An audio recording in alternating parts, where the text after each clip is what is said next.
Good afternoon. Two teams contending for the premiership points today, live from Hensman Park Tennis Club in the leafy suburb of South Perth. My name is Brett Patten and I will be joined by Tennis Australia's WA High Performance Manager Tom George to cover off the second round of the Women's State League competition between Hensman Park Tennis Club, last year's winners, and Cottesloe Tennis Club. As I made mention, Hensman Park are the defending champions.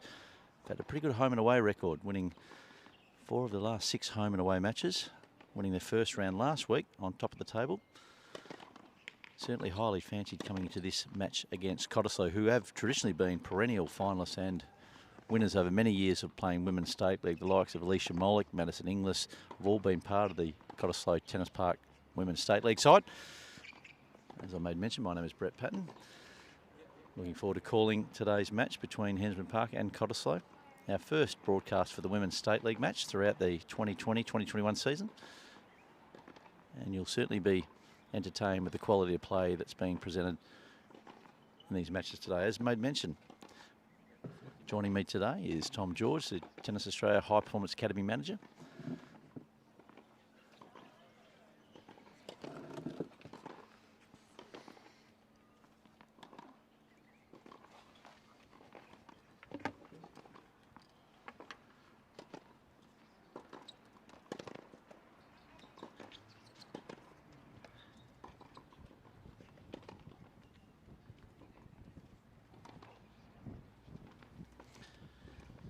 Court number 1 here at Hensman Park Tennis Club. Furthest from the camera, Anya Doc in the all-white, playing for Hensman Park. Left-hander, very good player. One of the best players in WA in the women's ranks. Spent 3 years away at college, honing her craft. She's off to a 1-love lead. Closer to the camera, Zheng from Cottesloe. What can you tell us about these two players, Tom George? Yeah, thank you, Brett. It's wonderful to be here on a beautiful afternoon down at Hensman as the crowd's building. As you said, we've got some top quality players here. So Anya Dokic, one of the top juniors in Australia and still playing some impressive tennis. And how impressive was her backhand early on there? She three backhand winners to start the match, and known for aggressive play and being a lefty. Taking that serve out wide on the ad court, very impressive. So she's up against Xinyi today, and it should be a great match there at the number 2 position. And very strong from Hensman as we have Hayley Burton come in to play Jess over there, and Hayley's off to a good start there. So Hensman looking good earlier in the day. Tom George, Tennis Australia's High Performance Academy Manager. The team for Hensman Park today is, as you can see on the court, Nikoloski, I should make mention, Lily Fairclough will be the number 1 player for Hensman Park, followed by Anya Doc, as we're watching Anya here, furthest from the camera in all white, Nurkic, and Hayley Burton will be coming in at the number 4 position. The Cottesloe team, looking forward to the matchup with Lily Fairclough from Hensman Park, will be Nikoloski, very, very accomplished player, one of the best players in WA in the women's ranks. Also be followed by Zheng, as we're watching play at the moment. Lara, Tovich, and Jessica Basilio playing Hayley Burton on court number 2. Really been blessed with some great women's talent, Tom George. WA seems to be at the top of the pile when producing the best talent in Australia. The likes of Madison Inglis and Astra Sharma and Stormy Sanders, who's just come back from playing at the Tokyo Olympics 2020. Made it through to the quarterfinals against, well, certainly with Ash Barty. And we've been really blessed with what's been coming out of the High Performance Academy. Thanks, Brett. That's exactly right. The players you mentioned travelling the world at the moment with Astra Sharma, Madison Inglis, Storm Sanders have been doing incredibly well. And so great to see Storm Sanders make the semi-finals of Wimbledon doubles recently and then play with Ash Barty at the Olympics where they made a run to the quarterfinals. So it's also wonderful to see her win the WA Pro Player of the Year award, and she was in Melbourne, so one of her good friends, Jess Moore, collected that trophy on her behalf. So amazing talent there in WA, and it was so great to see in the West Australian today a fantastic article on 2 of our young guns coming through with Talia Gibson and Taylor Preston. So as we do our commentary each week, really looking forward to that round when they play each other, as Taylor is #1 for Greenwood and Talia is #1 for Peppermint Grove. But good article there, which is talking about their great achievements the last couple of years and their great supporting coaching teams. Brad Dyer and his team there at Greenwood with Ash Dyer have done an incredible job in Taylor's development. So it's wonderful to see them get the recognition there and the hard work that the girls have put in. But a lot of those players we're talking about did a lot of their training here at Hensman Park. We've got some of the best coaches in Australia coach out of this club. Everyone knows Mark Luber does such a great job, and James Connolly, and we have Connor, and we have Anya, who does some coaching that we see out here on court. And Astra Sharma did a lot of her training here in development, as well as Storm Sanders. You see Storm's name on the honour board inside. So this Hensman Park has a rich history, the defending champions here in the ladies, and you'll see some more great players here today. Mate, their team's so strong, they have a rotation system where Anja Doc is sitting out today, who'd be one of the top players in state league. So incredible depth in this team, and so we see Hayley here against Jess. We'll get back into the match here.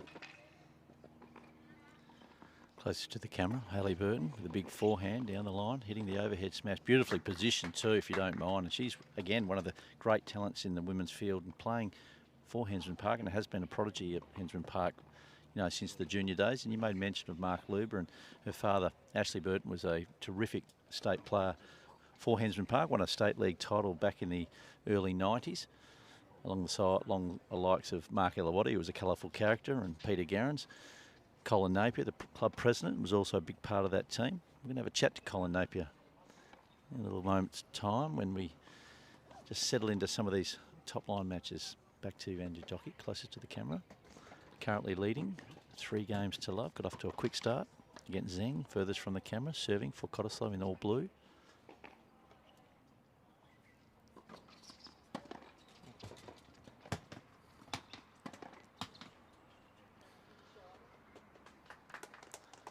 Went to college, as we made mention, Anya Doc, left-hander, about 5'6". She went to Servite College, and a freshman in 2007. All Mountain West singles champion. She was number 13 ITA in the Mountain region for the Broncos.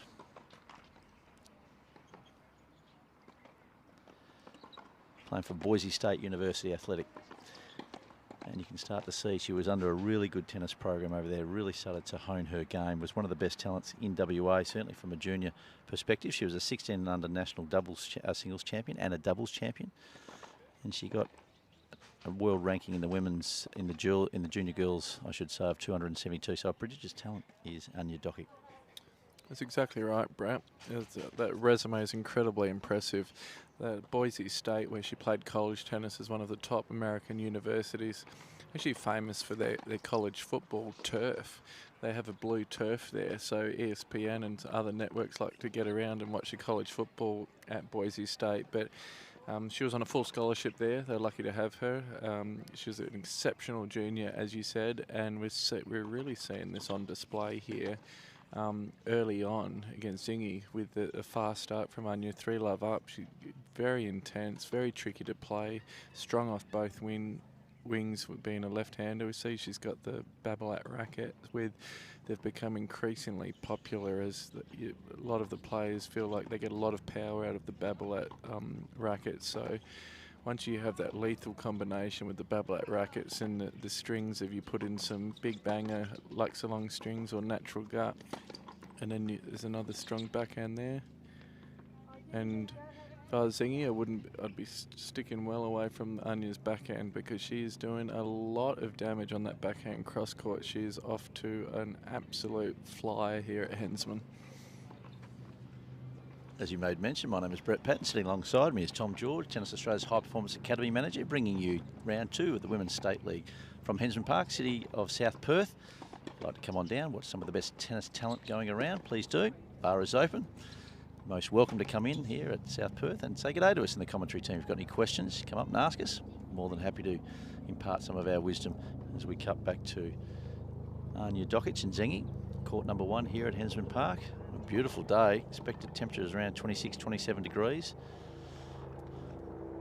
Need to be well hydrated out there, Tom Moore, because this sun does have a real bite to it. And the blue hearth, or the blue courts here at Hensman Park, with that radiating heat upwards, you've got to be well hydrated. Is that something you talk about with the kids at the High Performance Academy? Not just about hitting balls, but the conditioning side of it, the nutrition, the diet side of preparing themselves? Yeah, definitely, Brett. The nutrition and hydration is imperative for professional tennis moving forward. So very fortunate at the National Academy. We have Bethany Allenson, who is a National Academy dietitian. So she comes in and does some great work with our young juniors and the adult professionals, where we run group workshops where she goes over specific nutrition plans, and then each player can see Beth one-on-one, and she really is the best in the business. She also works for WA Cricket, also works for the Fremantle Dockers, and she was a dietitian for the Australian cricket team last year as well. So she's worked with all the top athletes across multiple sports, and she really does a good job. And Hensman Park, very professional. As we arrived early today, their whole team was together training, and they have out on court, they've got their cooler boxes where they've got Powerade, they've got ice, they've got water. So it's a first class operation, but it's very hot today. So the hydration and nutrition is imperative. That it's not just hitting tennis balls anymore. It's the whole body management and sports science teams around these athletes is critical to their future success. Anya Doc serving for love, closest to the camera. Or white shirt, black shorts. Xinyi from Cottesloe, all blue. Beautiful forehand down the line. Starting to see the experience come to the fore here. Anya Doc again. Xinyi's a 3rd year playing State League, and Anya Doc has been part of winning State League sides. As we made mention, has been away playing 3 solid years of college, has played a lot of ITF junior national titles. Must be a little bit daunting for Zheng out here at the moment. She just can't seem to find her rhythm. So we're just waiting for the ball coming across from the second court. Dokic about to serve.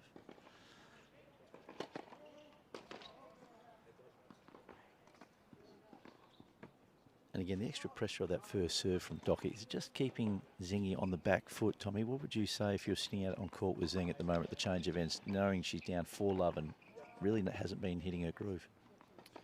Thanks, Brett. Yeah, she's up against tough competition here today with, as we see, a blistering ace out wide there from Anya. But for Xinyi, just to get back into this, would like to see on the return of serve that she maybe move back a little bit, just give herself a bit of time, make a few more returns and try and put a little bit more pressure on Anya. I think that's really important. It's big occasion for her here, playing number 2 on centre court with the crowd watching. So just settle the nerves, take her time, stand back a bit on the return of serve. But let's go over and see Hayley and Jesse going.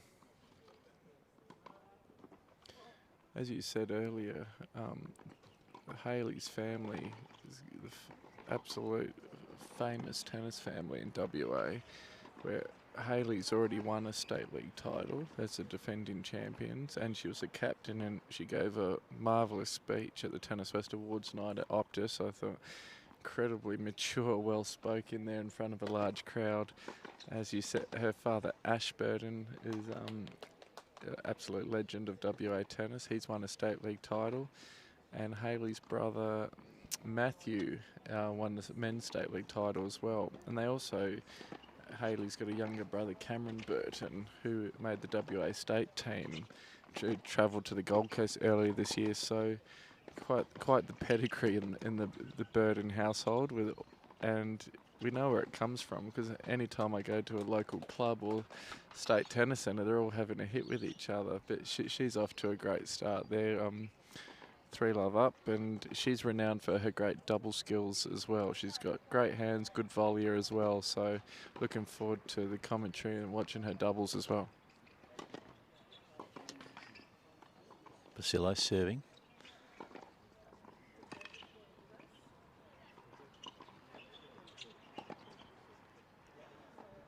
I do like the movement of Hayley Burton. She does move very freely around the court, as we saw on that occasion, and can open the court up with a big forehand. She won't serve and volley. You won't see a lot of serving and volleying in the women's game, particularly on hard court. What Hayley does really, really well, she dictates the point. She's a very smart player out on court, as we're watching Basilio serving closest to the camera. Pat Rafter, sorry mate, when she missed that toss.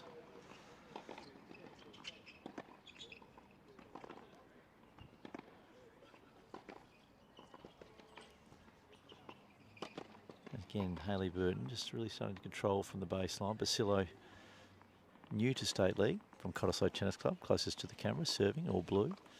Great experience for her out here. Beautiful day at Hensman Park. Unforced error there by Hayley Burton. It's funny, Tom George, I was talking to a couple of people, a couple of parents who were part of the children, part of the High Performance Academy. They were talking about wanting their kids to hit it as hard as they possibly can. My theory is it's the person who commits the least amount of unforced errors that will generally win the match. Yes, you've got to have a big serve. There's got to be that power game. But still, it's all about the consistency and really working, having court craft as, having high EQ out on court. I mean, what's your thoughts around power versus sort of consistency?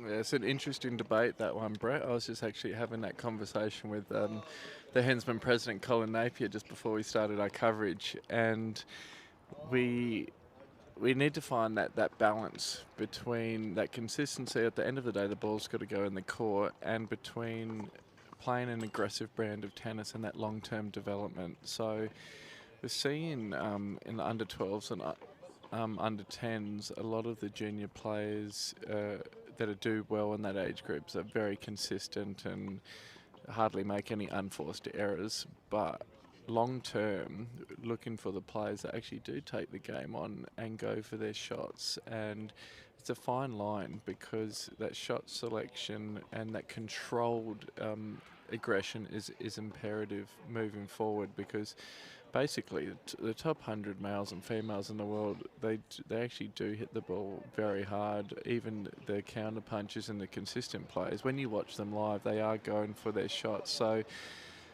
one of my great mentors, Rob Kildare, his favourite expression is speed before accuracy. So he's one of the big believers and proponents of going for your shots. But then a lot of other great coaches who talk about you must hit 100 balls cross court every day, and you got to build it up. So it is very, very interesting conversation, that one. Personally, I am for that long-term development and going for your shots and building weapons. My coaching philosophy is based around weapon development and big serves and big forehands and building a weapon. I think you have to have that point of difference to make it in tennis. There are a lot of ball machines and consistent players around the world, but you do need those big weapons in going for your shots. And as we're watching Anya, she possesses that weapon, and that backhand cross-court is absolutely lethal.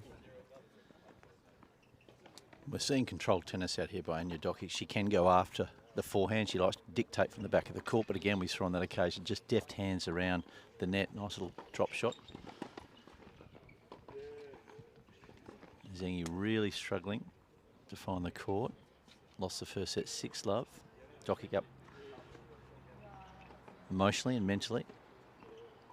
Very quick first set. Let's hope Xinyi can start to find her range and get back into the early stage of the second set. And she's, on that occasion, a beautiful backhand down the line, just leaned in on that. The weight moving through the shot. Again, technically very sound from the back of the court. It's just more of the moment, the occasion. She's got to settle herself. Xinyi closer to the camera from Cottesloe Tennis Club. Anya Doc serving from Hensman Park. Really did snatch at that serve on that occasion, Tommy George. A little bit low ball toss. And again, on that occasion, throwing, just technically for the viewers out there, she's throwing the ball for a left-hander, probably too far out to her left and coming around the ball. On that occasion, the ball too low, not enough pace coming through the swing. What do you start to talk about, particularly on the service motion? Exactly right, Brett. Those two ball tosses were incredibly low, so her contact point there, when her racket made contact with the tennis ball was very low, so that's why we saw those 2 serves go in the net. So definitely needs to get that ball toss up a little bit higher there, but that's much better there.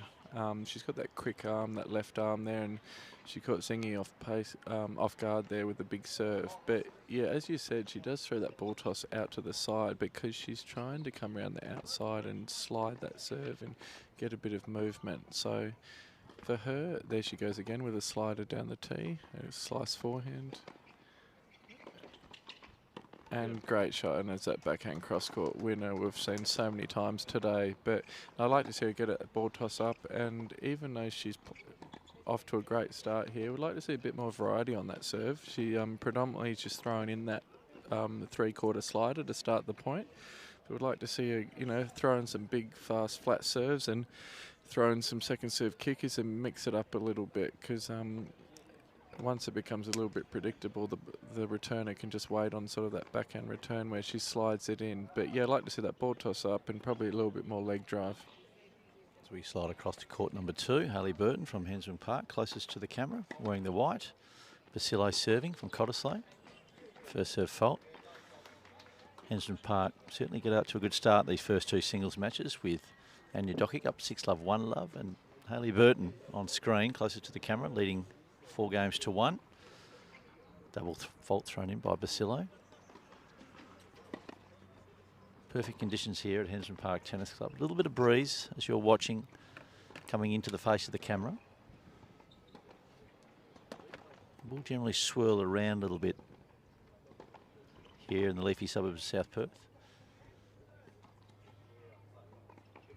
Perennial finalist Hensman Park in both men's and women's competitions. Got a great culture down here at Hensman Park. Great coaching crew.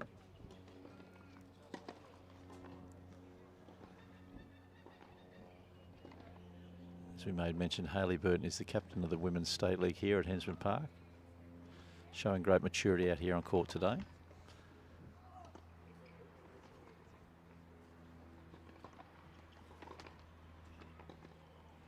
Basilio struggling on serve.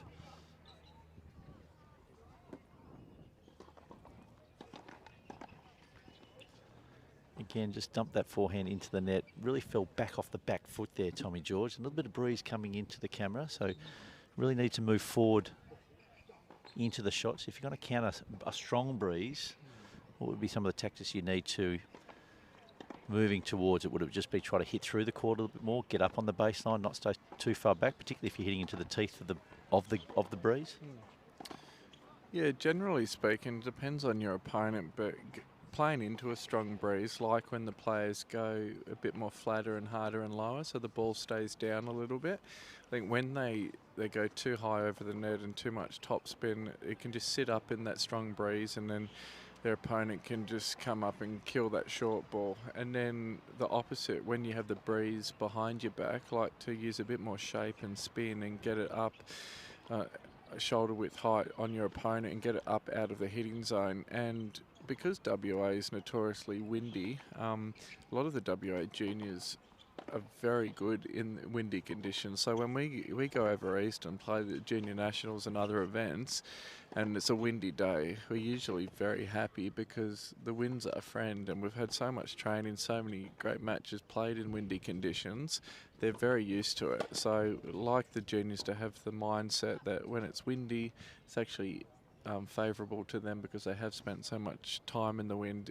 This morning it was on court and it was actually dead calm and very nice at the State Tennis Centre, but as usual in the afternoon the breeze is picked up and it is quite breezy and windy here, so the players will have to adjust to those conditions. You need to have great footwork in the wind because the ball is constantly moving around and you need to adjust. There's an incredible backhand again from Anya. God, that was world class, and we had a great view of that. So great footwork in the wind, and also just bring in their margins a little bit. Because the wind is moving the ball around, I think you just got to still go for your shots, but just bring it in a little bit. So if there is some movement and you misjudge your shot, it will still go in. So I think that's really important. Xinyi serving furthest from the camera. Beautiful sliding. Just took a little bit of pace off that swinging forehand return. Dokic leading 6-love, 1-love. Really has this match on her racket. Showing all class, all poise, not rushing. I've just been hearing from Tom George, Tennis Australia's High Performance Academy Manager, talking about what you need to start doing when you're playing matches into the breeze, into the teeth of the breeze. Xinyi serving downwind.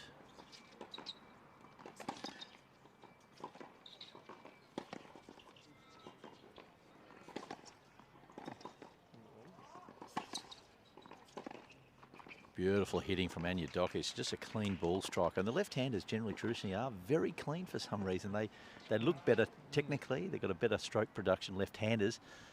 And it's easy power from Anya Doc. It's closest to the camera in all white for Hensman Park. You're right, Brett. Very impressive tennis so far from Anya. Watching this level of tennis makes you wonder. Would love to see her make a comeback. She, as we said earlier in the coverage, another incredible shot, and she was a metre behind the baseline when she hit that forehand winner down the line into the breeze. She was, playing all the junior tournaments with Madison Inglis and Astra, and now we see them, 100 in the world right now playing the Grand Slams. And watching Anya out here and the talent she possesses, you think, why can't she could go out there and do the same thing? So it just shows the incredibly high standard of state league that this is a number 2 singles player, which I would think if she keeps up this play during the season, it'd be very hard to knock her off. And God, I would love to see her out on the Pro Tour if she kept this up. Wouldn't we all like to be back out on the Pro Tour, Tommy George? Prize money, the glam. It's a rock and roll lifestyle, there's no question about that. Anya Dokic settled into studies. I think she's studying physiotherapy, if I'm not mistaken. And again, that'd be great for her own conditioning and development, understanding the nuances of the human body and making sure that she's doing all that she can to get herself in really good condition. And again, really dictating this game off her racket. 6-love, 2-love, just taking her time. Anya Dokic, closer to the camera from Hensman Park, defending Women's State League champions. Pretty hard to beat at home. They've won 4 of the last 6 home matches over last season and commencing this season.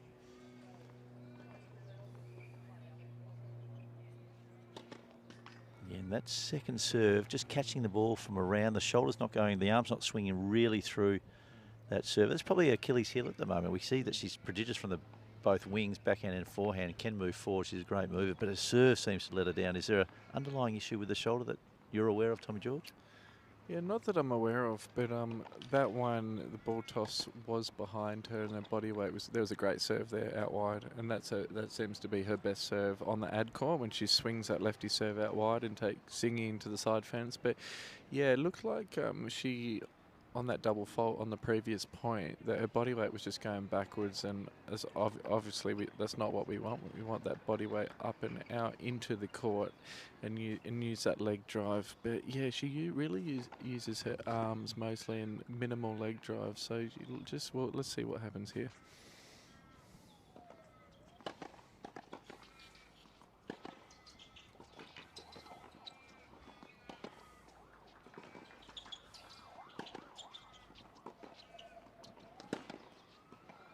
Good tennis all around there from both ends.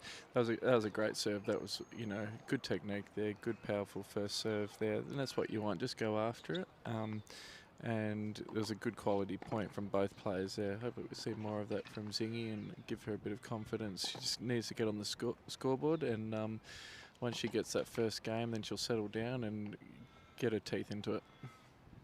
First fault, Anya Dokic. We make mention of her serves just faltering a few times, and it really does come down to the ball toss. It needs to be out as a left-hander, out and that to that left-hand side.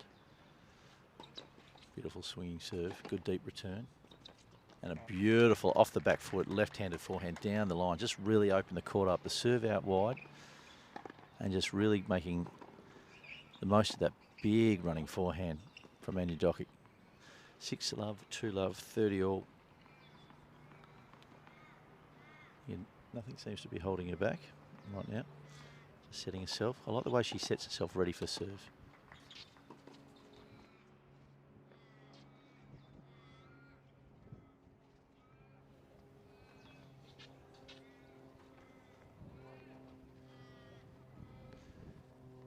Wonderful day out here at Hensman Park Tennis Club. The breeze is a little swirly coming directly into the camera as you're watching. Beautiful swinging left-hander serve out to the backhand, and that 1-2 punch again. Anya Doc is just making a career out of it. That just pays the bills, Tommy George. That big 1-2 punch, a sliding serve for the lefty, opening up the court, and she just has been delivering. You're right, Brett. It's a winning play for her. Once she gets that swinging lefty serve out wide there and opens up the court, and that 1-2 punch, as you say, is absolutely lethal. She can do that all day. That serve out wide, find the forehand and rip it into the open court. Incredibly impressive. We'll return over and see Hayley Burton here serving against Jess.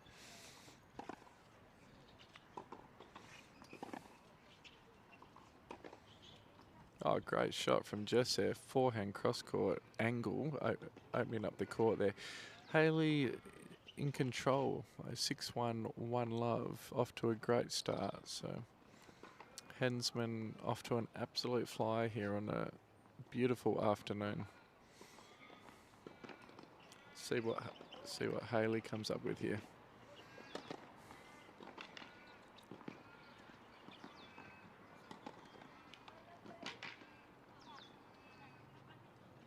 Looks like a little bit of confusion with the score with the girls, but it's sorted it out now.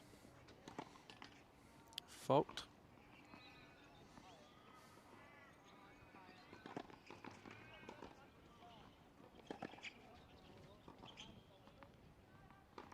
Oh, and there's a winner from Jess. Hayley left it and went for the winner there. She thought the ball was obviously going out. But good to see her come in because, as you said, not many of the players are coming into the net nowadays, so it's great to see Hayley coming forward. And in the #1 singles coming up soon in the broadcast for Lily Fairclough, we will see a lot of net play. We might even see the occasional serve volley from Lily there. Hayley, too solid there. Over to you, Brett. Hayley Burton just finding her way back, 15-40. Error in judgment moving forward, 2 points ago. Nice deep backhand, just catching Jess on the back foot. Tried to chop down with a slice backhand, took the top hand off the racket. Just lost a little bit of control.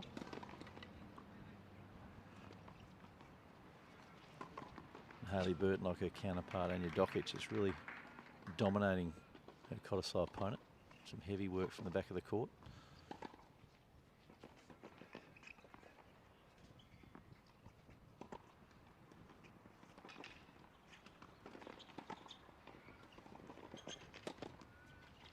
Nice forceful play, Hayley Burton. Saw the short ball, came in, had the opportunity, and Jess Basilio from Cottesloe, furthest from the camera in the blue, just outplayed. As you said, looking forward to the #1 singles between Lily Fairclough from Hensman Park up against Lara Nikoloski. That's going to be an absolute blockbuster, and it's a big part of why we're broadcasting the women's Hensman Park v Cottesloe today, because they're two of the best players in WA, both in really good form, great condition. Perfect conditions out here at Hensman Park. Beautiful. Again, Anya Doc dictating with that big forehand.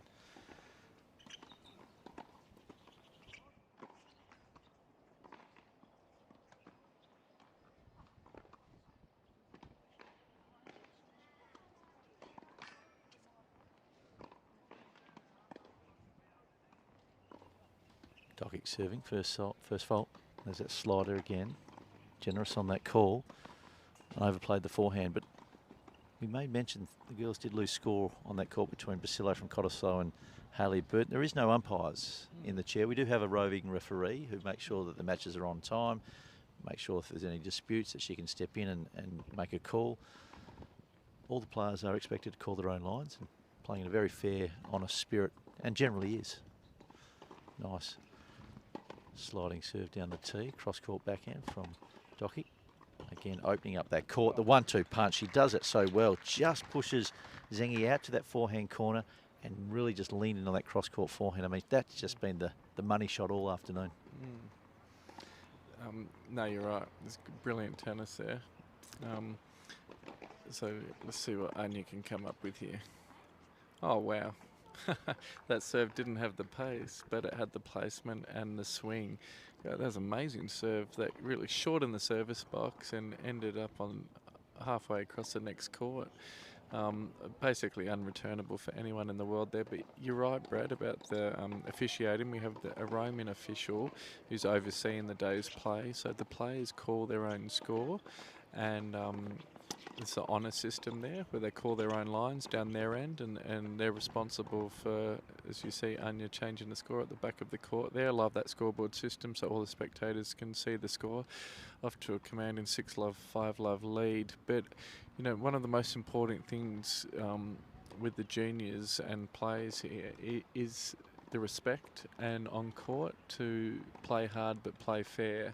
And really, I think we've seen some really good sportsmanship here today. We haven't seen any arguments and very fair calls. I think Xinyi's actually been too fair, that a few of the balls have just been long that she's actually continued to play on. You'd rather be that way than the opposite. Great play there. Yeah, absolutely. Beautifully constructed point, Hayley Burton, court number 2 here at Hensman Park Tennis Club. I love the way that she just moved forward on that occasion and took the opportunity when it presented, took that ball out of the air and really punched away the high forehand to the open court for winner. Currently leading 6-1, 2-1 Hayley Burton. Furthest from the camera from Hensman Park, the captain of the winning Hensman Park State League side, Jess Brillo, closest to the camera, all blue from Cottesloe.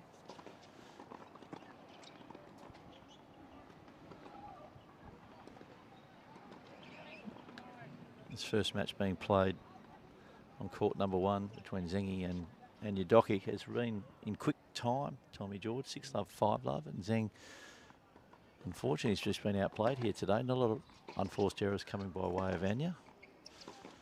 And again, great experience for Zheng. Wouldn't have expected to be the favourite heading into this match, as we know the pedigree of Anya Doc. But gee whiz, it's been... She's had patches where she's taken it right up to Anya and serving furthest from the camera. 3rd season, I understand, playing for Cottesloe Tennis Club. Probably only moments away here from seeing Anya close this match out, such as her commanding lead. Been playing for a little over 48 minutes. All matches in State League commence at 1 p.m.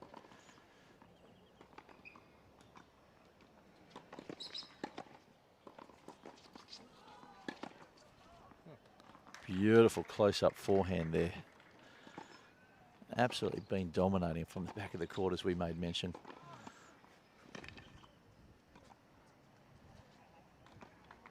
Zheng serving furthest from the camera.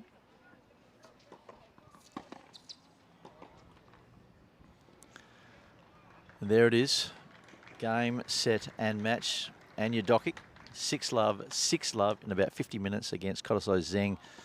Wonderful display of hard-hitting tennis from the back of the court. And gets Hensman Park off to a 1-love lead as we flick across to court number 2, where we're seeing Jess Borello serving closest to the camera. Up against Hayley Burton. And we might just flick back to the visions as we see Anya Doc just coming off the court. Celebrated by her loving audience here at Hensman Park, and they do come out in droves to support the Hensman Park men's and women's competition. Tommy George. Yeah, you're right. One of the big historic clubs in Australia. There's a big crowd here. They do a great job. They hold a lot of the biggest junior tournaments throughout the year and do a great job here with the volunteers and the great cafeteria. Ladies put on wonderful food at each tournament. The crowd's getting bigger and bigger on the beautiful afternoon, but very commanding match there from Anya Dokic to get the Hensman local team off to a flyer. A close-up view of Jessie on a serve.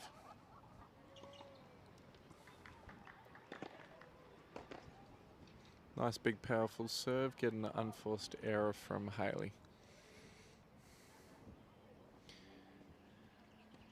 This will be important for Cottesloe and Jess to get back in this match here. I think we'll see at the number 1 position a very close match. So I think this rubber here will be crucial at the end of the day. Too good from Hayley there. Exceptional tennis. Backhand cross-court winner. Going from strength to strength. Looking forward to this next up match, Tom George, as we made mention, Lily Fairclough, closest to the camera from Hensman Park, coming up against Lara Nikoloski. I mean, Both really big hitters of the ball, great athletes, have done exceptionally well in ITF National Junior competition. Now they're just starting to cut their teeth into the adults, into the women's, into the open events. But what are we expecting today from Lara Nikoloski and Lily Fairclough? Well, there's no doubt about it, Brett. This is a match of the day.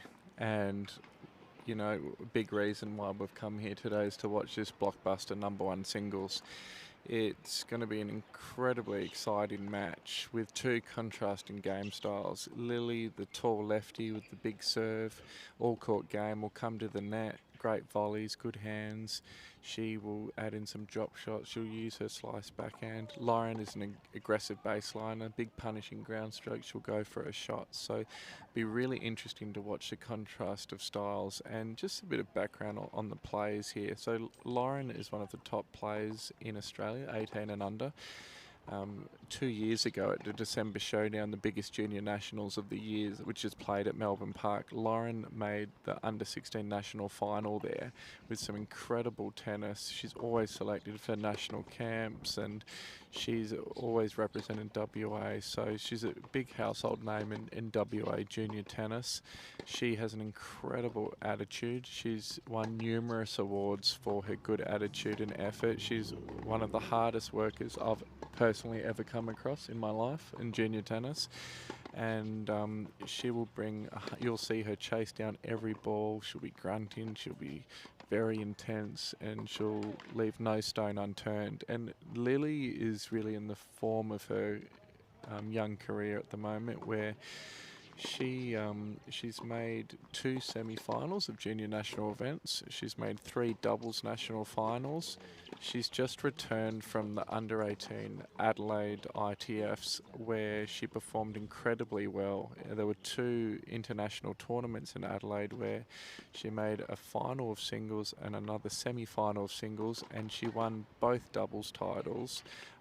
So incredibly impressive tennis, and we have big raps on both of these players moving forward.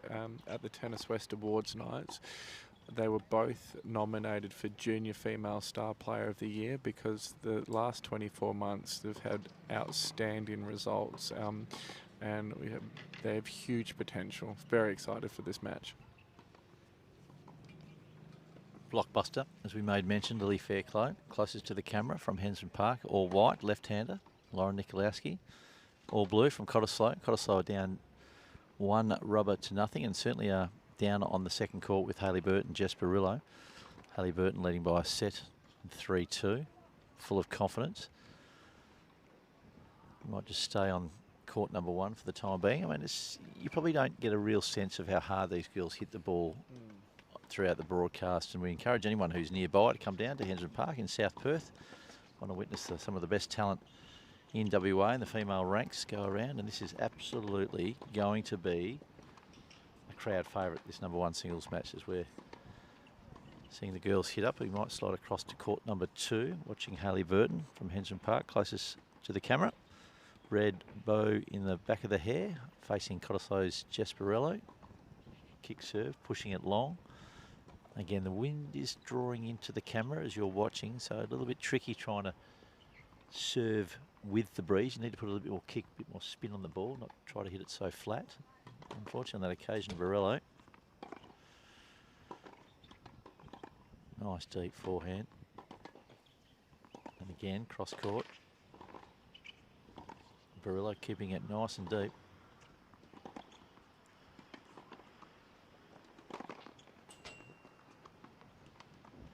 Well played. Tom George, as you're trying to fiddle with the controls here, my friend, the excitement's starting to build. They always play the #1 singles in the men's and women's competition, always second on. So about an hour and a half is generally from 1 o'clock that they get on and play. It just starts to build the excitement. The crowd starts to come in. I mean, again, you can be a little bit impartial because both these girls are part of your high performance academy. But right now, who's your money on? Put me on the spot, Brett. Yeah, the thing with Lauren and Lily is they know each other's game styles so well that they train together every week. They do the national development squads at the State Tennis Centre. they play each other in numerous tournaments. So they'll, before each other even hits the ball, they're going to start moving that direction. It would be their head-to-head record is strongly in favour of Lauren. So it'll be sort of a breakthrough for Lily if she can get up here against her older, more experienced opponent. So until you see otherwise, the odds-on favourite would be Lauren. But Lily has been playing so well lately; it's anyone's match, and this will be really, really interesting to watch. We're going to have a chat to number 2 singles player from Hensman Park, Anya Dokic. We saw only moments ago. Absolutely 6-love winners. Anya joins us here in the commentary booth at Hensman Park. Thank you. Wonderful play out there. I mean, gee whiz, you're hitting the ball incredibly well. Went into that match with a lot of confidence. Did you feel like you were sort of in your groove from the get-go? Kind of. I mean, I tore a ligament in my ankle not too long ago, so I haven't really played in the past couple months. But when I was hitting with the girls this morning, I just was really relaxed and I kind of had no pressure at all. But yeah, it was just fun. Wonderful form. Everyone saw the power, your power hitting out on court today. That sliding serve, particularly out to the ad court, and then opening up with that big forehand. Is that generally your game style, or is that something you worked out against Zheng? Have you seen her play before? Oh, I'll give it away. It's typically what I do, but yeah, anyone that's played me kind of knows that I'm going to do it. I practiced it a lot, especially with my previous coach, Mark Luber, and Adam Carey, who coached me for about a year. But yeah, it became such a repetitive thing that I did constantly, and it's just very comfortable. Yeah, and you played it incredibly well today. A bit about your junior career. We know that you went to college for about 3 years. You were one of the best juniors in WA. You know, you've won national titles in the 16s at junior level. When you went to college, was it a good tennis program? Were you concentrating on making that next step, or were you sort of more concentrating on getting the academics behind you, and then with always the view to come back and play some local tournaments? Did you look to take the next step? I really didn't know what I was going into when I went to America. I didn't play a lot when I was in year 11 and 12, so I felt like my only option to continue playing competitively was to go to America. But I went there. I went to a great Div 1 school. I really enjoyed it. Had some great tournaments. I played number 1 on the team, and it was just really fun. The team spirit was awesome, which is why I loved my team so much.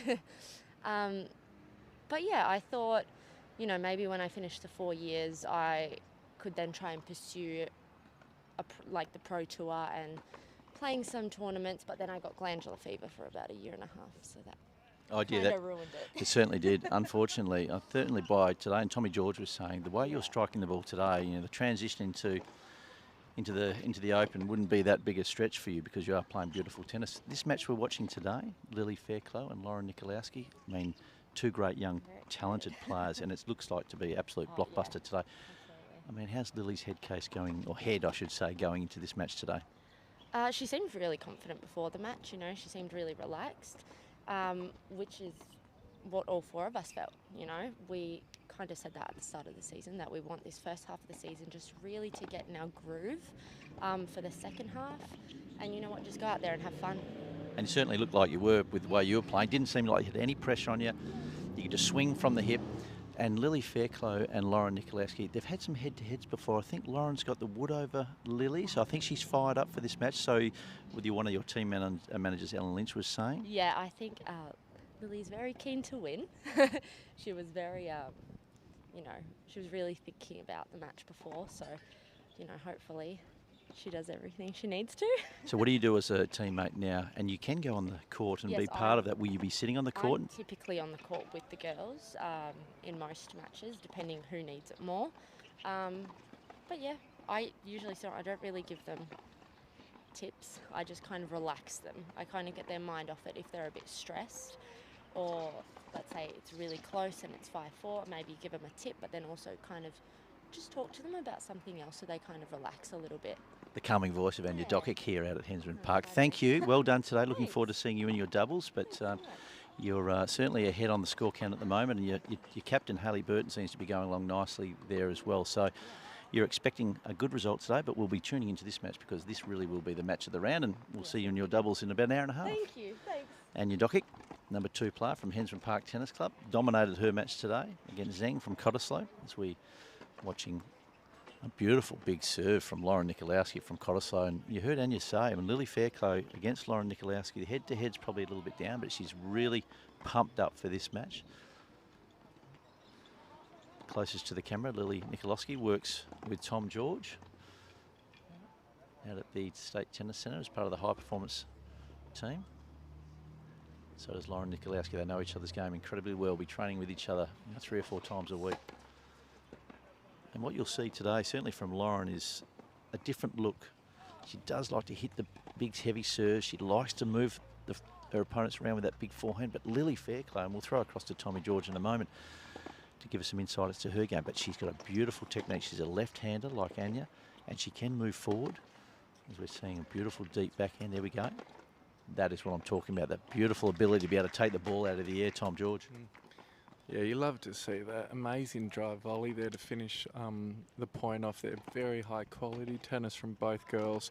And that's what Lily possesses. She can come forward because she has great volleys and she can transition and do the drive volley. So that was great insight into her future potential there at that point. And Lily's done some great work. She works here at Hensman Park with James Connolly and Mark Luber, and 2 of the best coaches in Australia. So she has an amazing team around her, so very fortunate. There's a cheap point there from Lauren, just early nerves at the start of the match. We were just speaking to Anya Doc just a moment ago, Tommy George, about the role of their teammates, and she likes to go sit on the court and just really calm her teammates down. She doesn't like to give a lot of tactics, but it's more about bringing them back and start, relaxing when they're playing. When you're on court coaching, particularly your juniors, do you talk about the tactics or do you talk about the emotional aspect of it, really just calming down and thinking about the next point?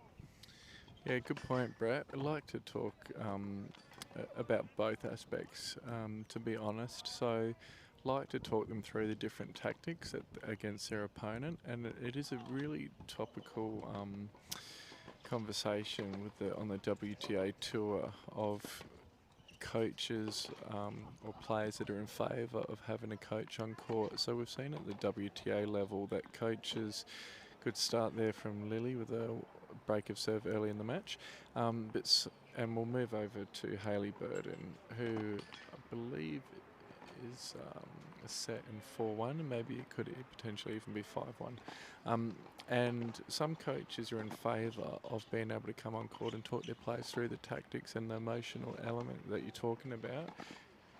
But some aren't, because they make the point that at WTA tournaments you can come on once a set, but then at the Grand Slams you can't. And so some coaches like the players to be able to work it out themselves. So what they're finding is in the Grand Slams, their charges are looking at them for tactics and are so used to them coming out on court and talking them through it, but it's not available yet at the Grand Slam. So I think it's important the WTA makes a move for all tournaments to have the coach come on court once a set or remove it completely. But yeah, in the junior events, love to get on court with the players and talk them through the tactics and what they're feeling out there and what they're seeing. And then, because at the end of the day, they need to know it themselves, because you're not always going to have someone out on court with you. And we saw in that first game how athletic Lily is, and an interesting person, because she's so athletic that other sports have been trying to pick her up. She completely dominates at her school in basketball, and what an amazing serve there!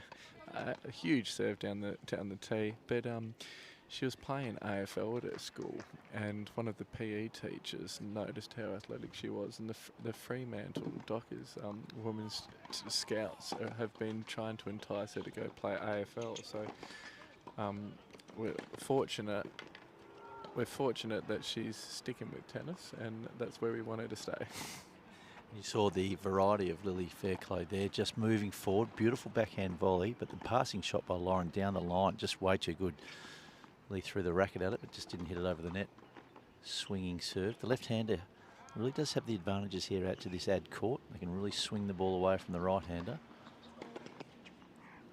and did on that occasion. Just caught Lauren out of court. Lauren closest to the camera, all blue, from Cottesloe Tennis Club. Lily Fairclough furthest from the camera, left-hander from Hensman Park. Evenly matched, great contrasting styles out here. Really entertaining first couple of games, game and a half. And Lauren just stepping up to return.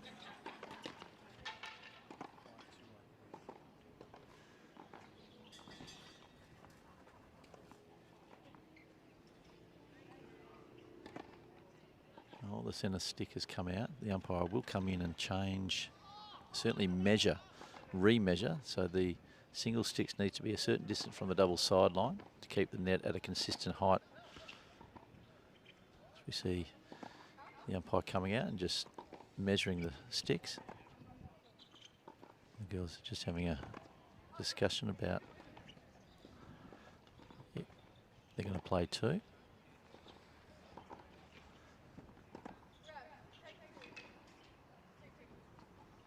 Lauren just saying to Lily to take two. Beautiful sportsmanship from Lara Nikoloski.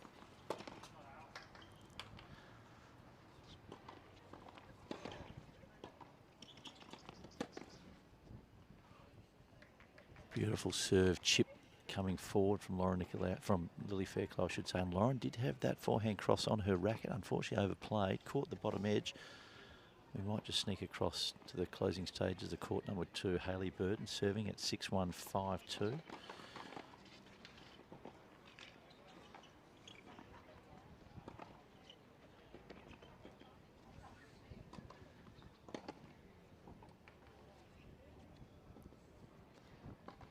As we're watching Hayley Burton looking to close out this match and give Hensman Park a 2-love lead after Anya Dokic in the first singles of the day against Zheng from Cottesloe defeated her quite comfortably 6-love, 6-love.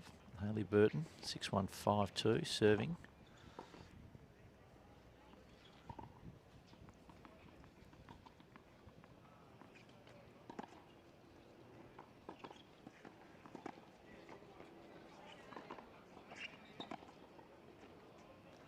Just overplaying that forehand. It's the closing stages of this second set for the match as we flick across to watch Lara Nikoloski serving. Down 2 games to love, dropped her opening serve, closest to the camera from Cottesloe. Overplayed that forehand down the line, Nikoloski. Back to court number 2, Hayley Burton serving.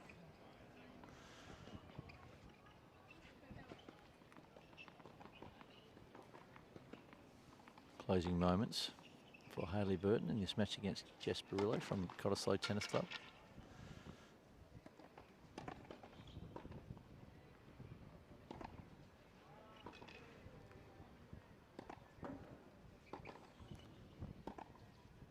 Beautifully played forehand down the line. Hayley Burton just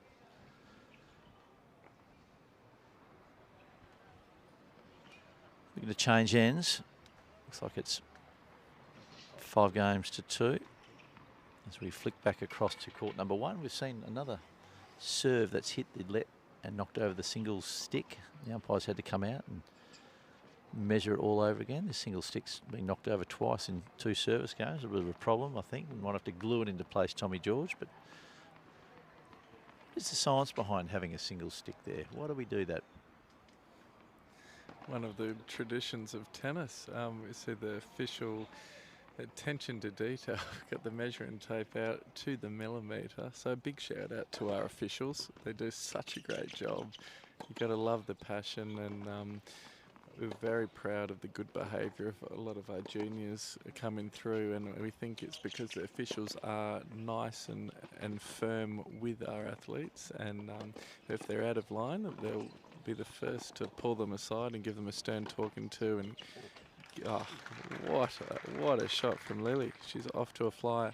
And Brett, I do not know the history behind the net stick there, but I always laugh when I reminisce about watching tennis when I was a kid, and for the net cords, and we used to have the player, the official on court with their hand on the net tape to call the net cords, and now we've seen with technology that's gone, but no, I don't know the history behind using the net post. Something for the next change of ends, Tommy George. Maybe we can do a little bit of Googling. Dr. Tennis. As we see Lara Nikoloski, beautiful big first serve there. Down an early break, but hits with tremendous power. Great move around the court, just a great attitude. Both these women, great attitudes on the court. Great competitors, fierce competitors. Great rivals, but also great friends. So they can be highly competitive on the court and then step off and have a great laugh with each other. First serve long.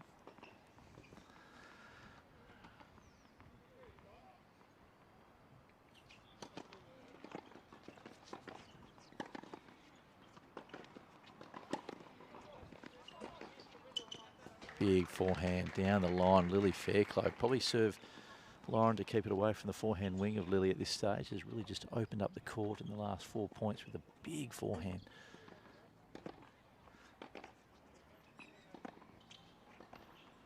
Entertaining start to this match.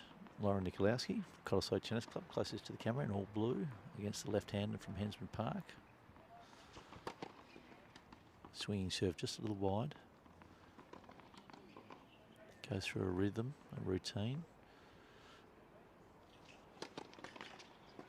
Dumping that second serve. A bit of frustration on the face of Lauren for hitting that double fault. As Lily goes to the back of the court and grabs the towel, just to towel down. I mean, rituals play such an important part of anyone's match. We see Rafael Nadal, he does it probably more prominent than anyone, the way he prepares himself before every point, the way he changes ends and he holds his, puts his drink bottles in alignment.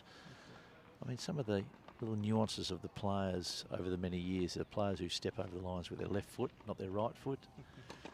They have to drink with a left hand and not their right hand. Beautiful backhand down the line from Lara Nikoloski. I mean, what would you be whispering to Lauren down an early break here in this first set, I should say? I mean, what are you starting to see as far as patterns from Lily that probably Lauren needs to keep away from?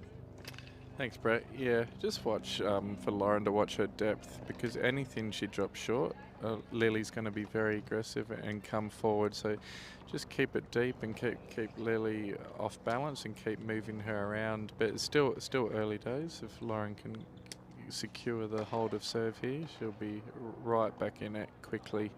But just take her time, be patient, just back herself. She's got a great track record in state league, so she won't be panicking just yet. It's funny what you say about the tennis players and their superstitions, and yeah, Rafa is famous. He has those drink bottles exactly perfect. Oh, we move over and we have the end of the number 4 singles match with Hayley Burton, the victor, 6-1, 6-2. So Hensman off to a wonderful start, 2 rubbers to 0 up. Well done to Hayley Burton, the captain of the Hensman Women's State League team, doing some great work there. And I thought, Brett, she was all class and showed a variety of skills there coming forward, some good volleys, and really played a fantastic match there. So we switch back across to the top court. Lara Nikoloski and Lily Fairclough. Again, really just likes to get around and work that big forehand. Great composure by Lauren. Holding serve here, 2-1. Nicely composed. Still down an early break, but gee whiz, she just held herself really well together. She was pushed in that game, third game of the first set. Certainly don't want to find yourself down 2 breaks of serve early in a match. So she's been able to dig herself out of that. As the girls take a seat, Tommy George, we might flick across to you and I. As you can see us, we're a splendid looking duo here at Hensman Park Tennis Club. We enjoy bringing the broadcast to all that are tuning in. The idea is to bring the Women's and Men's State League to the masses here in WA. We've got such great talent, and I've always had great talent coming out of WA, and we're going to have a bit of a chat at some stage to Hayley Burton as well. But your synopsis, the first 2 singles of the day, Tommy George? Oh, great start from Hensman. That excellent tennis from Hayley there to get Hensman into command and position. Really excellent tennis from Anya Dokic as well at the number 2 singles. So they're a class act, the Hensman Women's State League team. As we said earlier in the broadcast, we saw them a very professional unit warming up together, having a discussion together as a team about their tactics for the day and their order, and they train throughout the week, and they're very close-knit group. They're all great friends, and you've mentioned on numerous times, Brett, that cultural piece. They all want to play for each other. They all have lofty goals. They want to win the title again, and they're a very professional outfit. And it doesn't surprise me to see them doing so well. Really fantastic tennis. As we turn back here to Lily and Lauren, and that was pivotal for Lauren to hold serve there and bring it to 2-1, because if she found herself 3-love down early with Lily's big serve, she would have been in a lot of trouble. So Lauren will really look to get that break back early here, and there's that old adage in tennis, it's not a break of serve until you hold your own serve.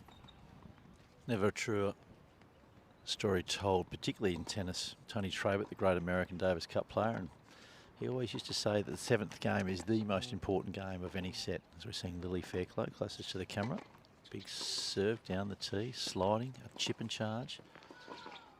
Beautifully played, gee whiz. I mean, that's a lovely element that she brings to the game that we really haven't seen for many, many years, almost like Martina Navratilova in a lot of ways. That chip charge, swinging lefty, dictating from the back of the court. I love that because she just keeps her opponents off balance. I mean, Lauren is such a hard hitter, good mover, will push through the court, and we'll see Lauren really start to press Lily as the match goes on. But you know, if you change it around, giving different looks to your opposition, they don't get into any rhythm. You're right. I love that comparison with Martina.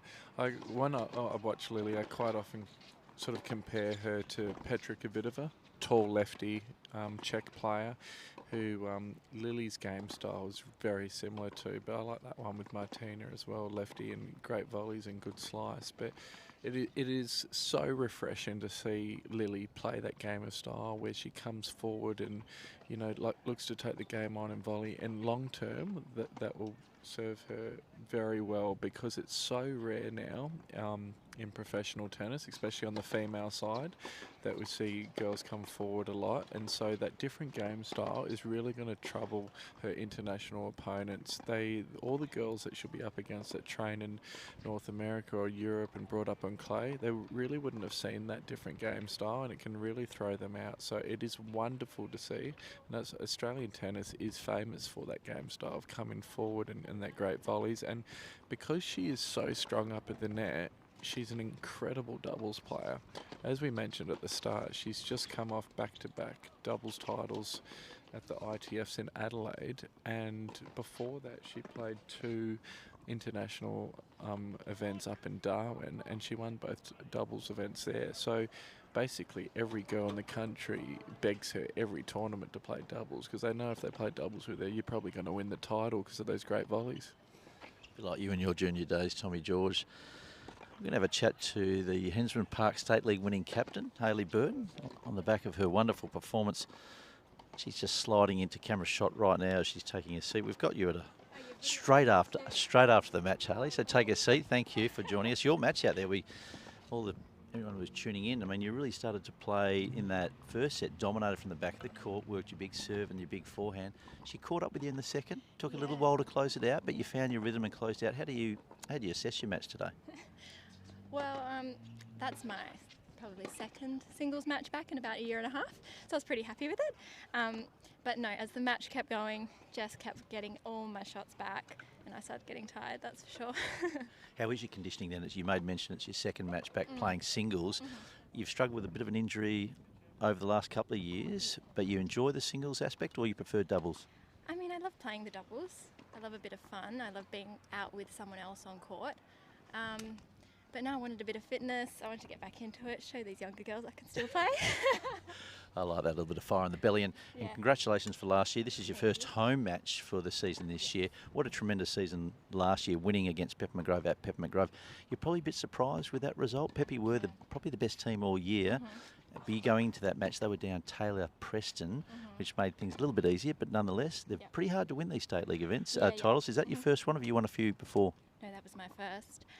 But no, we lost, I think, a couple to Peppy Grove throughout the season, and then we got them just before the finals, and then the finals as well. So we had a bit of confidence going into the finals, that's for sure. Good pedigree, your family. Your dad's won a state league. Your older brother's won a state league. Your younger brother, Cam, he's one of the best in WA for his age group, and if not Australia. I mean, what's it like around the dinner table? Is it all about the chest beating? Who's got more titles? Who's the better player when you're having dinner? I mean, how do you sort of work that out?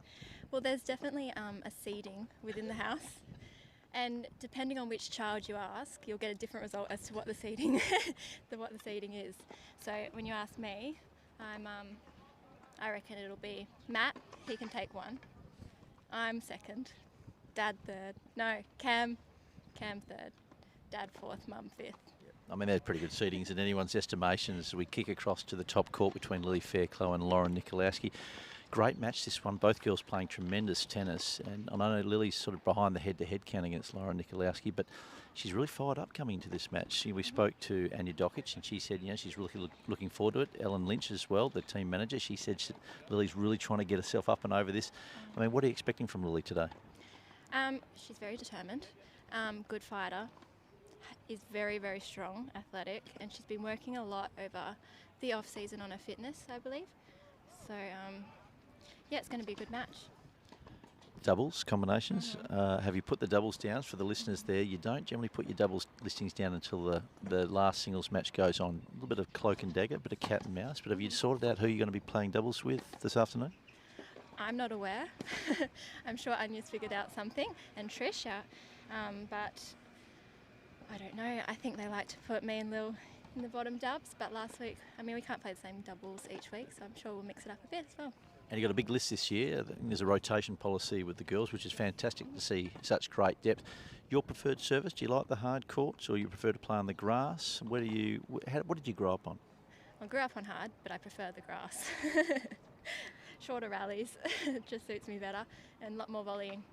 Well, your game today, you did throw in a lot of volleys moving forward, took the short ball when you could, and I'm looking forward to you out there on the doubles court. If you do play with Lily, regardless, I think you're going to be highly competitive, and thanks for making some time, and good luck for the rest of the afternoon. Thank you very much. Hayley Burton, the captain of the Women's State League Hensman Park side, last year's champions, giving us some insights into her match, and certainly this match we're watching at the moment between Lily Fairclough with a beautiful cross-court backhand and Lauren Nikoloski. Hope you're enjoying the coverage. We enjoy bringing it to you. My name is Brett Patten.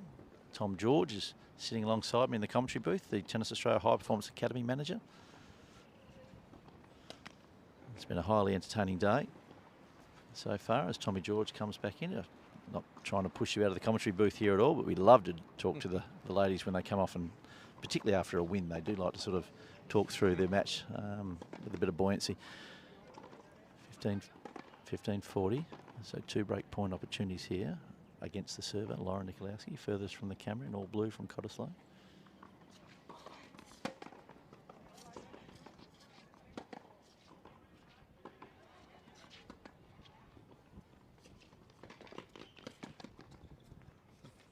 That's lovely play.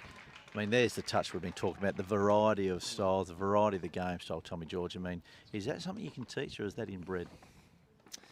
Yes, I think a combination of the two, but with Lily, there's no doubt that is natural. She has incredible hands and touch and feel, and God, what a point that was with that wonderful drop shot that brought Lauren forward and then straight over the top of her head for the lob winner. Good response from Lauren with a wonderful ace and a big come on. She will fight tooth and nail to the end here, Lauren will. That wonderful attitude she possesses. But watching Lily with her great slices and come into the net, God, it reminds me of Ash Barty, the slice backhand and the skills she possesses. It's just so wonderful to see that different game style.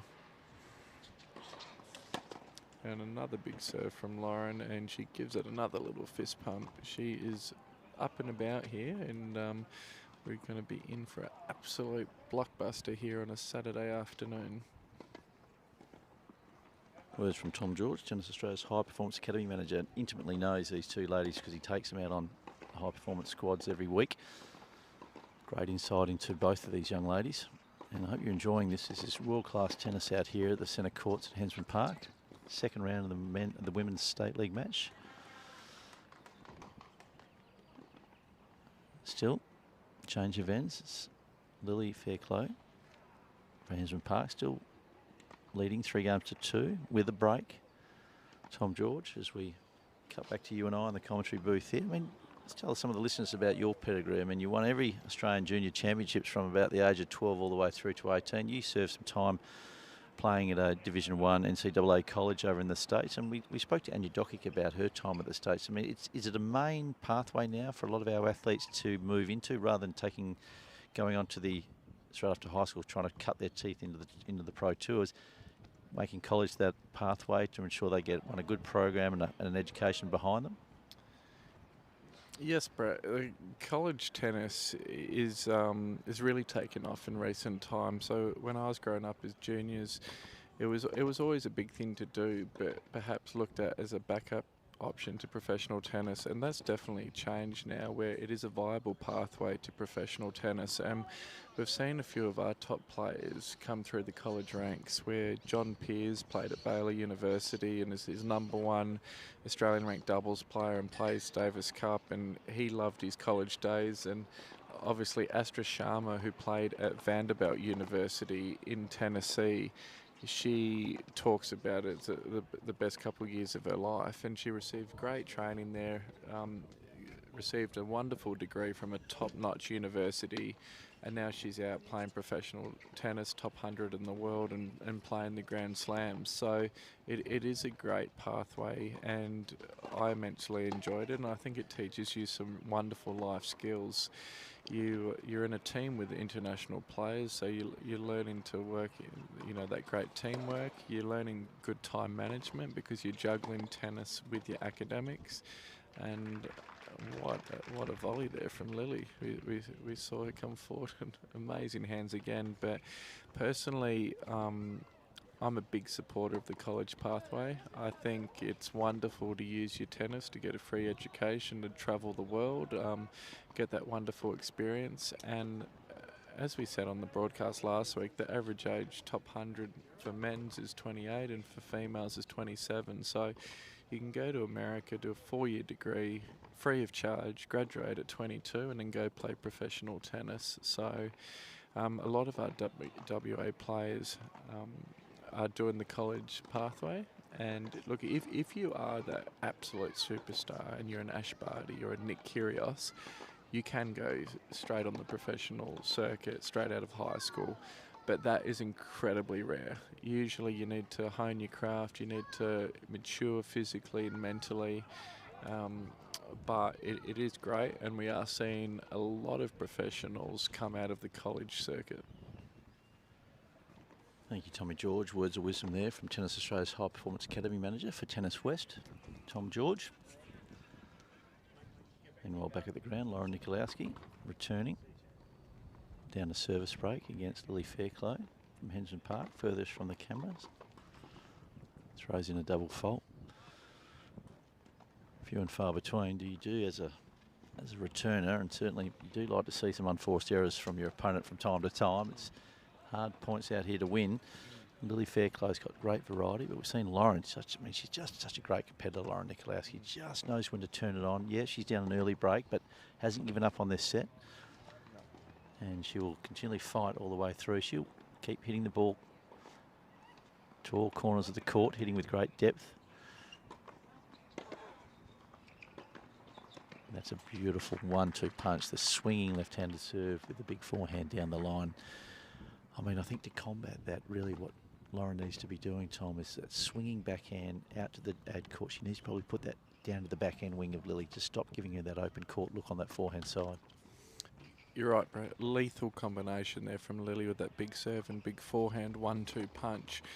Another cheap double from Lily, though. She just rushed that, and Lauren's going to use that to her advantage. It's just relieving a bit of pressure for Lauren. But no, you're completely right. Lauren needs to cut that slider and just move forward and across before it gets away from her, and take it early and get it down the line to Lily's backhand. I couldn't agree more. Let's see what happens here.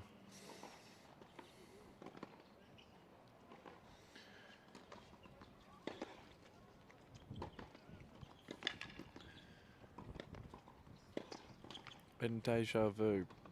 Lily with the slider out wide on the second serve, and Lauren went cross court, but dropped short, and she was in instant trouble on that short return. Lily with a big heavy forehand cross court that set up the point. So carbon copy of 2 points ago. See what happens here. Lily taking her time, Getting the towel at the back, resetting. She knows this is a pivotal stage.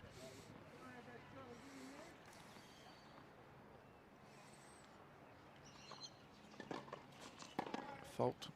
Struggling out to this forehand wing that Juice caught in this game. 6th game of the first set.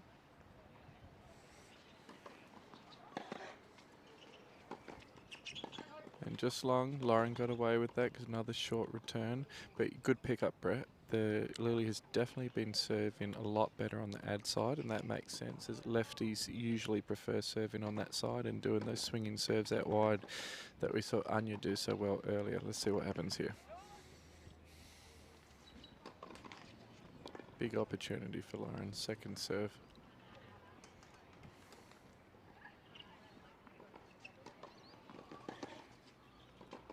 Good return.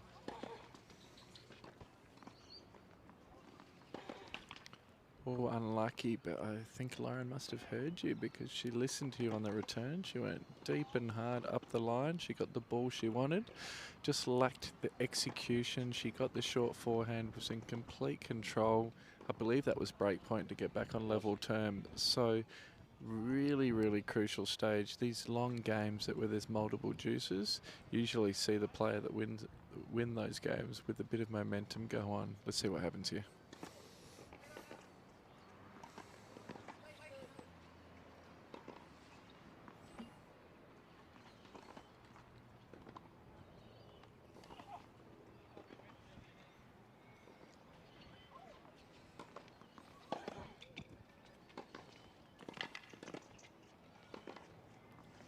There we go again. The serve to the backhand, the short return, and the big forehand. I think we're going to see a lot of that from Lily today. Over to you, Brett. Yeah, as made mention, if I was out on court with Lauren right now, I'd really try to keep it away from that forehand wing of Lily. She's starting to really dictate off that wing. Lauren's, if she hits anything short mid-court, anything around the middle, Lily just runs around and gets onto it. So Lauren just probably needs to just start thinking a little bit more about working the backhand wing over for Lily. It's Lily serving.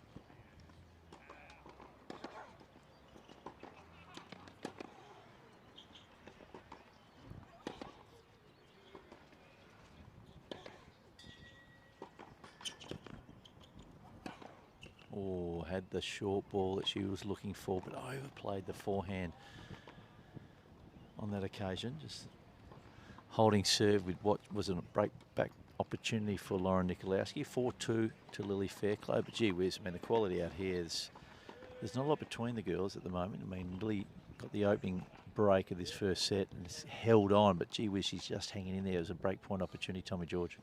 You're right. The scoreboard's shown 4-2 to Lily, but there's absolutely nothing in this. And this is going to be one of those matches where it's just going to come down to a few crucial points at crucial stages. You talked earlier about the crucial 7th game of the set, and here we go with the 7th game. This is a must-win game for Lauren.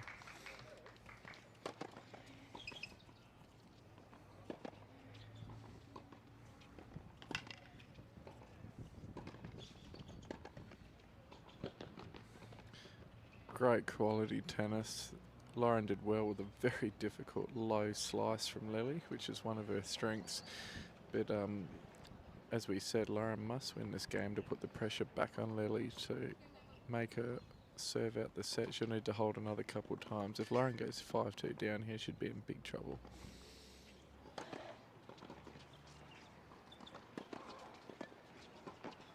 So I don't mind that play, Tom.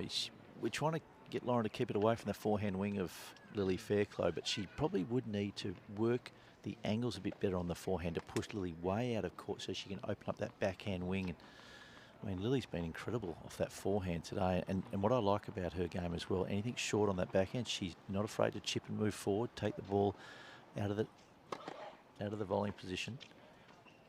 Just overplaying that chip slice.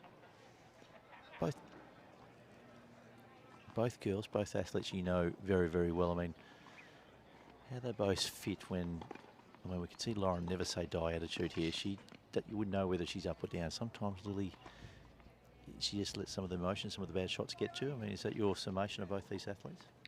Yeah, different personalities, Brett. So Lauren is that feisty competitor and will hustle and incredibly intense.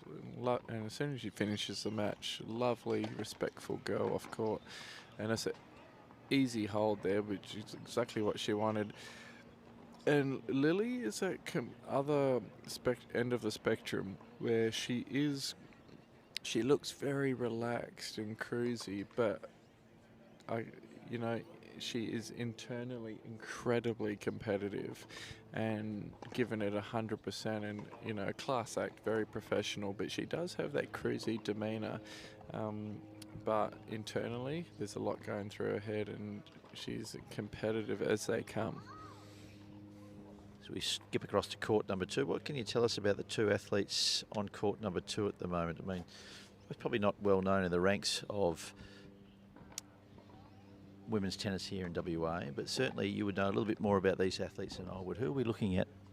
Yeah, we've got wonderful players here playing at the number 3 position. So for Hensman Park, we have Ella Nurkic, who is coached by James Connolly here at Hensman, and she is a former winner of the Karen Buchan's Award, which is an award at the Tennis West Awards for players that work really hard, are very respectful, and Ella is an absolute class act. She's a delightful young lady, always has a smile on her face, very personable and very good player. She's made quarterfinals of Australian nationals, and always been in the WA state teams, and obviously part of the team that won state league last season. So she big game, big ground strokes. You won't see her come to the net too much, but you'll see her really go for big aggressive plays from the baseline, and she's playing against Lara Tovich, who a bit more of a counterpuncher. You can see her scrambling around the back of the court on this point, and she will try and make a lot of balls. She's a very good player in the juniors.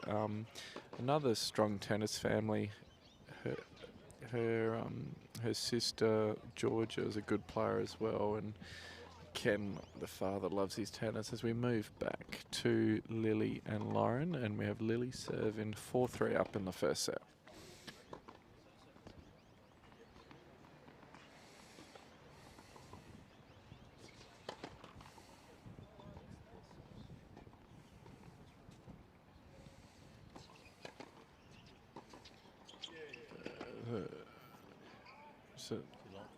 Just a double fault there from Lil, so she's holding serve throughout this first set, but those double faults could come back to bite her, and you can't give Lauren an inch.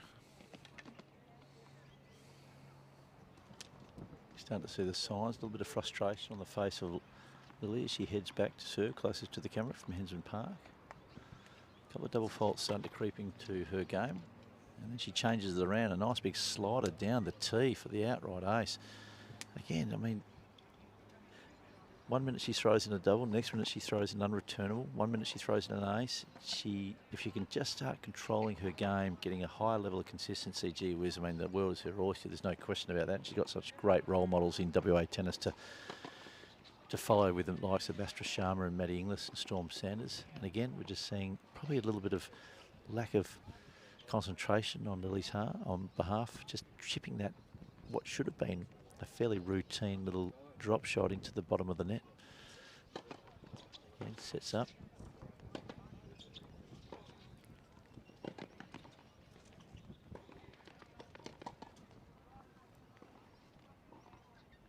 Nicely played, Lara Nikoloski, and Lily almost forced all the way to the back fence in that point, just trying to counterpunch. And the wind is starting to play a bit of a factor, certainly at the end that Lily's serving from. And a little bit frustrated too, Lily. She's just talking to herself. Sets the serve. Beautiful swinging serve. Oh no, drops that serve. 4 games apiece. Again, unforced errors starting to creep into a game. Certainly the first 7 games, she was all over her opponent, but again, doesn't take much to slip off and, you know, find ourselves back on serve 4 on the first set, Tom. Yeah, well done from Lauren to get the break back there, and you know, with her tenacious attitude, she's going to keep coming and coming and coming until she gets her way there. So here we are, level pegging 4-all. But see what happens.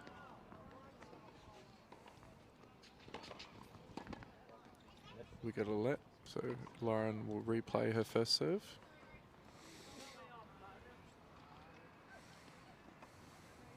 Didn't hear that. Lauren certainly didn't hear that. And Lily just reassured it was a let first serve.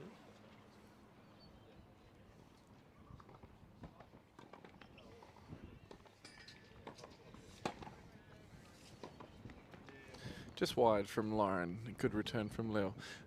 Love 15. But yeah, you're right, Brad. That last service game, coupled uncharacteristic unforced errors from Lily.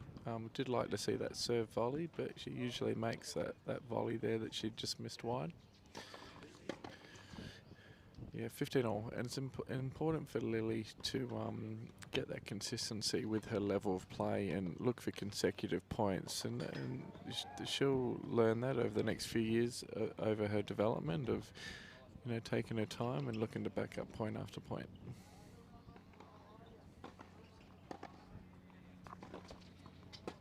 Beautiful sliding serve out to the left-handed back, and you can see Lily just self-admonishing, a little bit frustrated at the moment after holding sway in this first set, then dropping her serve only a matter of minutes ago. Lauren's got a real pep in her step, finds herself at 4 all, chance to go up 5-4, and there is, as Tommy heard off camera, a bit of a momentum shift. The service was long.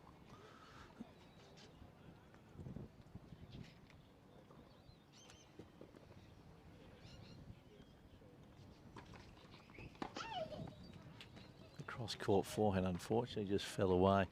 Lily just a little bit frustrated now. You can see the frustration creeping in. She's not on the balls of her feet. She's sort of dragging herself around the court a little bit. She just needs to compose, Lily. Work that big first serve and the big forehand if she can get back into that rhythm. We've spoken about Lauren's fighting qualities throughout this match, and we have seen it over the last 7 minutes where she's got back on serve and holds game points, go up 5-4 in the opening set.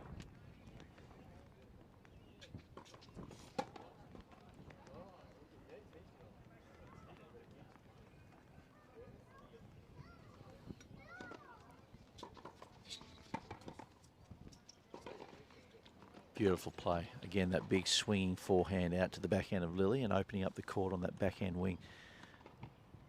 She's just found another gear, I think, Lara Nikoloski, and that culminating in a little bit of frustration coming from this side of the court from Lily, but it's all before Lily right now. Needs to hold this serve to stay in this first set. Yeah, so you're right, Brett. Lauren really has a pep in her step, up 5-4 now, and what a turnaround. The last change of ends, Lily was in control, up a break, 4-3 up, but let's turn our attention to Lara Tovich and Ella Nurkic. 4-1 to Ella. She's off to a great start.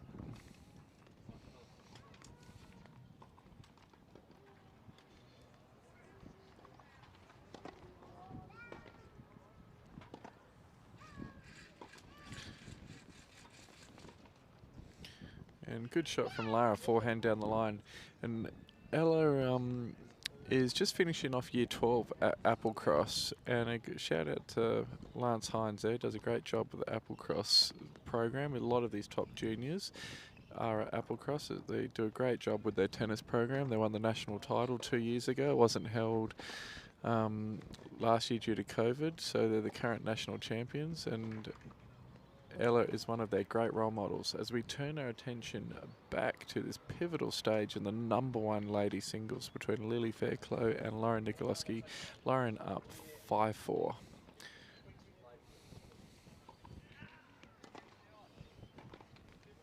So it's great concentration being showed by Lauren Nikoloski, closest to the camera from Cottesloe. Cottesloe down on the scorecard, trailing Hensman Park 2 rubbers to love. Anya Doc and Hayley Burton defeating their Cottesloe opponents in the first 2 singles matches of the day. Lauren Nikoloski here, 5-4 up. Lily Fairclough serving, furthest from the camera from Hensman, trying to stay in this first set. Let. A little bit of swirly breeze around. Breeze heading towards the camera.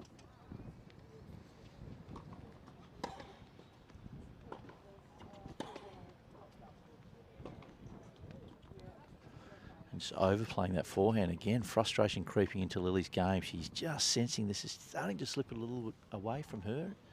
The first part of this set, she was working that big forehand cross court really, really well, not mishitting anything, but we've seen a couple of double faults, Tommy George. We've seen the forehands, which is generally very reliable, just mishit a couple of times, but that's a beautiful comeback, and you can hear the cries of come on from Lily Fairclough, just trying to get herself up and about here. Really incredible tennis here. I mean, some of the best tennis we've seen for the day. There's no question about that. You really start to see the mettle of the player under these type of conditions. With this pressure on, the mental aspect of the game is so important. And a big serve out to the forehand wing, flat and wide, Tommy George. I mean, what do you do at the High Performance Academy on the mental aspect? You touched on it at the top of the broadcast. You might want to give the listeners a bit more of an update around some of the work that you're doing around the mental aspect of the game. Thanks, Brett. Yeah, so working with the players, oh, bad miss for Lily there, back to 30-all.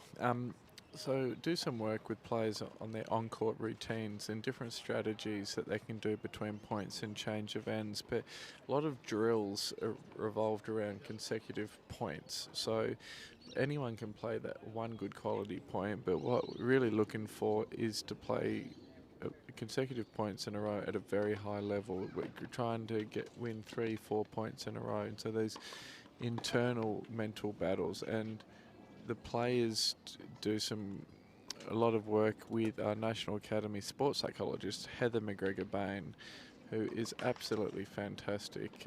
And there's a very costly double fault from Lily, and she finds herself down set point. So let's see what happens here. I mean, it's been a great fight back from Lara Nikoloski. We did touch on her mental strength at the early stages of this match. Lost the opening serve of this match. Finds herself up a break point against Lily Fairclough. Lily just taking a little extra time, furthest from the camera. Beautiful swinging serve. That is a wonderful play to get back into juice situation. That was a first set point opportunity from Lauren. Gee whiz, that took real courage under extreme pressure to come up with a sliding serve and then move forward with a beautiful punching volley cross court, Tom George. You're right. Very brave play to be down set point and to throw in the serve volley. Let's see what happens here. Second serve.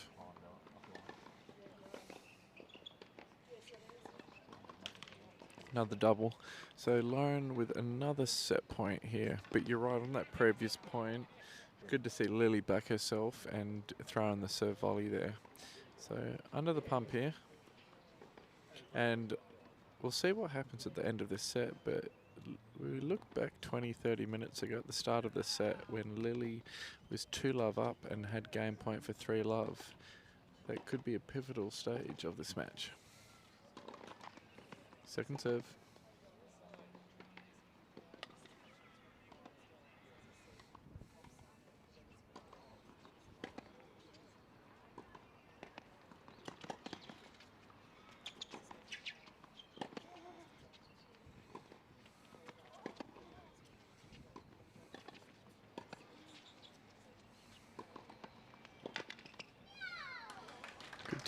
Good tennis, we're back to juice. And the crowd is loving the good quality play here. Very, very high standard for these two girls.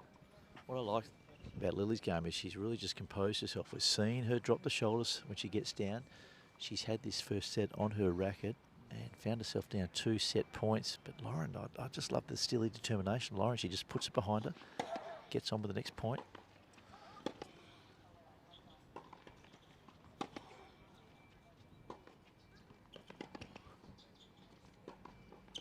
And that's that play we were talking about only moments ago where Lauren needs to keep the ball away from that forehand wing because Lily does love to dictate and likes to work that cross-court forehand, open up the court.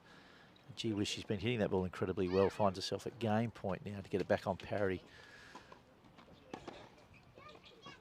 That is an outstanding backhand down the line from Lara Nikoloski. That's the shot that she's probably wish she had a hit on set points, Tommy George. And we find ourselves back at juice. And gee, this is a real tug of war out here.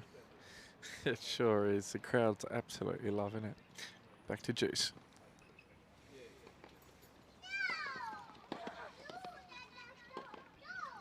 And that's just too good. That's a great serve, deep in the box to the backhand, got the short ball and huge forehand. What a 1-2 winning play from Lil.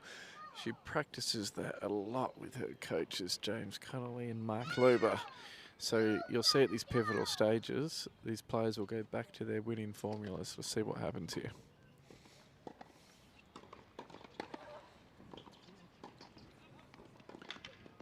And there she goes again.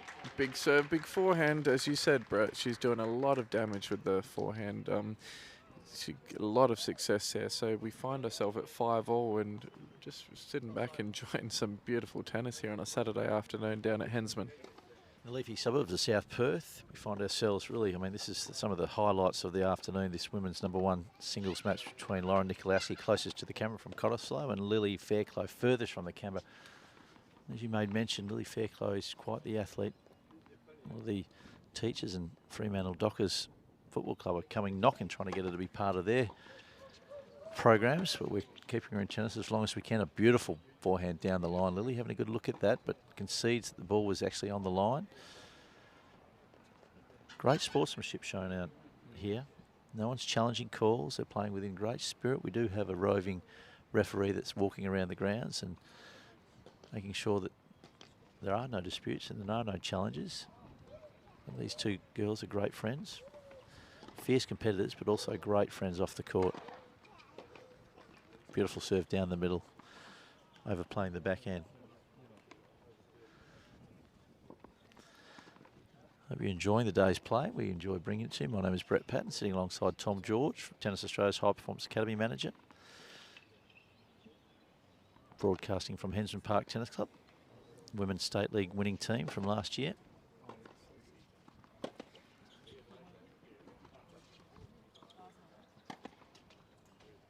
Gets a short ball and just opens up the shoulders, punishing into the backhand corner. You can see Lily Fairclough a little bit frustrated. Was trying to do some broadcast. We have a lot of fans coming down to the broadcast booth at the moment. Tommy George, as you can say hello to Julia. She's our events and sponsorship manager. Julia, she's just giving everyone away. She's come to watch some of the great tennis today, and no doubt a big fan of yours, Tommy George.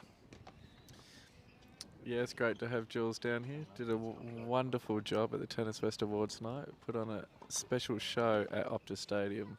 So thank you very much, Jules. How are you enjoying the day's tennis, Julia? Oh, it's really good. I've always loved tennis, grown up playing tennis. Tennis has been a big part of my family, so it's really good in my role that I'm able to make tennis come alive and bring tennis into the community. Yeah, it's wonderful, and it's great to have a legend of tennis in WA, your dad, come down and have a look. Yes, he's Shane was #1 doubles player in the world over 40s. Went to Turkey for the International World Championships for seniors. So I'm sure we'll get him on to do a bit of commentary later. He'll absolutely love it. Big tennis fan, my dad. Oh, that's great. No, thank you, Julia. Well, enjoy the day's tennis. And as we see, Lauren got a lucky net cord there, and she goes up 6-5 in this first set. Interesting, we're talking about the Upper Cross Tennis program at Upper Cross School. That was actually the Brains Trust was Shane Smedley, former #2 ranked player in the world in the over 55s category. Did go to Turkey and make it through to a grand final there. Lost to a couple of Germans, I understand, but he's been living off that accolade for some time. That was about 10 years ago.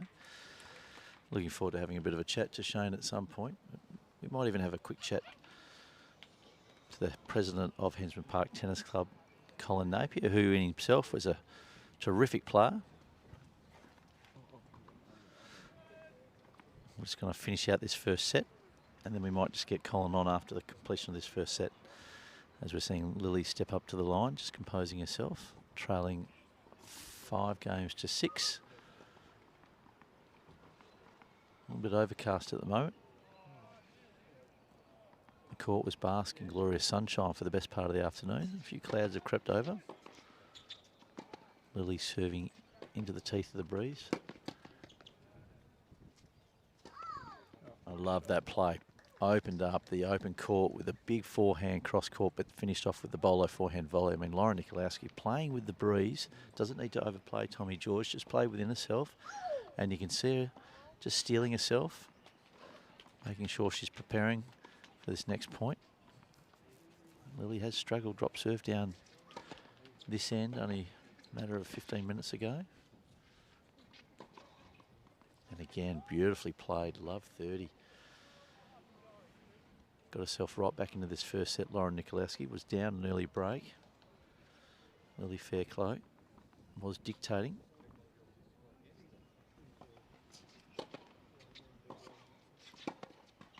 Love 43 set points to add to the 2 set points she had on the last service game for Lily Fairclough.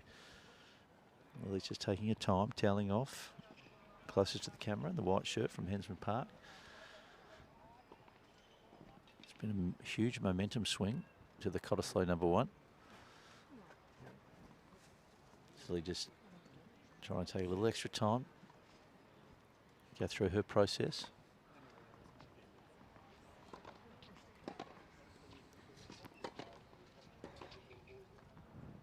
Overplays that off forehand, just ball's width outside the single sideline. 3 set points squandered, 2 to come. 5-6, 15-40.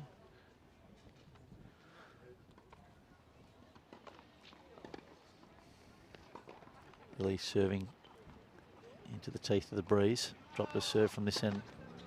Big serve, flat and wide.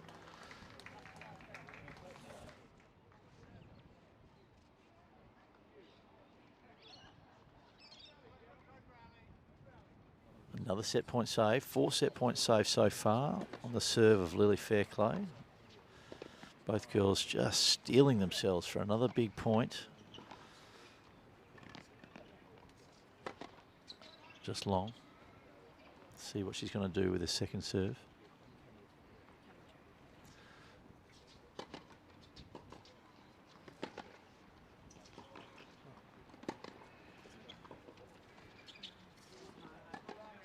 Beautiful played. The 5th set point saved on the serve of Lily Fairclough. Talk about grit and determination. Just really steeled herself to get over the top of that short ball, pushing it deep to the forehand wing of Nikoloski. We see Lara Nikoloski at the furthest end of the court, in all blue from Cottesloe, just again toweling off. She'll recognise that she's had 5 opportunities to close this first set out. Lily Fairclough just showing her mettle. Juice. Trailing 5-6, second serve. And a second serve fault. 6th set point for Lara Nikoloski. Currently leading 6-5 in this opening set. The #1 singles between Hensman Park and Cottesloe in the second round of the Women's State League here at Hensman Park. Hopefully you're enjoying today's broadcast. We're enjoying bringing it to you. My name is Brett Patten, sitting alongside Tennis Australia's High Performance Academy Manager, Tom George. Tommy's giving you some great insights into the minds of these players on court today. Set point, first serve, fault.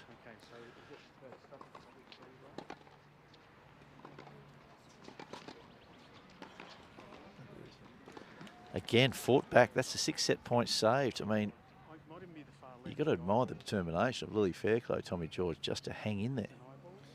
No, you're right. She's doing a great job of coming up with some first serves at some critical stages. And she's too good a player that Lauren will need to take her chances.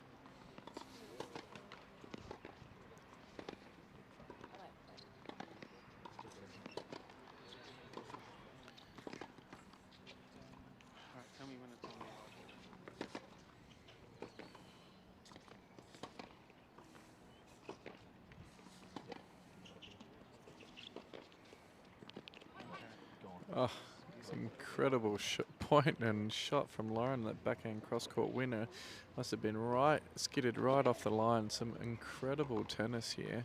So I believe this is set point #7, Brett? Set point #7. Keeping stats here in the commentary booth. 7, the lucky number for Lara Nikoloski. Yeah, let's find out. Could it be lucky #7?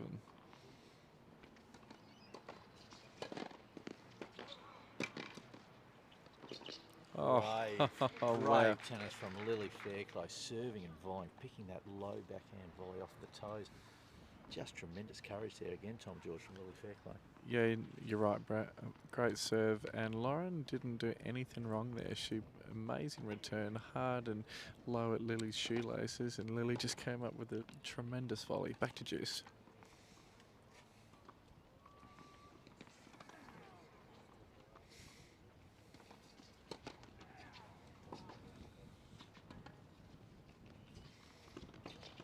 And that's too good from Lily. Behind the baseline, an incredible touch to hit an amazing drop shot. Now it's game point to see if she can bring it to a tiebreak. It's almost fitting that it does go into a tiebreak, Tommy George, but 7 missed opportunities to close this first set out for Lara Nikoloski. A completely brave point there from Lily Fairclough. She's serving to the ad court. Beautiful swinging serve. And there you go. I mean, it looks so easy when she gets it right, Tom George, but gee whiz, it's amazing what a little bit of pressure does to players out there. She lost her way. She hit a lot of double faults.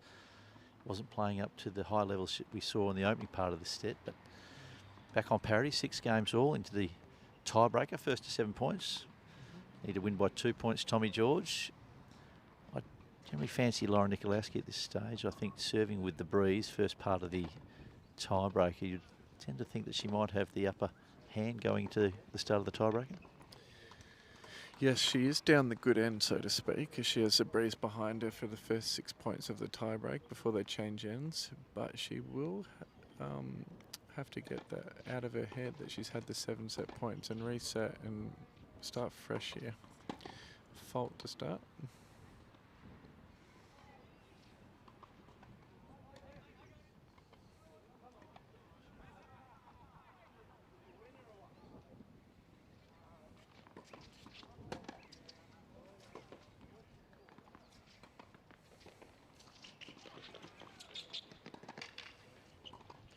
And just wide there.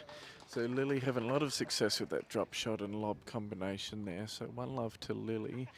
But as you said, Brett, it'll be very tough after having 7 set points and to have 6-5 and love 40 with multiple set points. It'll be tough to get out of her head moving forward here.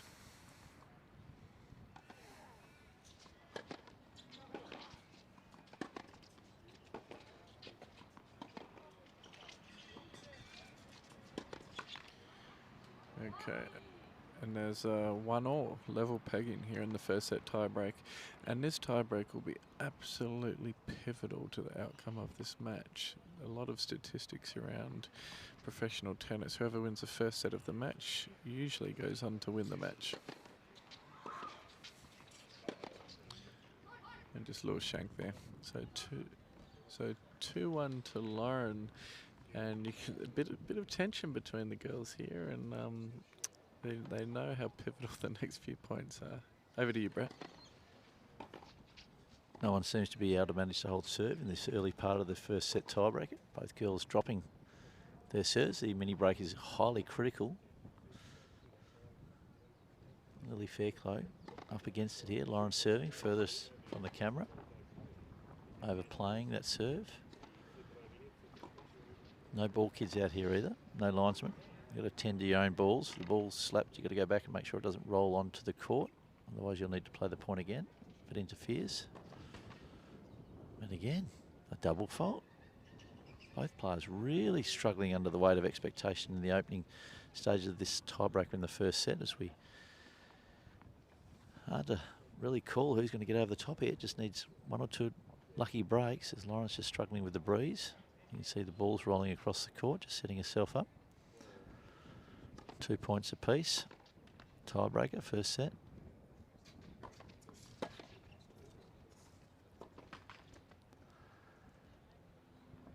Hitting the top of the net. Lily Fairclough just takes a deep sigh of relief there. Not 1 point has been won on the serve in this tiebreaker. 3 points to 2 to Lily Fairclough. Hensman Park, closest to the camera, all white. She's gone well, serving out wide to the backhand of Nikoloski, and it goes for the tee. Opens the court up. Oh, overplayed. What do they call that sort of volley? An unlucky volley? little bit of a tight volley, Tom George, but in any case, that was a routine volley that should have been put away. The point was played incredibly well by Lily Fairclough. She snatches at her towel. She's a little bit disgusted with herself, missing an opportunity to go up 4-2. 3 points all. As both girls are just toweling off at the change of ends. We can see them going through the rhythm. It is quite warm out here. Both girls going to the drink bottles, just going through their routines.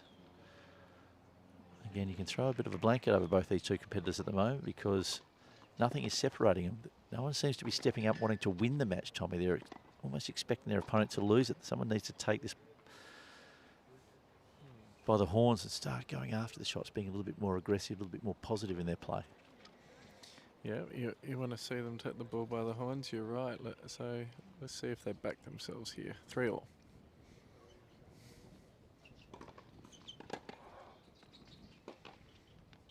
And that's wide. Lily's not happy with that. 4-3 Lauren.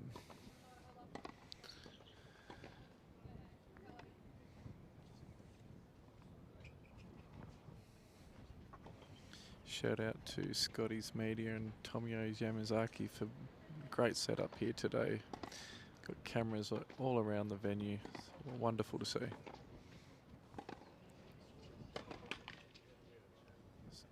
Second serve.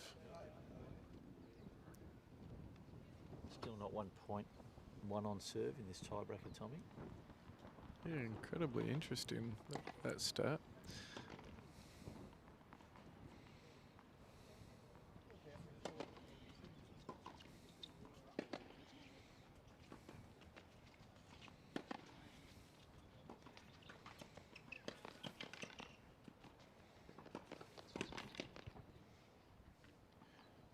And the trend continues. We have 4-all. Let's see what we have coming up here. Lily can win this point. She'll have the set on her racket. Would both girls know that they haven't won a point on serve yet, Tommy? I mean, would that be going through their mind? Would they even be considering that? Yeah, it's an interesting point.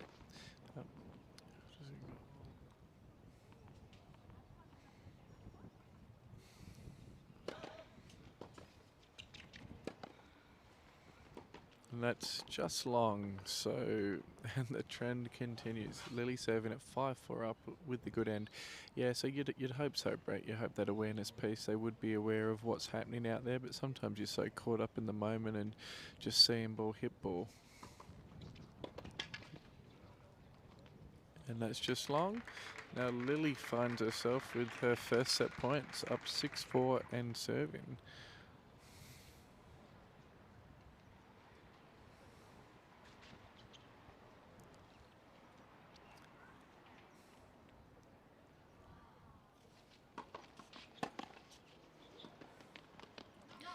And just wide, so 6-5 to Lily.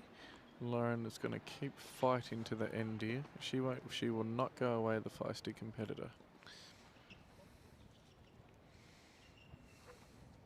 Both girls have had set points here. Lily with another one.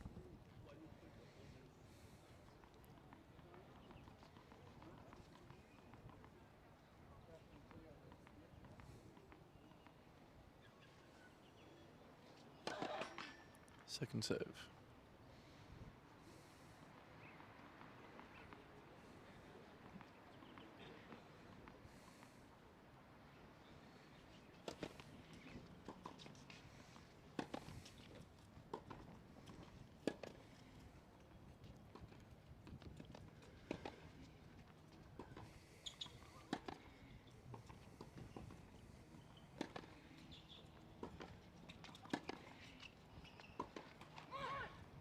Big come on from Lara Nikoloski.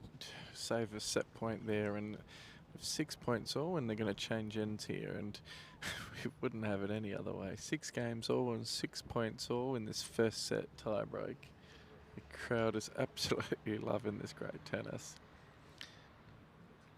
Pivotal match, this one for Cottesloe. It's a must-win rubber, as Ella Nurkic has won the number 3 singles match in compelling fashion, 6-1, 6-1 over Lara Tovich. So Cottesloe really need Lauren to win this set and win this tie to go into the doubles and make sure it's a live match. Tommy George with all the data.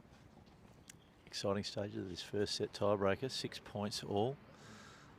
Interesting stat, only one service point has been won throughout this tiebreaker. Lauren serving with the breeze, furthest from the camera, all blue from Cottesloe.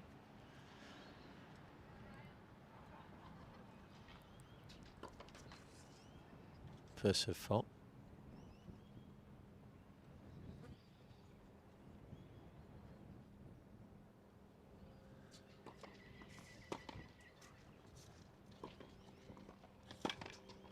Coming up for an 8-set point on Fairclough serve.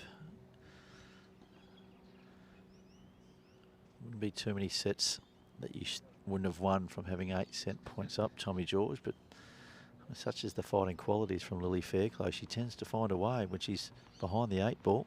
See what she can do on this point. Serving closest to the camera. Beautiful sliding serve. Again comes up with the goods, and the crowd getting right behind the hometown girl. I mean, a beautiful left-handed slide out to the backhand wing of Lara Nikoloski. Just had no chance of getting any racket on that. 8 set points gone begging for Lauren. The tension's palpable here in the opening stages of this, closing stages of this first set, I should say. Now overplayed, and you can hear Lily just roaring. Finds herself with the set point. It may even be a second set point compared to the 8 set points Nikoloski's had already. As we focused on Lily Fairclough, getting in the ready position.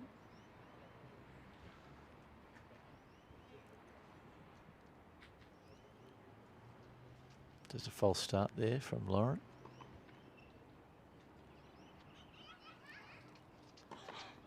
Beautiful serve out wide.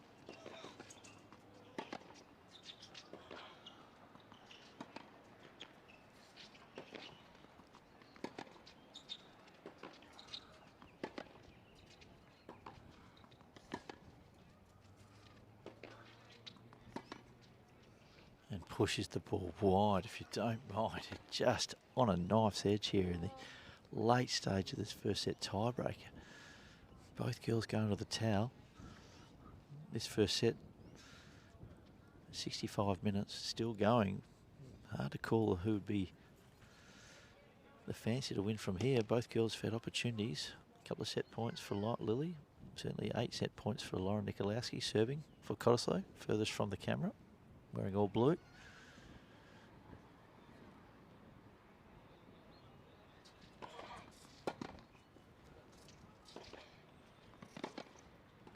If you don't mind, beautiful dipping cross-court forehand and the clinch fist from Lily Fairclough finds herself another set point opportunity. 9 points to 8, serving to the ad court. The sliding serve wide has worked well for Lily. See if she goes there, and has, and misses.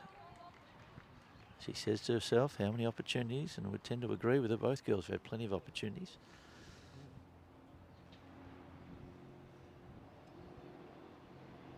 Lily Fairclough, closest to the camera from Hensman Park. Hensman Park currently leading Cottesloe on the day, 3 rubbers to love. They have. We think it's 9 all. We think they've missed a change of opportunity here. And long, overplayed. Lily's certainly not happy. By our score count, that's 10 points to 9. They should have changed ends at 9 points all. They change ends after every 6 points. Could be quite telling given that the conditions out here are favouring furthest from the camera. Lily Fairclough returning from Hensman, Lara Nikoloski, her 9th set point serving.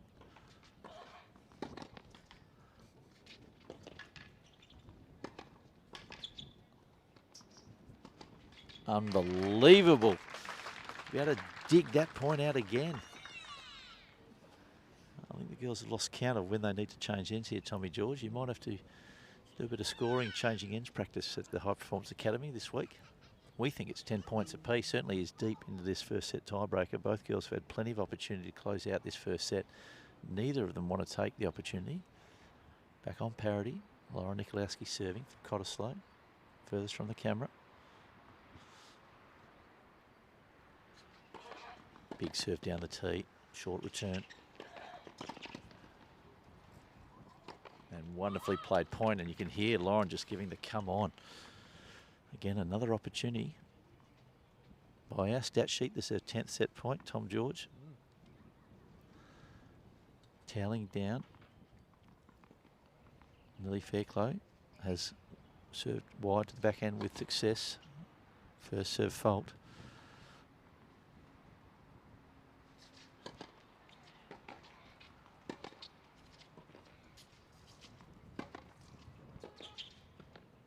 Overplayed. Wonderful tennis here.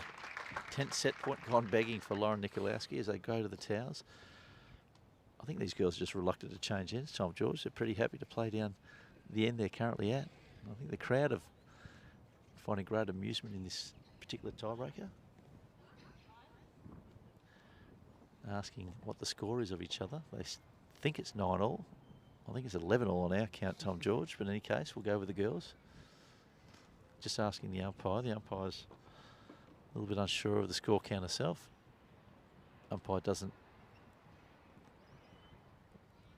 take the scores. They just adjudicate if there are challenges. Both girls are going back to their ends.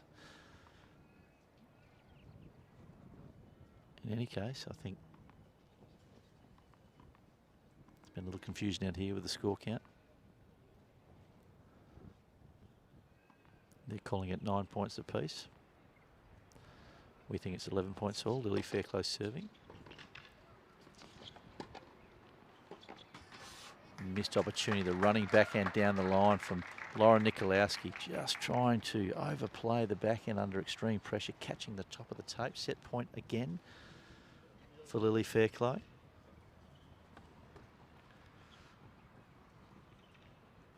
Late stages of this first set tiebreaker. Camera zooming in on Lily, just seeing how she prepares for return of serve. Set point.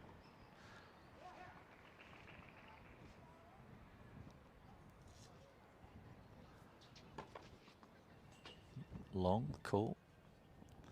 Second serve, Lara Nikoloski. Down a set point.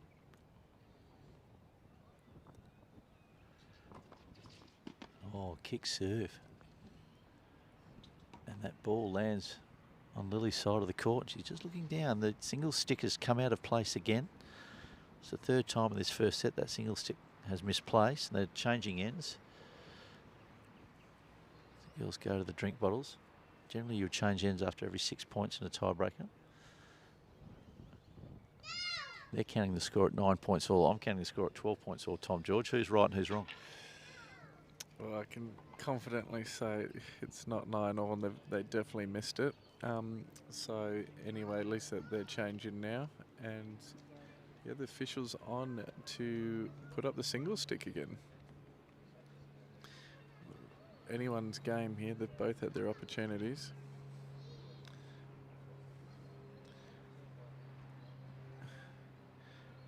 Lily's just going to pick up the ball here.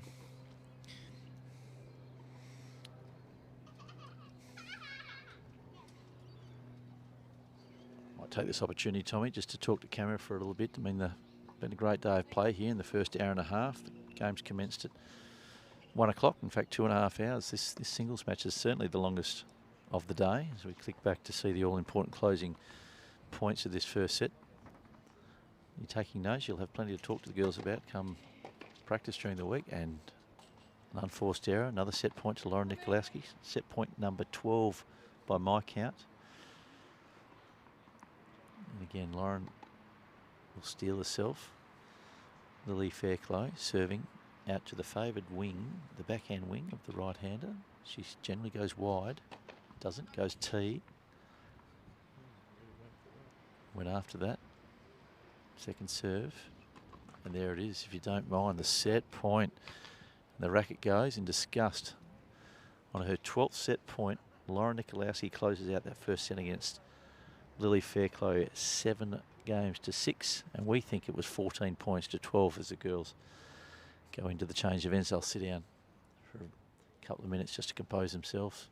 A little bit of frustration creeping into Lily's game. We think it was 12 set points to Lauren, and we think certainly Lily Fairclough had her fair share of opportunities there to close that set out. What would you say about that first set, and where do you think the improvement needs to come from Lily Fairclough's game in the second set if she's to level the series up at 1 set apiece? Yeah, great set of tennis, very high quality from both girls, and they both had their opportunities. We probably look back to the start of that set when Lily was 2-love up in game point and really could have broke open the set there, going up 3-love and up a couple breaks. With her big serve, she'd be very hard to come back against from that stage. So I think for her, it's just putting her foot on the accelerator at those pivotal times and not allowing her opponent back in the match. And as we've been saying throughout the broadcast, one of Lauren's greatest qualities is her fighting spirit. And she was down a break the whole set.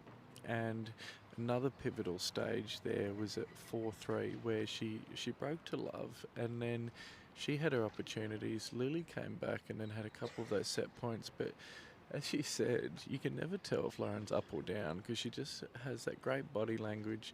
She really backs herself. That positive self-talk, the big commands, and it really just showed through at the end there. And an amazing tiebreak going back and forth. And she just came out on top through just sheer resilience and grit and her fighting spirit. So, look, I thought there was some brilliant tennis from both of them. Love Lily coming forward, the serve volley. Love the use of the slice and variety. See, Anya Dokic is out on court with her at the moment, talking her through that set, which is great to see.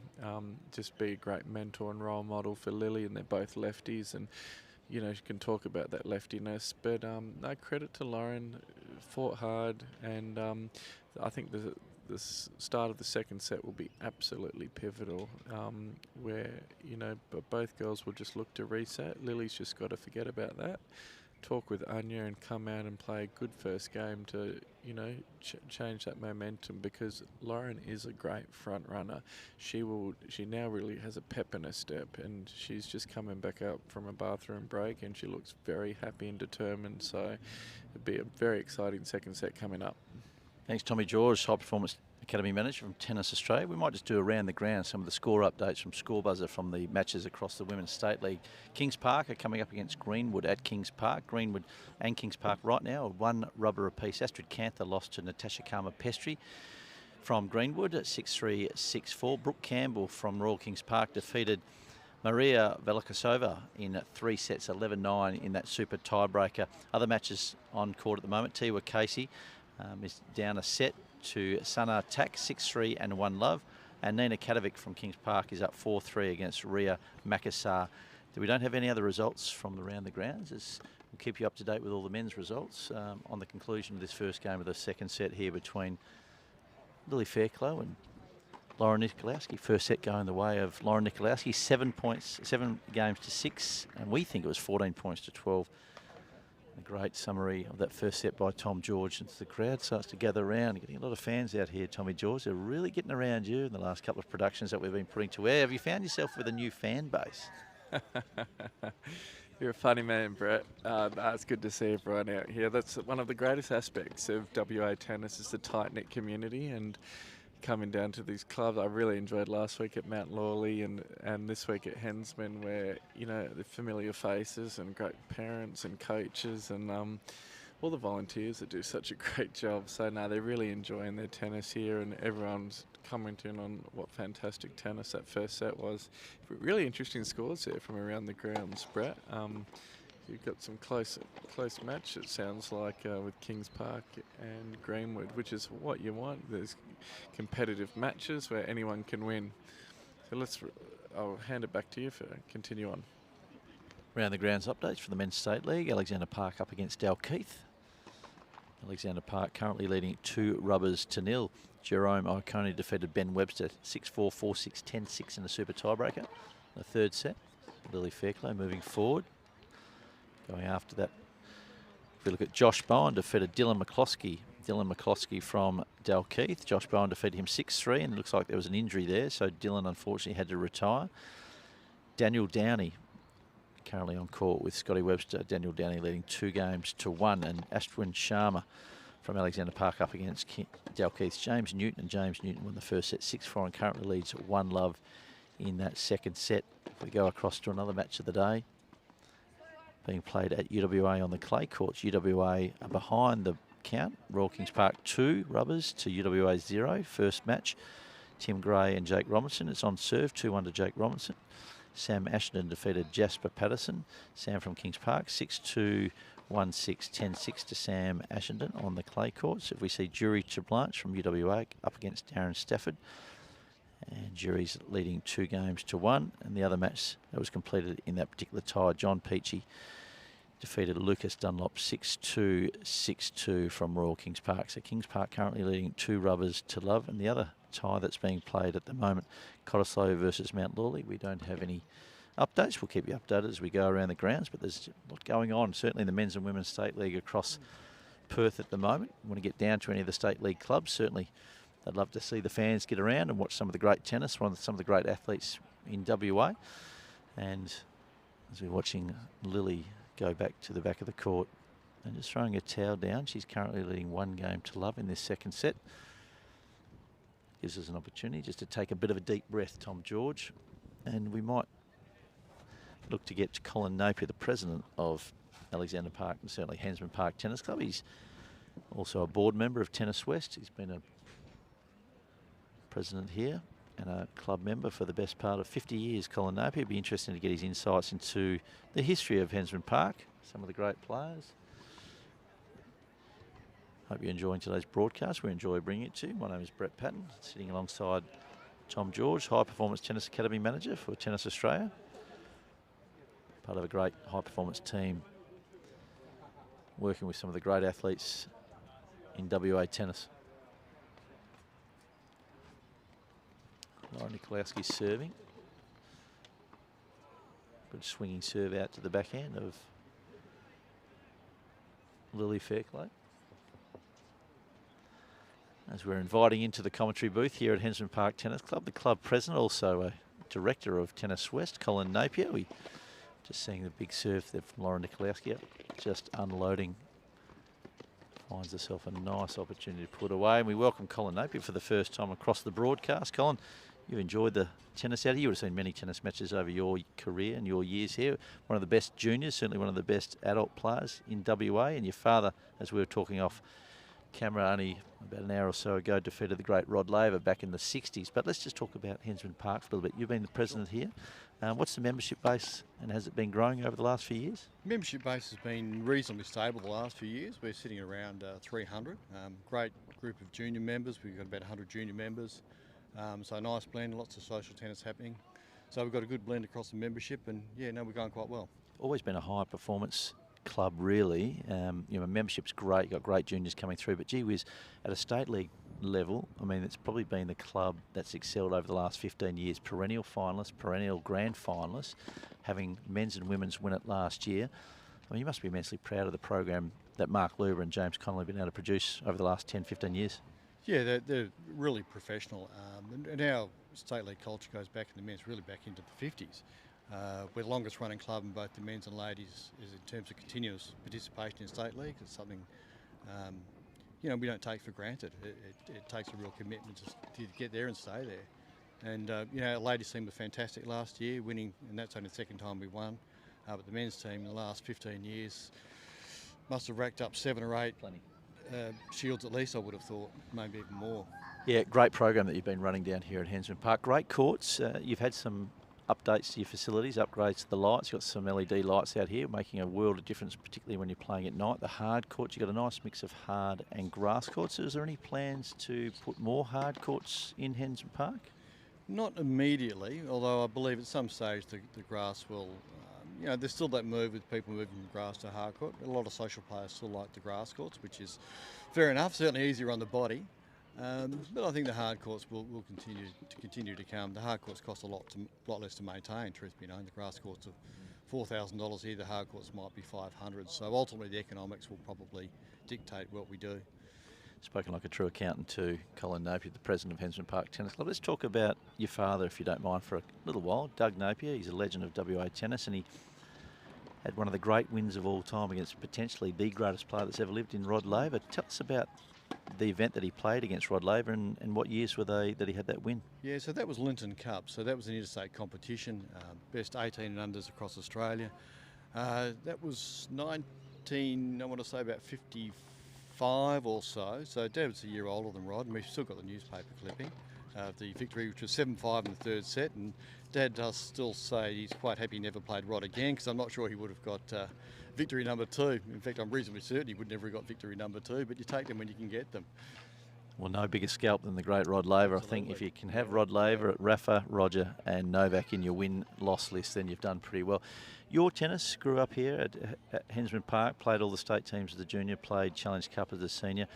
I mean, what has tennis meant to you, I guess, professionally, but also from a community standpoint?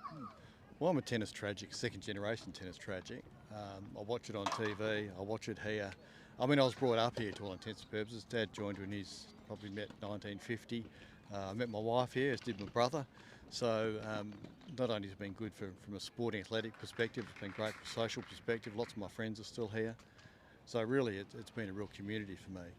And your kids have grown up here and they've had the opportunity to, be part of this wonderful tennis community, using tennis as a vehicle. I know a couple of your kids gone on to play college. Certainly your eldest girl's gone to play college, but aspirationally there's probably that pathway again for a lot of the kids who see tennis again as an opportunity to get around the world, to meet people, to network and just have a great lifestyle. I mean, what do you think about the pathway now as opposed to when you were coming through? A lot of kids are going on to college in the US and making that the mainstay pathway. I think it's a great opportunity for them. There are lots of colleges in the US. We're philosophical. My daughter's there.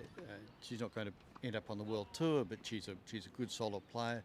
She can live in another culture for a number of years. She can get education. She's travelling around. So she's based in Georgia. She's been to Florida. She's been to Carolina. But more importantly, she's had some great cultural experiences. Had Thanksgiving with her family in Atlanta. Been hiking through some of Georgia. So, have you lost her to the States? Is that what you're saying, Cole? She won't come back? I'm pretty sure she'll come back, but she does have a Moroccan boyfriend, so I'm not quite sure where we're going to end up with that one. But no, she's pretty much a home girl. I think we'll see her back, but she wants to keep studying. And it's just a fantastic opportunity for kids from WA. Yeah. There aren't many who are going to make it on the circuit, and that's the reality of tennis. But there's another option where you can. Even travelling around Australia, I travelled around Australia, opportunities I would never have got otherwise. And for these kids to travel to the US is fantastic. And it's a wonderful sport in that you can travel around the country, you can go to any club, pick up a racket and you speak a universal language, and that's pretty much around the world. Both of us had the opportunity to use tennis as that vehicle to, again, travel, and it does help professionally as well as sort of in your social aspects as well. As we kick across back to Lara Nikoloski serving closest to the camera. What have you made of this match out here? It's been a wonderful first set. We think they lost score in that opening tiebreak. I think it was 14-12. The girls think it was 11-9, but in any case, the standard out here has been simply exceptional.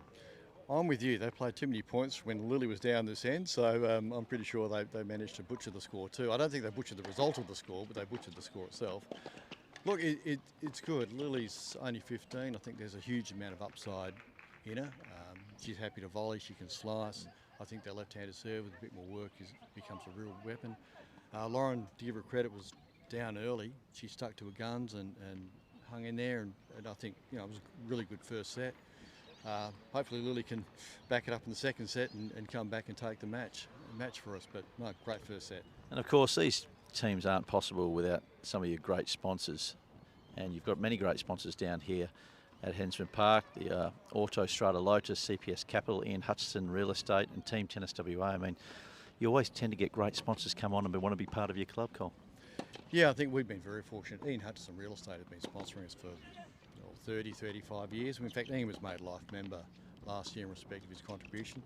CPS and Auto Strata are a bit newer, but their kids are playing down here. They love the atmosphere at the club. We've got things are happening on a Friday afternoon with the juniors, so they want to be involved, and this is part of the way of giving back to the community. So it's a bit of sponsorship and advertising, but it's philanthropic as well, which is fantastic. No, we love that too. So thank you, Cole. Thanks for taking the time to have a chat to us. We wish you all the very best for your endeavours moving forward. You've been a mainstay of the WA tennis fraternity for many, many years. Everyone knows Cole. If you drive around town, he used to have the red on your number plate, so you could never miss him. And he had the flowing bright red hair as one of the great WA talents. You're almost like the Dermot Burton of the 80s in tennis. I like mainstay. That's another code for, geez, Colin, you've just got a bit old and fat and old, haven't you? Journeyman. Thanks, Colin. Colin Napier. Colin Napier, the president of Hensman Park Tennis Club, giving some insights into the club and the competition. Some of the great stories, certainly from his experience. His father defeated the great Rod Laver, as you heard, back in the 50s. And to have that on your CV is simply remarkable as we get back to the game here. Lara Nikoloski serving. Closest to the camera. Some power hitting into the breeze from Lauren. Currently leading up a break. 3-1, second set. Hitting with great authority out here. Starting to find her groove at the early stage of the second set. Nice serve and volley. Bew just missing that forehand wide. It's a great attempt at the passing shot. Great articles in the West Australian too. We're taking the live feed through the West Australian newspapers. They've been very good in promoting the game of tennis locally with some great talent on display. We had Talia Gibson and Taylor Preston in today's paper, West Australian. And you snuck yourself into the photo there as being the Tennis Australia High Performance Academy manager. I found myself in there. Brad Dyer, who's also one of the great WA coaches, he found himself in the photo. It's great to see the talent getting recognised here in the mainstream media, Tommy. That's right, Brett.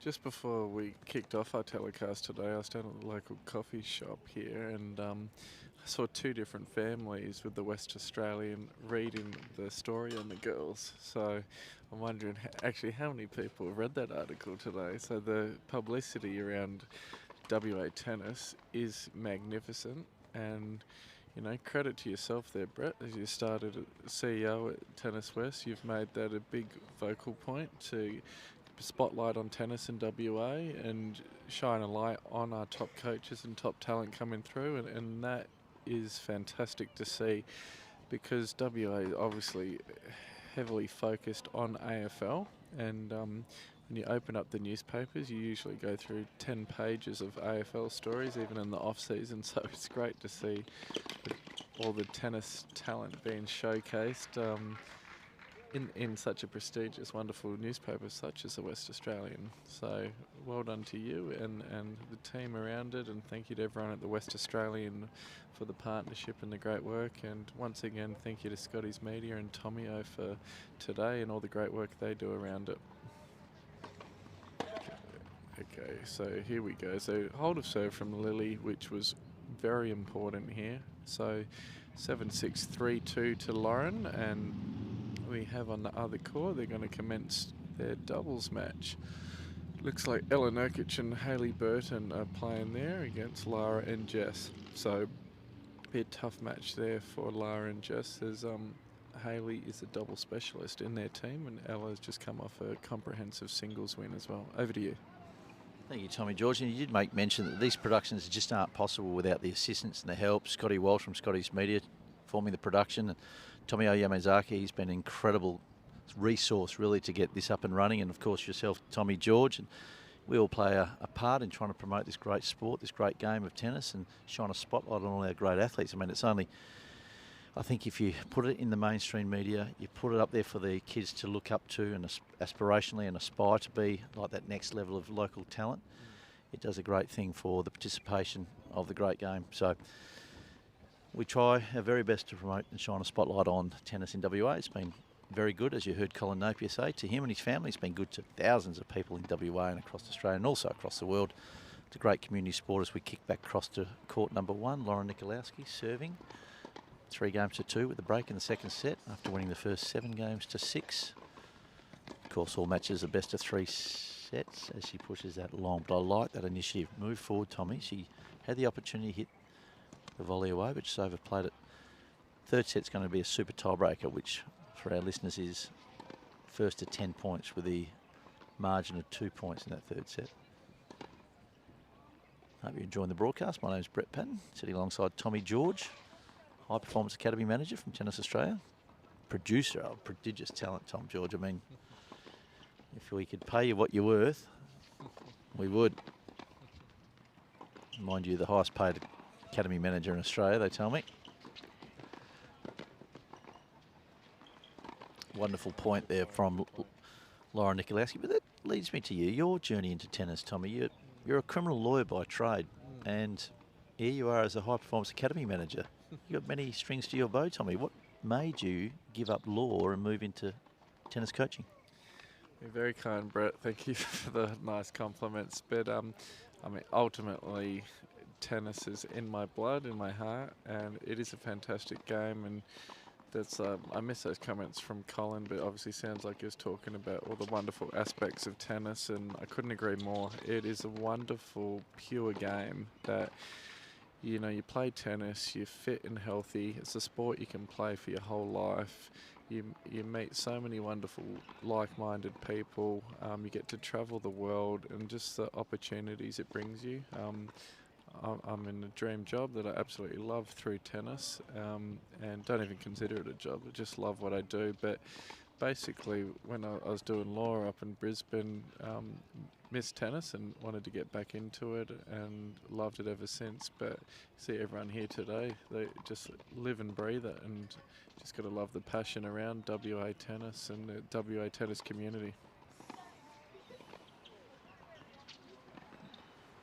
Tom George, High Performance Academy Manager, talking through life choices. Perth's most eligible bachelor, by the way. Those tuning in, come down to South Perth, tennis, Hensman Park in South Perth. Beautiful forehand down the line. Overplays the lob, but gee whiz, that was a good aggressive play from Lily Fairclough on that occasion. Down a break in this second set, a little bit frustrated with the way she started this second set. Had chances in the first, obviously, and the great fighting qualities from Lara Nikoloski got her the win. Are we seeing you in any of the Bachelor shows or Love Island or anything like that, Tommy George? You're sought after resources, no question about that. It's served down the middle, opening up the forehand wing for Lara. Getting cross court. Beautiful backhand down the line, beautifully timed, and that's the talent that Lily Fairclough has. Just beautiful connector, striker of the ball, just very natural, isn't she, Tom? Absolute natural talent. We're seeing a full display of everything she possesses. I think that's why she possesses such a bright future in the game. She really has it all. Technically, she's sound. She's got all the right grips, swing paths, everything. So there's no further work to do technically. She possesses all the shots. We've seen the serve volley. We've seen the slices. And she's just a natural athlete and natural mover. So I think you'll see the next few years there'll be a few articles, and I'm sure you'll turn on the Australian Open in January, and you'll see Lily Fairclough playing there. Very, very bright future she possesses. Overplayed the forehand, Lara Nikoloski. Back on serve here in this second set. 3 games apiece. Dropped her serve. Lovely drop shot. Good get from Lara Nikoloski. Opens the court up and just couldn't put that forehand away again. Some cheap errors creeping into her game, Tommy George. Plays the point. Is she overplaying the drop shot, or is something that she generally plays? Is it something that you talk to her about? Because it does create opportunities, but again, she's missing the open court forehands. Yeah, good point.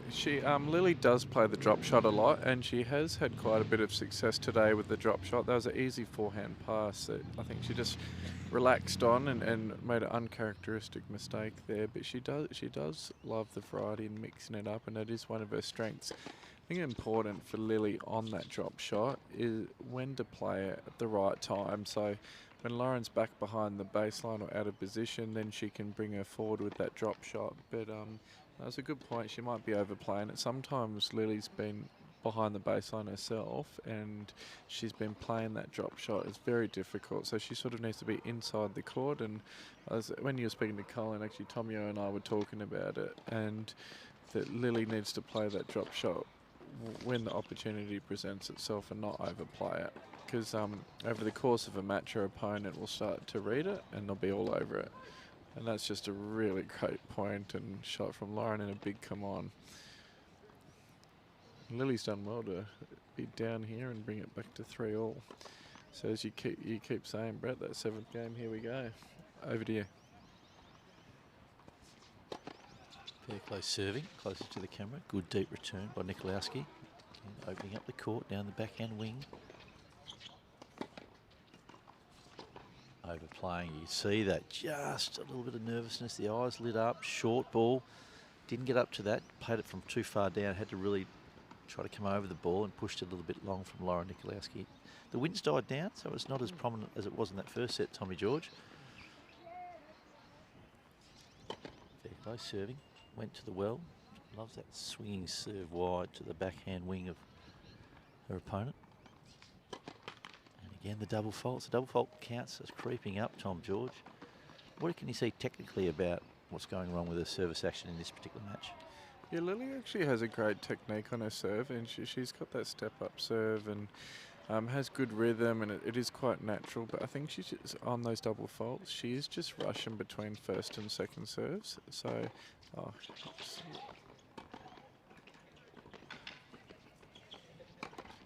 what a point from Lily. Great hustle from Lauren to chase down those balls, but full display of excellent mature tennis from Lily. Yeah, I think it's just really just taking her time there. Really important. She can just rush a little bit, especially at crucial stages. Good serve there, that swinging serve. So 4-3 up to Lily. Very interesting.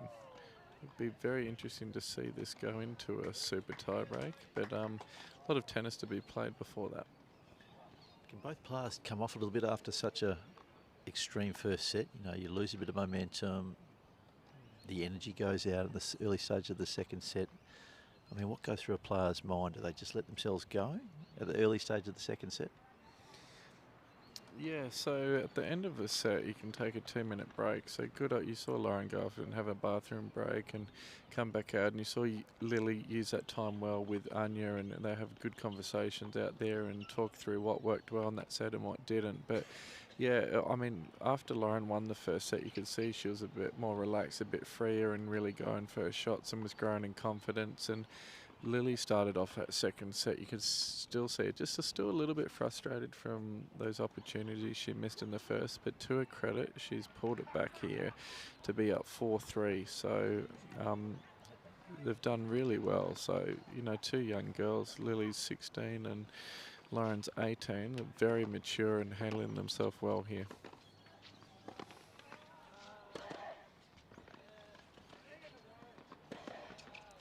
And giving Lily a dose of her own medicine, serve out wide to the backhand and the big forehand winner.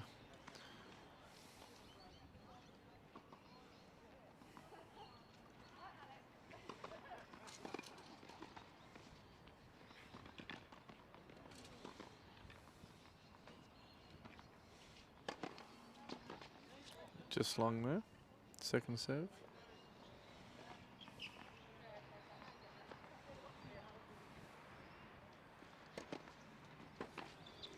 That's a cheap mistake. Second serve, missed return long there. Just relieves a lot of pressure for Lauren. Lily going to her tower, which is the right thing to do. Reset here and try and play a good quality point. Saw the announcement today, Tommy George, and we'll take your comment after this point regarding Ash Barty. Big serve down the tee, let. Ash Barty's decided not to defend her Turin Championships this year. Played at altitude in Mexico, I believe. I think that was part of the rationale behind her not going away. Along with having to quarantine and everything else, just needs to give her body some time to relax. But will finish the year as the #1 player in the world. I mean, right decision not to go away and try to defend the Turin Championships. The Turin Championships, for our listeners, is the best 10 players in the world, or 8 players in the world, all compete. Last tournament of the year. What are your thoughts on Ash's decision around not competing this year? Yeah, interesting discussion point, that one. Historically, Ash has done an excellent job of managing a busy schedule and knowing when to take time off, and obviously very famous for taking an extended break from tennis when she went and played cricket and was doing incredibly well in cricket, and then she's come back and did some great work with a life coach, Ben Crow, who's based in Melbourne, who's done some great work with some of the AFL teams.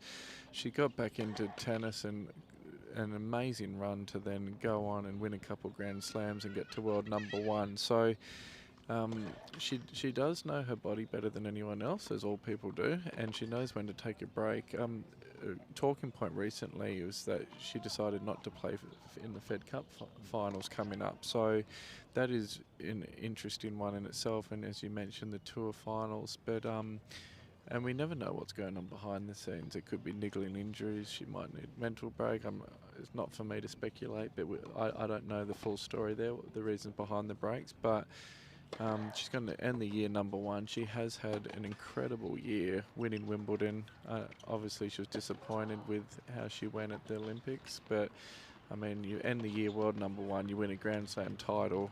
It's incredible, and what she's been doing is just absolutely amazing. So, well-deserved break, and she'll come out for the Australian summer and be the top seed at the Oz Open, and very exciting to watch because she's just an incredible role model for all these young girls. You know, we're watching some of our top talent, Lily and Lauren, and they look up to, you know, we have our own world #1, which is amazing in itself, and she's just such a delightful, charismatic, nice person. So get the whole country behind our world #1, and yeah, she can put her feet up, sit in her mansion, and enjoy a few weeks off.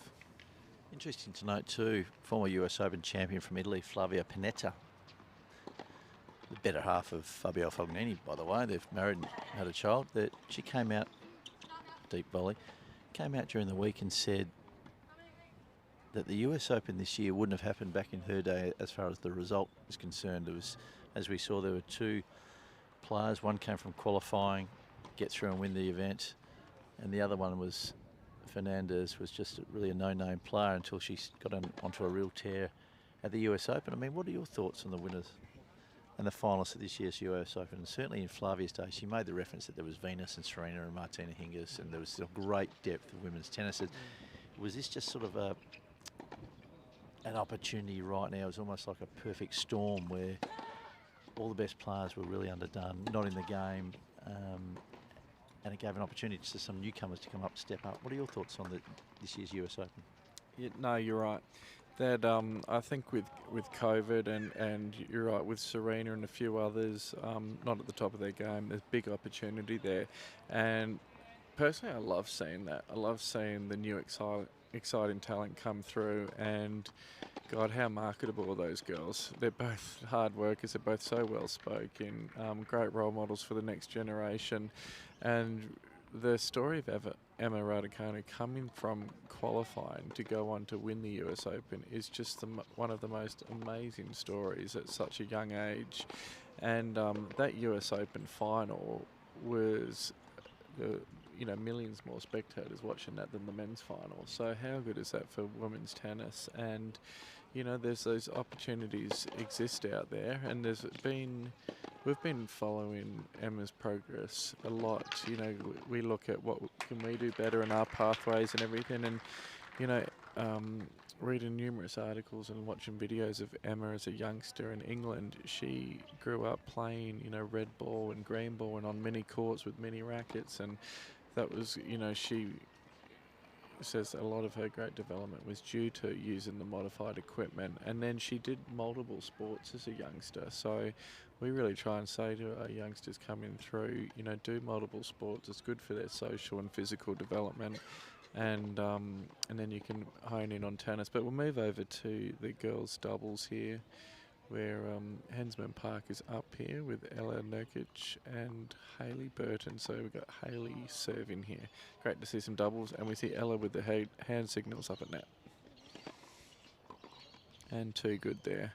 But Hensman are renowned for their great doubles play.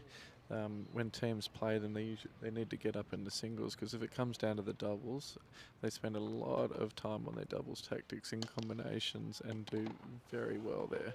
And we'll just move back on over to Lauren and Lily's pivotal stage of the singles. 5-4 to Lily. Lauren serving.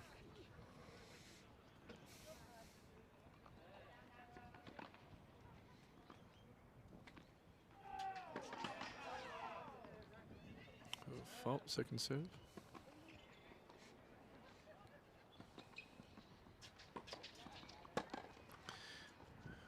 Forced error there from Lily, but we got a good view of that with the camera booth right next to the court. Lily took that so early, really stepped right inside the baseline. Good intent, which is great to see. I'm interested in your comments, just the jump in backhand there from Lily. A lot of the kids nowadays are doing that, seem to jump into the shot, a bit like Kyrgios and Game On Fee. Is that something you teach? And do you approve of that type of technique? Yeah, unfortunate double there from Lauren. Yeah, no, I think that's what we don't teach that. That's just sort of their natural flair, but we do encourage it.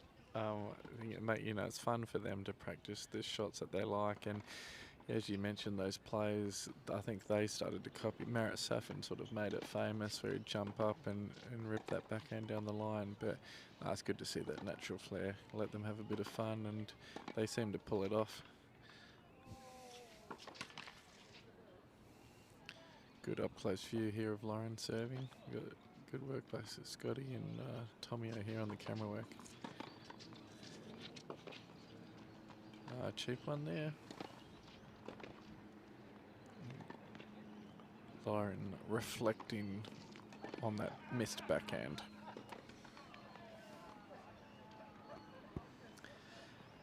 You heard it there. Now listeners, if you're going to go get coached by Tommy George, he'll let you play with all the flair that you have. And certainly encourage that. We want kids to enjoy themselves while they're out on court.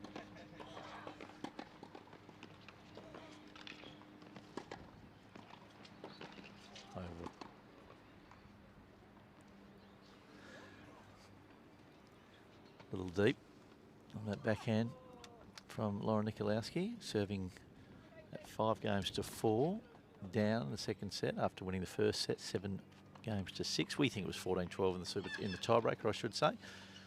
Third set, if it gets there, will be a super tiebreaker, first to 10 points. Lily Fairclough closest to the camera from Hensman Park. Lara Nikoloski, all blue. Cottesloe furthest from the camera.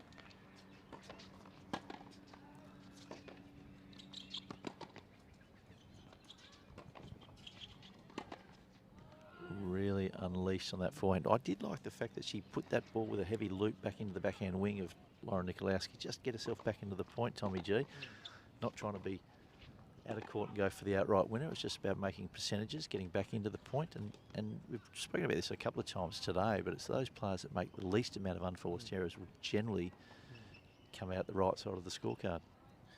Yeah, we know Lily possesses the big game and big winners, but that will be for her to iron out the next couple years to just be a bit more solid there and make those balls. That was a wild forehand down the line and probably not the right shot selection at that and at a pivotal stage.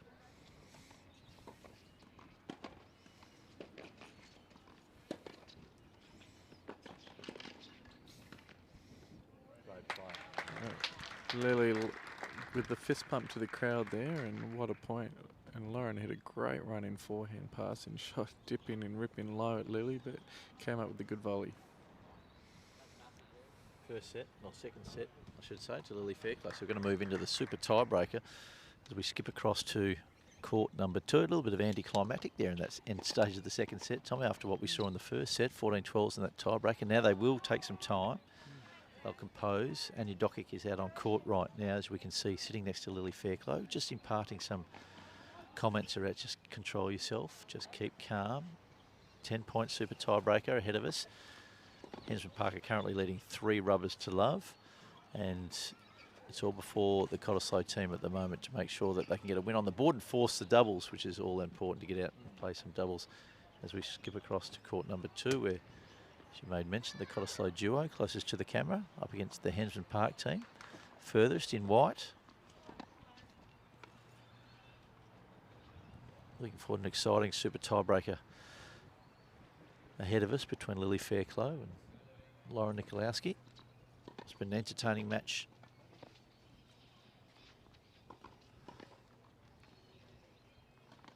Looking forward to what I'm sure will be a very entertaining super tiebreaker. And some of the challenges that both girls faced in that first set tiebreaker was their inability to win points in their own serve, Tommy G. They were too reliant on their opponent either making a doubles or making a cheap shot, but they need to start converting on their own serve.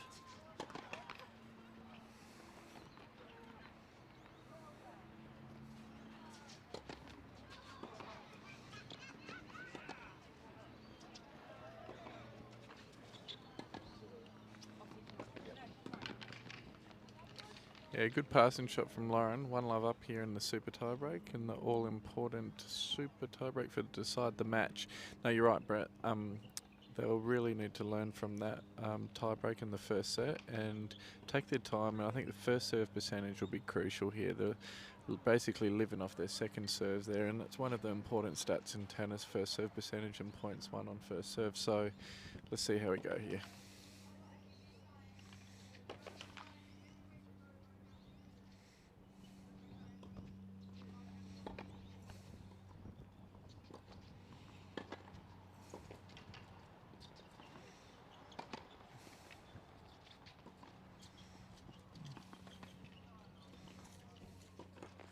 Oh, bad. Unfortunate miss from Lauren there. She got up onto that nice and quickly. But yeah, you see 2 missed first serves there. So Lily was all over that second serve. I'm enjoying the broadcast here from Hensman Park Tennis Club in leafy suburb of South Perth. Plenty of happening. Matches being played at all courts, social play, along with leagues. Lauren serving, Cottesloe.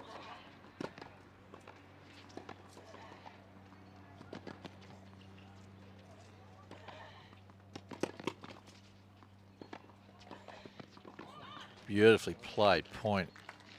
Just solid hitting from the back of the court. Tomio Yamazaki just nods with approval. Part of our technical team here at part of Scotty's Media, the broadcast here for the West Australian newspapers. Women's State League round number 2. Hope you're enjoying this broadcast. We're enjoying bringing it to you. Lily Fairclough serving.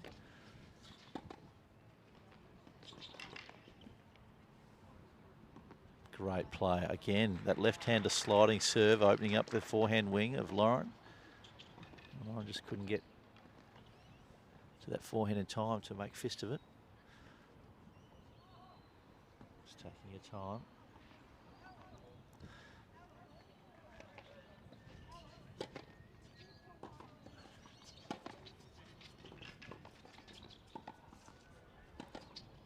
Beautiful cross-court forehand. A little bit different from the first set tiebreaker where points were hard to win on serve. We've seen Lily come up with some great points in the last 2 service opportunities. And I think right now she's starting to find a groove, Lily Fairclough, in this super tiebreaker, which is first to 10 points.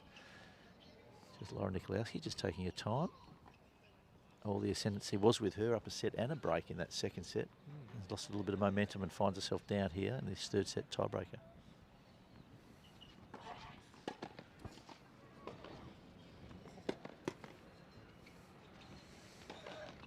Oh, great point. Oh, huge fist pump from Lauren. Pinpoint accuracy there with that forehand deep and right into the corner. Got the short ball, and girls are going to change ends here. Let's hope they can keep track of the score this time and change ends at the appropriate times. Great tennis. Yeah, you're right, Brett. Lauren did have that momentum up a set and a break, and Lily's done well to get back into it as we just had a quick look at the doubles there. Girls just hydrating. Been out there for a couple of hours now, so this is where the fitness will really come into it after a couple of hours in the heat.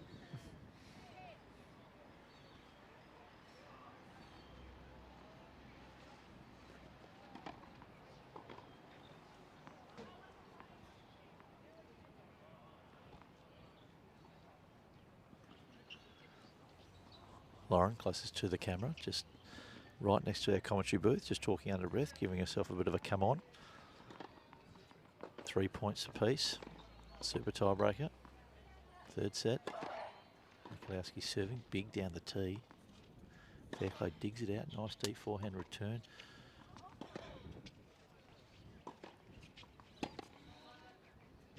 Lovely play again. Lauren Nikoloski coming up with the big shots at the right time. Really just giving herself a real G up as well. 4 points to 3. Super tiebreaker in the third set. Third set in State League men's and women's is first to 10 points with an advantage of 2 points. Not a regular tiebreaker, which is first to 7. This is first to 10 points. 4-3. Nikoloski from Cottesloe, closest to the camera.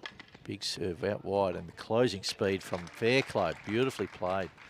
You can hear rapturous applause from this very generous crowd here at Hensman Park that come out in droves to watch one of the best singles matches in the Women's State League. 4 points all. You can see again, lovely serve, being acknowledged by the crowd. Lauren just needed to compose herself, down 4 points to 5.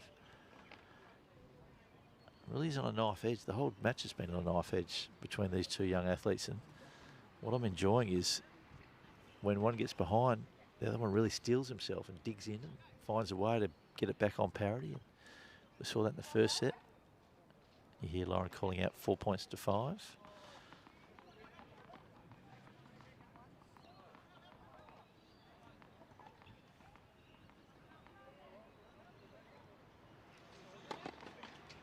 Just a let.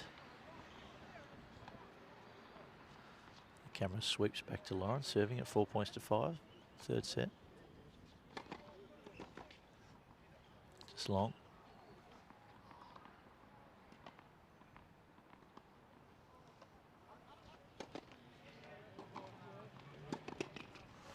Oh, just caught on the back foot. Good forehand hitting through the court from Lily Fairclough. 6 points to 4 in this super tiebreaker. Highly competitive match. I mean, Hensman Park have dominated across all the other singles, but this one here, this particular match, all you need is to get one victory in the singles and you go down to the doubles, and anything's possible, Tommy George. Some great standard of tennis. This is world class out here between these two great young athletes. Lara Nikoloski from Cottesloe, closest to the camera, serving, down 4 points to 6 in the super tiebreaker in the third set against Lily Fairclough.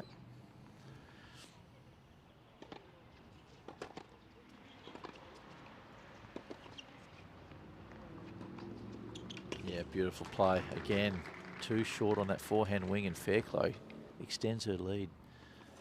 7 points to 4.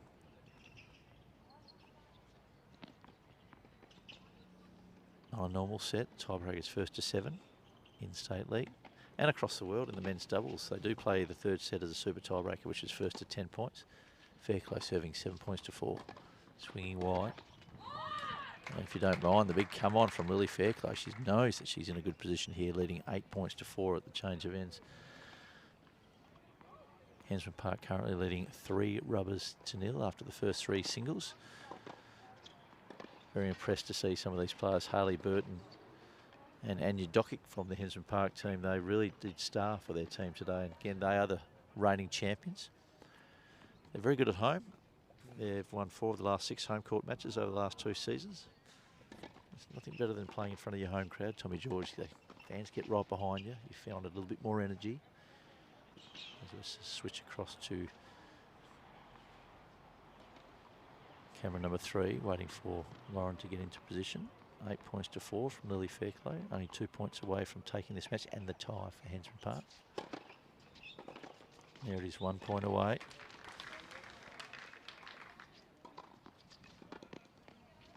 Five set match points for Lily Fairclough here. What's Lauren got to be thinking about now? Lauren's just got to remind herself of the first set tiebreak and just take it point by point. Here we go.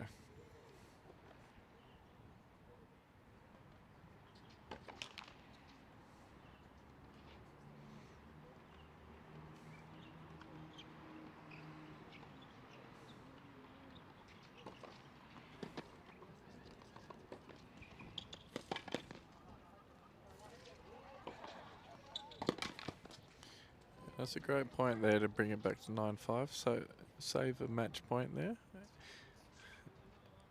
Trust me, Brett. She will hang in there. I've seen many times over the years she's been down match points and come back and won.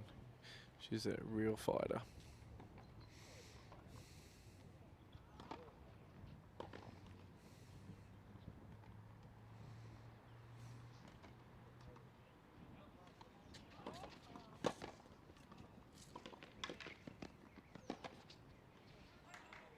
Oh, just wide. Lily went for the big forehand down the line and to win the match and just misses. Still life in Lauren yet. Just have to move that ball.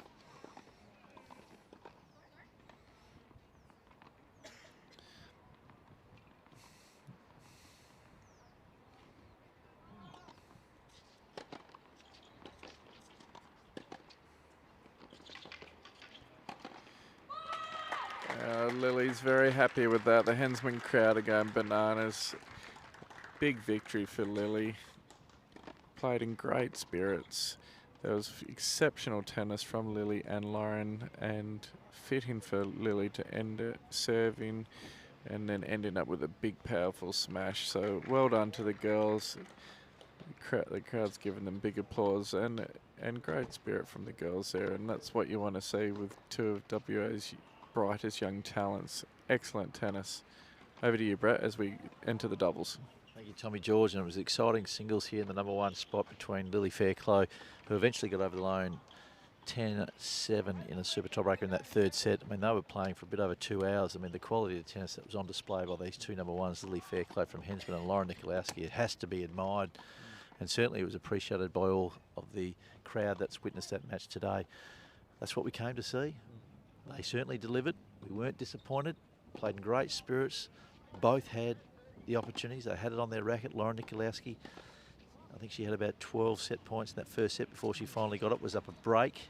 3-1 in that second set. Was really going really well, and then fell away. I think the energy dropped away, and then she found herself struggling to sort of regain some momentum. And Lily Fairclough, to her credit, gee whiz, she just stepped it up as well and started to play some wonderful tennis, particularly in that super tiebreaker. Just showed the class of player that she is. I mean, she's got all the games, she's got all the shots. She's certainly, the world is at her fingertips. So we'll just have to wait and see. We don't want to rush her into too many things.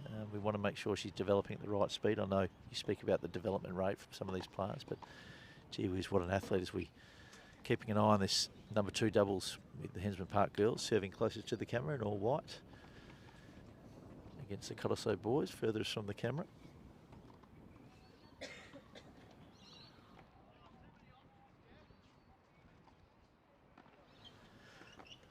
Hope you're enjoying this production, brought to you by Scotty's Media. Scotty Walsh, former senior producer of Today Tonight, Channel 7.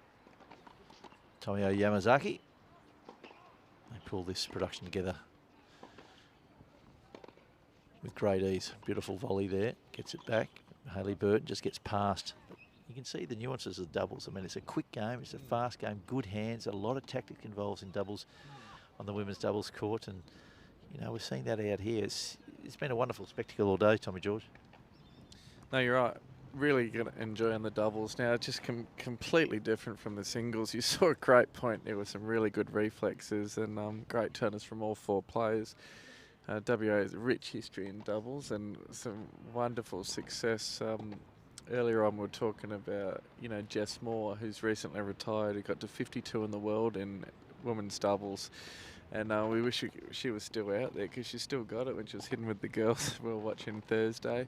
Obviously, Storm Sanders is doing incredibly well on the doubles circuit. As we said, she made semi-finals of Wimbledon doubles and played the Olympics with Ash Barty. And Astra Sharma is a hell of a doubles player as well. She's done so well at the Australian Open the last couple of years in the mixed doubles as well with JP Smith, one of the top mixed doubles teams. So all these young girls, you know, have a lot to aspire to with our women's doubles professionals. And we've had a lot of success in the teams events and junior nationals and doubles, because I think because of all the great leagues in WA, and we really prioritise the importance of doubles and spending a lot of time on volleys, and some great doubles so far out there from Ella and Hayley, and we're looking forward to this #1 doubles match, which will start soon once Lily and Lauren have had a bit of a breather and a bite to eat and just rehydrated. But love to watch the doubles. It's really great, just the variety and difference in the short, sharp points. But you'll see Ella and Hayley, they'll cross a lot up at the net. They'll be really active, very positive with each other, regardless of how their opponent plays, their partner plays the point. And you'll see their hand signals, and you'll see some very interesting formations. Tommy George, special comments talking about the formation of the doubles, and we're going to get a chance to talk to Lily and to Lara. With any luck, once the girls get a little bit of rest and relaxation into them, they need to step onto court within 15 minutes to play the doubles. And see if we can't get Lauren to come and have a bit of a chat to us. She may not want to. She's relaxing. She's just given me that no, not right now. That's okay. We'll talk to her when she's a little bit fresh. But she put on a great performance out there, Tommy G. And that's something that you talk to the girls about their performances. You know, after they play on a Saturday, do they come to you and talk to you about some of their wins or their losses and potentially what else they need to start working on? No, you're right. All the training that they do really is for the weekend, their state league matches and tournaments. It is a completely different dynamic. You know, everyone's the best player in the world in practice, but really, you know, what happens out there in the tournaments and state leagues. So, yeah, we will discuss what went well or what needed further work on the weekend, and that's where they spend that quality time at their local clubs and with their private coaches to really hone in on those specifics that they want to iron out. And at the end of the day, for the junior development, it's not all about winning and losing. We really look at that long-term focus and make sure they're working hard, going for their shots, and that they learn from the experience. So, you know, regardless of who wins those matches, just get back out of the practice court on Monday morning and keep working hard and keep improving your game. And that's really what it's all about. They have the week to spend the time in their squads and private lessons to work on a few priorities, and then try and go out there and do that in their matches. And I think that match with Lauren and Lily, we saw it. We saw them, you know, going for their shots, a good aggressive brand of tennis, good attitude, chasing every ball, and that's all that you can ask for. Comments from Tommy George, High Performance Academy Manager at Tennis Australia. We're seeing the Hensman Park girls. Cottesloe, beautiful cross court there from Hayley Burton. You see the experience and certainly the skills in doubles, just poaching across and chopping off the forehand volley. You're enjoying today's production. You're enjoying bringing it to you. Looking to get coverage for the men's and women's state league right across this summer of tennis. This is round number 2 of the Tennis West Women's State League.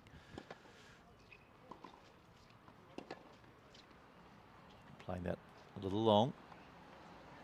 Tovich.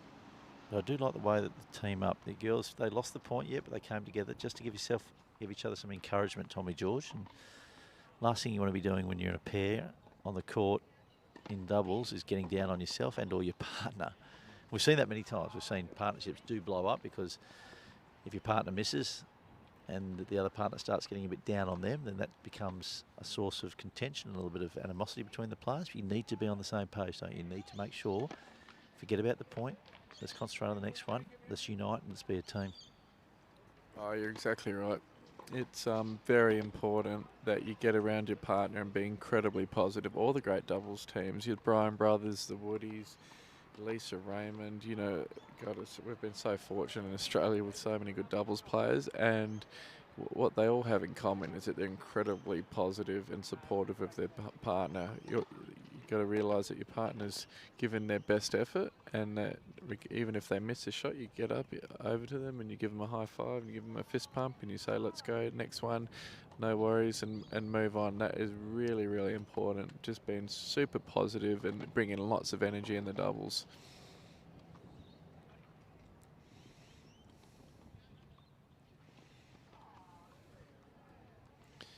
So Cottesloe playing for pride here. They've lost their 4 singles rubbers, so they'll see if they can salvage a doubles win or 2 here. It's a net cord, so we'll have a first serve again from Lara Tovich.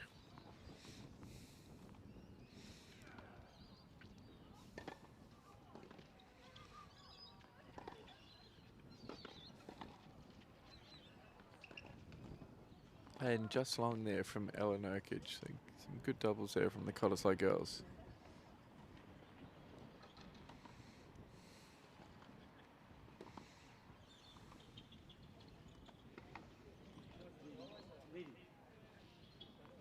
And we're fortunate enough that Lily Fairclough is going to come over and have some words with Brett, which is fantastic after her good singles win.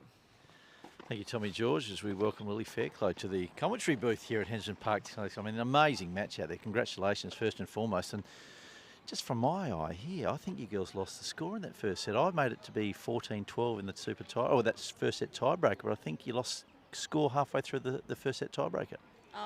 I think we might have. I think I was more worried about what I was doing wrong and right other than the score, but I think the ref reminded us, so we did get it right in the end there. You did, and an incredible match out there. I mean, it was a long-lasting match. Gee whiz, your form came through at the end there. You must be really impressed. I mean, you got out to an early start in that first set, got an early break. You really had the match on your racket, but then, you know, a couple of double faults started creeping into game, a couple of loose errors, and then in that tiebreaker, again, it was ebbs and flows, and no one wanted to win a point on their serve. So what was going through your mind during that first set tiebreaker? Were you getting frustrated that you weren't getting any free points on your first serve? Yeah, I was getting quite frustrated. It's tough when the match gets close to still be brave and like give the ball a good crack, but I think we were both quite like that. We both didn't really want to win it. We were just waiting for each other to make an error, but yeah, I was struggling to serve. Does that go through your head though? Are you waiting, you were a bit tentative, waiting for your opponent to make the error rather than forcing the match? Yeah, definitely. I think a lot of the time I rely on my serve, and when it's not going quite well for me, sometimes I start to panic, but when it goes in, it's like it makes me feel a lot better. I think that's what I did well in the third set and the match tiebreak. I just started serving a bit better, and that gave me a bit of confidence. Yeah. And it was an outstanding match, there's no question about that, and I'm sure the viewers would have enjoyed what they saw for the best part of 2 hours. And your form leading into today's match, you've been training hard, you've been training at the State Tennis Centre, you've been training here as well, James Connolly and Mark Luber, but what do you put your good form down to? Is it the amount of hours on the court, or are you working sort of off the court with the emotional side of the game? Yeah, I think a bit of both. I've been training quite a lot recently, and you know, just working on stuff to keep getting better, and I think I've definitely been like progressing and just really improving on just little things, and that's what made it add up today, I think. There's no doubt about that, and sorry for cutting you off, but Tommy George told me something during the commentary match that every sport's trying to poach you. You've got basketball, you've got, I believe, the Fremantle Dockers are coming knocking to try to get you into their sport. Is there any truth to those rumours? I used to play basketball, but I sort of gave it up because I struggled to find time, and I played footy a couple times for the school, and you know, my head of sport at school really wants me to pursue that, but I think I love tennis, so I'm going to stick with it. Good. That's what we like to see. We'd love to stick you in the game. I mean, you're an amazing talent. You're only young, and you know there's plenty of tennis and great journeys and great life experiences ahead of you. Today's match, Cottesloe, they're coming in on a bit of a losing streak. I think they've lost the last 6 matches. You're very good at home. I think you've won 5 of the last 7 matches you've played at home. But traditionally, Cottesloe have been a very good side over many years. You know, they had the likes of Madison Inglis play and Alicia Molik. And, you know, the depth in WA is unbelievable. 3 of the top 5 girls in Australian rankings with Stormy Sanders and Maddie Inglis and Astra Sharma. They're great players. I mean, does that give you some aspiration and some confidence to know that if they can do it, there's an opportunity there for you to step up and do it? Yeah, definitely. I think I'm going to really try to put the work in to get there. And yeah, I think Cottesloe, like obviously Lauren played really well today, and I think, yeah, I've definitely got some aspirations for that, for Good. sure. Well, we're looking forward to you being a world star, and we can say she was a WA product, and we're very proud of it. So well done, Lily. Looking forward to you getting out on court and playing your doubles. I'm sure you're just itching to get out there, so we'll let you go. Good luck with that.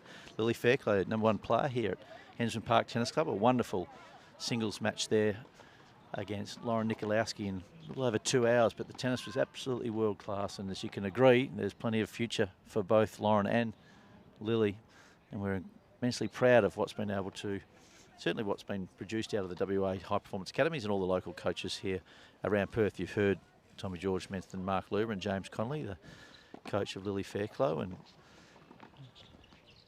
and we do have world-class players and world-class coaches in WA, and we're very fortunate here, I guess, WA. We've got the climate to be able to play all year round, in essence. But what would be some of the real challenges for players in WA? Is it our location? Is it, you know, we don't get the volume of matches and tournaments against different opposition, Tommy George?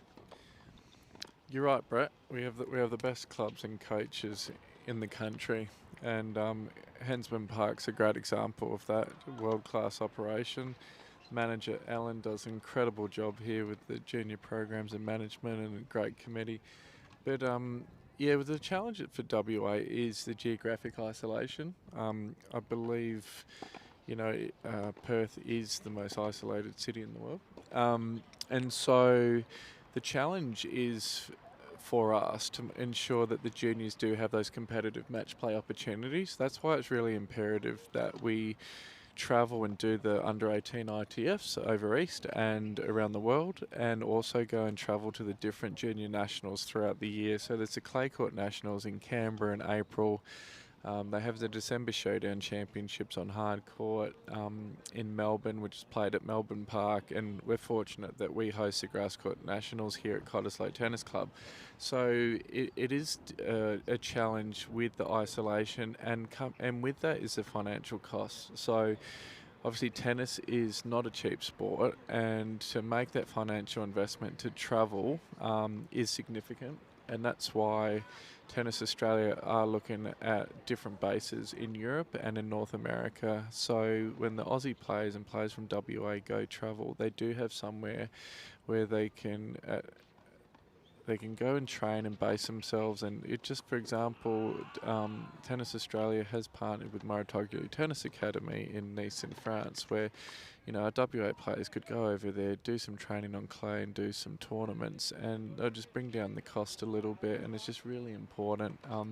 And that's why it's important that in Perth and throughout WA, we put on first-class tournaments, leagues, junior competitions to make sure that they do get all those opportunities. And obviously with the challenges of COVID, we haven't been able to travel.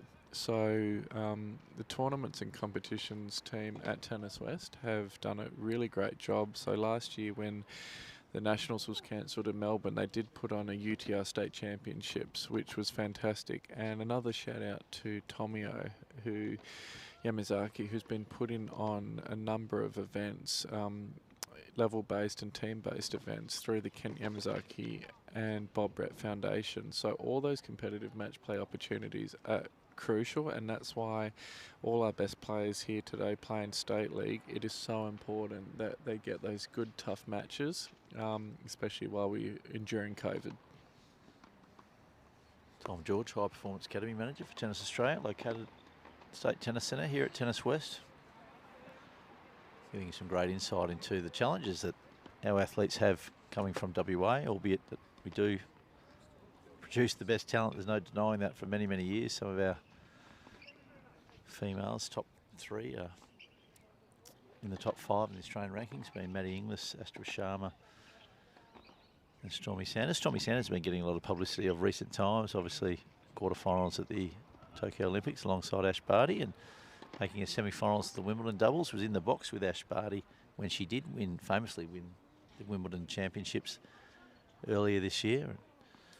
Super excited because when we spoke to Lily, you know, seeing that quality of athlete that has come out of WA, aspirationally they think, well, if they're doing it, Tommy George, I can do it. So, you know, big believer, if they see it, they can be it. And we've certainly been very blessed with bringing a lot of athletes through and creating a beautiful volley there from the Hayley Burton. You can just see the quality that she is, great round the doubles.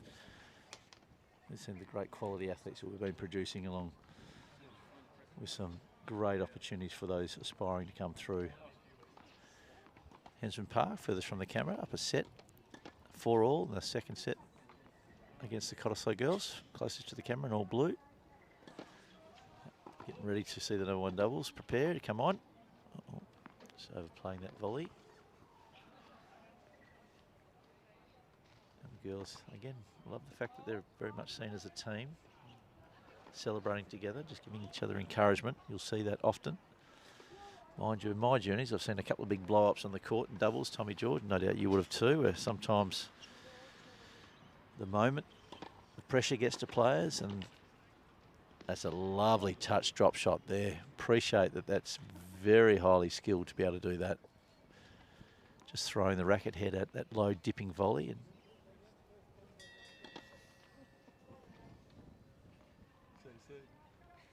we're going to get James Connolly in here, have a chat to James, one of the best coaches in WA. Just talking to his protege in Lily Fairclough as we welcome James into the commentary booth here, the senior coach here of Hensman Park. And you must be incredibly proud with your Chargers performance today, Lily Fairclough. What a match out there. Did you have some encouraging words post-match about her performance? I thought you were telling me how encouraging it was that I got on the bench, actually. Yeah, no, I didn't actually. She didn't quite stretch it out long enough in that 14-12 tiebreak for me to get here in time. But yeah, no, that's the first time she's got a win over Lauren, yeah. And any time you get a win over Lauren, then it's impressive because she'll fight right until the end. So yeah, we all have the utmost respect for her as a fighter and a battler. So credit to both girls. I think if you can go 14-12 in a first set and then still keep the level to go 6-4 in a second set, that's a very good effort when you're playing at this level. She's a super talent, Lily Fairclough. There's no doubt about that. And we had a chat to her, and there's a lot of other sports trying to chase her down, but she loves her tennis. She's made a commitment to staying in tennis. I mean, what do you work on with Lily, and sort of what time each week do you put into an athlete of her calibre? Right now I'm working alongside, we've kind of tried to make the effort to make a little bit more of a team recently. So we've got Len and Matt out at the STC working on her with the S&C staff. And then Emma Heyman also with Tom George does a little bit with her for a couple of hours a week. Emma Heyman has been brilliant in terms of having a female role model. Obviously I can never be that person for Lily, so and in the well-being space, I think that she's done a terrific job in areas that I can't do. So that's kind of been, for me recently, the big thing, acknowledging where, you know, taking my ego out, I can't do certain roles, so pass them on to other people. But then trying to just maximise at what we work well together as a team at doing. And then I've been getting into our school on a Wednesday morning. We get a bit more time than we would do if I was down here.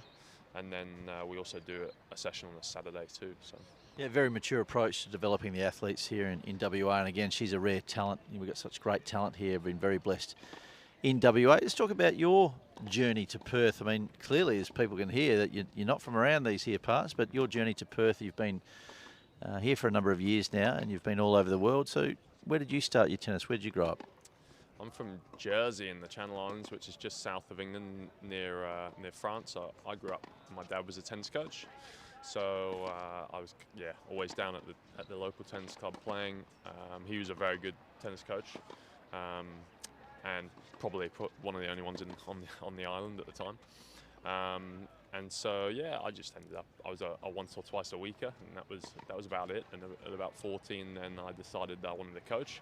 And I stopped playing completely between 15 and 17 and got back into it when I heard of this college tennis thing.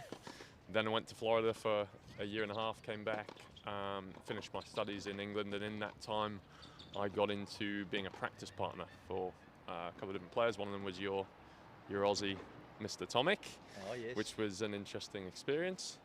And once you dealt with him, I think you can deal with all the colourful characters. So yeah, then came over to Perth through a couple of British contacts. Loved it. Was coaching at Blue Gum for 3.5 years. Did quite a bit of work through the years around the Aussie summertime at Hopman Cup with Heather Watson, who's a Guernsey girl.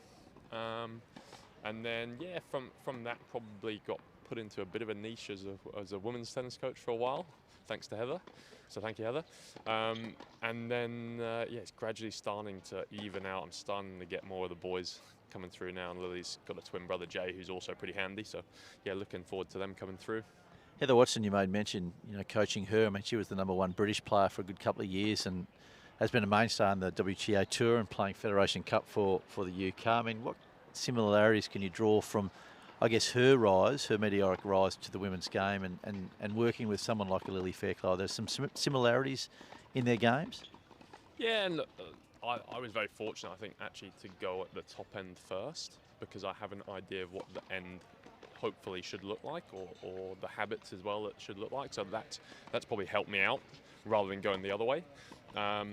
And yeah, I think in terms of ball striking, then Lily can definitely, I'd love to get her on a court actually with Heather next time she's over, because I think she would realise pretty quick that she's got a lot of the same sort of ball striking qualities. Heather left home at quite an early age, so I guess that's a dissimilarity in their journey, but I would also say Lily is one of the best travellers for a young tennis player that I've ever met by far. You know, she comes back home after a 3-4 week trip and she's going, oh, I'd love to do another 4 weeks. Whereas some of the other boys, Mr. Ethan Cook, I won't name too many names, he's after a week and a half, he's going, I want mum's roast dinner tonight.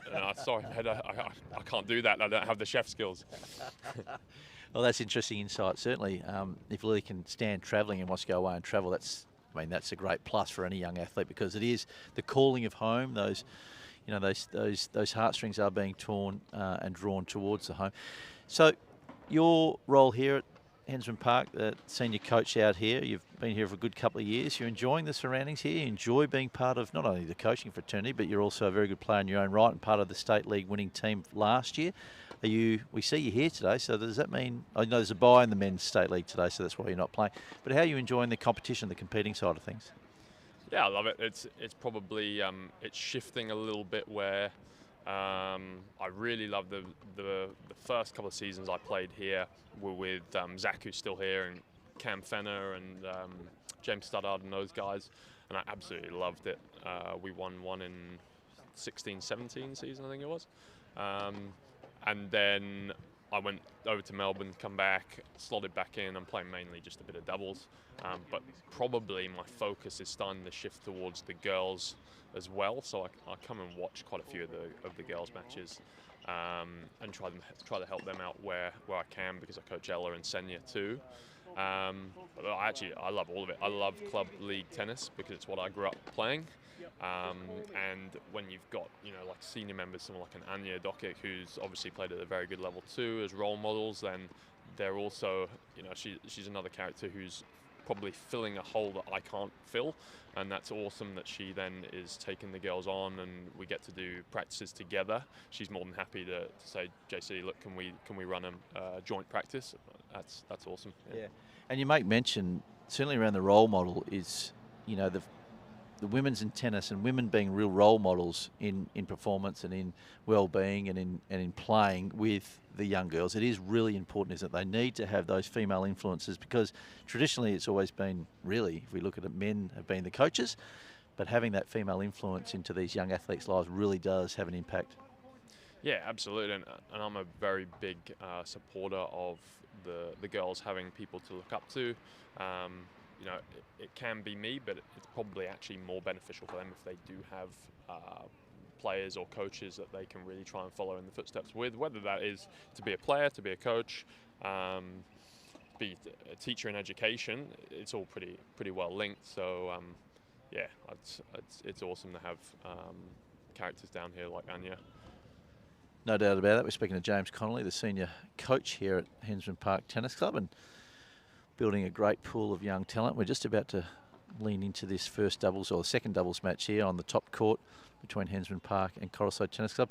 Final question before you go, James. Your predictions for the State League final this year. Can the Hensman Park girls do a back-to-back? Yeah, I don't see why not. I think probably Anya's probably going to be playing pretty much similar level as last year, especially the more matches she plays, and we've got 15 rounds plus finals, right? So we've got quite a bit of tennis to play. I'd say Lily then has come on, Xenia Vujasic has really come on a lot too, and Ella's actually in the last month or so just really starting to get back into it. She hasn't played as many tournaments as the other girls, but yeah, she's going to be tough to beat if she's around the 3-4 level. That's very solid. James Connolly, super coach here at Hensman Park Tennis Club. Thank you, mate. Looking forward to not only you just bringing home the girls for another title at Hensman Park this year potentially, but also getting another medal around your neck for the men's State League. Nice. Number 3, going for number 3. As we're seeing Lara Nikoloski serving. Just missing that forehand down the line. Uncustomary of Anya today. She's been playing terrific tennis all day. And whilst we've still got you here and Tommy George is taking a break from the commentary booth, James, Anya having a really mature head and someone who's played the highest level with college and a lot of national championships, her in and around this group of girls, it just must give them that lift. Yeah, absolutely. And I often look at it and I'm like, oh, I wonder what the culture would be like if we just had 4 juniors. And I think we'd probably struggle a lot more. And look, Anya and I are very happy to work together with the team and with Trish, our team manager as well. And all the girls have a lot of respect for Anya, so it's quite easy. Like if I'm not here, then she's more than capable, obviously, of sitting on the court and giving really great advice, and the girls are more than happy to follow it. So, yeah, awesome. And what I've noticed, particularly with high-performing teams in WA State League men's and women's, beautiful forehand deep as Lily cuts a crawl. No, read very well. Oh, yeah, nice little point there. Good exhibition of doubles. What I've noticed that is those high-performing teams that have a good culture and a very good manager that generally, you know, ride the year for a successful year. So you've got that down here. As you made mention, you've got Trish as the player manager or the team coach. You've got some old experienced heads, not old by years, but certainly by experience in Anya Dokic and yourself looking after the team. So no doubt Hensman Park. Nice chip return there. A well positioned for another big year. Lovely backhand volley from Anya Dokic, and I love the way they get around. A nice early breaker serve. So thanks for joining us, mate. It's been great talking to you and looking forward to more success for you over the coming weeks and months and the year ahead. Hopefully so, thank you. As we see James Connolly step out. The opening game. Nice early break there for the Hensman Park team. Getting around, change events. You're starting to see a few shadows come across the court here at Hensman Park in South Perth. Beautiful venue. One of the oldest clubs in WA. Great history of producing talent. Great history of having good number of members here. And it's an ageing club, and there's a nice smattering of juniors coming through. So it's a nice blend here. I encourage anyone who wants to come down and become a member, come down and have a chat to the Hensman Park team. Ellen Lynch, the President Colin Napier. The front door policy here is exceptional, second to none. You'll feel welcome from the moment that you walk in. You can hire a court, you can have a drink at the bar. You can watch some wonderful tennis. Lily Fairclough just leaning in on that forehand. All catching the top of the racket and just flying over to the back bay here onto the grass courts. We'll have to send a runner out to grab that spare ball. All matches are played with 3 balls here in the men's and women's state league. If you lose a ball, you've still got another 2 to go. Just waiting for the ball to come back. Tommy George is about to rejoin us. Talking about Super Coach James Connolly. We've got the Super Coach here in Tommy George joining us and has done for all afternoon. It's been a wonderful competition, Tommy George. And James Connolly, having a good chat to him, gave us an insight into his background. Used to hit with hitting part with Bernie Tomic and used to look after Heather Watson. So a great experience for him. Oh, no, that's great. And you love to get that insight from one of our top coaches. So James was a recipient of Coach of the Year at the Tennis West Awards recently, and well deserved, because he has done a tremendous job with a number of WA's young talented stars, where he produced so much. A couple of the stars we've seen today, so Ella Nurkic and Lily Fairclough, he does a lot of great work with, and he has a number of players that are in our national development squads at the tennis centre, and he's had a number of players receive ITF World Rankings and go into college tennis in America. So he's got an impeccable record. You've got to love his passion. You see him at, no surprise he's here today, you see him at every state league match. You see him at every tournament, taking his notes and taking the players away. So I think a big reason why WA does so well, you've got James and other passionate coaches who just love what they do, and just fantastic. He's the type of guy that watching tennis on a Saturday night, calls you about a player and sending you a tennis article, and he's just telling me about he spent the day at Wace doing some professional development and was at a conference all day. So, you know, it's really fantastic to see. Yeah. And a heck of a good player himself, still playing in the men's top line competition, the Hensman Park State League team. They won it last year. He was part of that. He's got 2 titles, he says, under his belt. He's going for number 3 this year, Tommy George. That is impressive, but I think he's got a lot of work to do to get up to how many state league titles do you have? I believe it is 9. Oh, I don't like to talk about it. Yeah, it was definitely 9, Tommy George. So he's still got a bit of work to do to get us up to there, but 2 state league titles is 2 more than me, so well done to him. And so I'm constantly reminded when I'm out at Cottesloe. David Cully, the claim to the most state league men's titles at 10. And we love that history and we love looking past it. And I believe a couple of those titles were with yourself, Brett. No, that's great. And it's great to see the coaches out here playing state league. And James uses it as an opportunity to get to work, sit on court and work with the players he coaches as well. So it's really good. And Anya Dokic out here in this doubles, it's a similar situation. She, great coach and works with a lot of the top juniors here at Hensman, and it's great that she's talking through the juniors, all the tactics, and it's great to see her with Lily and be a great mentor for her as well. Yeah, short juices out here, Tommy George. So if it gets to a juice, the receiver gets to choose which side they want to receive from. And we're seeing hits to the backhand side to Lara. Oh, beautifully positioned. Lovely court craft and smarts there by Lily Fairclough as they go up 2 games to love. Just consolidating the opening break. But you're right, we've got some great talent around. You made mention of the Cottesloe head coach, David Cully. He does lay claim to the most state league titles at 10. Albeit there is one with an asterisk on there, Tommy George. He was carried, really just his name on the paper and not really deserve it. But in any case, he lays claim to that, and we wouldn't begrudge anyone from a title. The sun sets across the courts here at Hensman Park. It's been a beautiful sunny day. Wonderful tennis, not a lot of breeze around, quite warm. Albeit that with that sun gone, it's a little bit chilly out here at the moment. Good depth. Oh, I love it. Oh, great hands, good doubles. I mean, good speeds from Lara Nikoloski around the court and just great craft there on the hands at the net with Lily Fairclough. They're having a good time out there, Lily and Anya. They're really enjoying their timing and their doubles combination out here on the main court. Currently leading 5 rubbers to love. Unassailable lead, as Tommy George mentioned a little while ago. You'd like to see some fighting spirit from the Cottesloe club, see if they can't get a rubber back.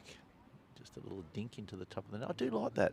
You don't see a lot of that chip backhand from the girls nowadays, and Lily's got that in spades. She can chip it, stay at the back of the court. She can chip it, move forward.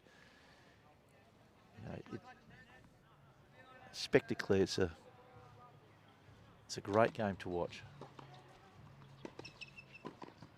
Oh, I did like that poach. I mean, that's what we like about doubles, the opportunity for the net player to get across and start being a little more aggressive. Movement, all important, good hands. What are some of the better doubles players in your journey that, 1, you've seen, or 2, you work with, or 3, you've actually played against, Tommy? Thanks, Brett. It's, well, I think we're seeing probably the best doubles female junior in the country out here in Lily Fairclough.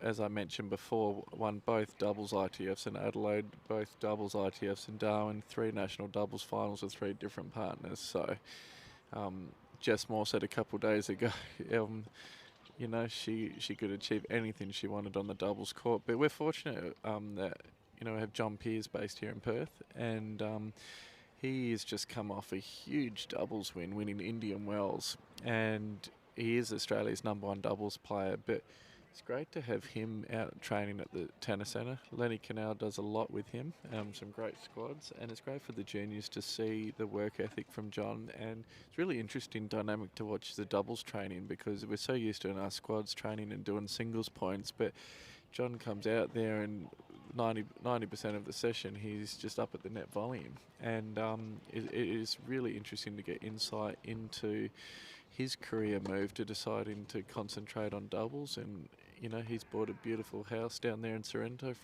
from his doubles earnings, and I think, you know, Maddie Ebden has been focusing on singles, but this year has had some great double success. And we mentioned about Storm and Astra, who are very accomplished doubles players, but I think we've got a rich history there with doubles, and I think we will have a lot more coming through. And you know, just looking at this doubles out here with the 2 lefties, God, it'll take an amazing pair to beat them at the #1 doubles throughout the season, because boy, this is some very high level doubles from the 2 girls. And Dokic serving closer to the camera. Lefty. Great success today in her singles already.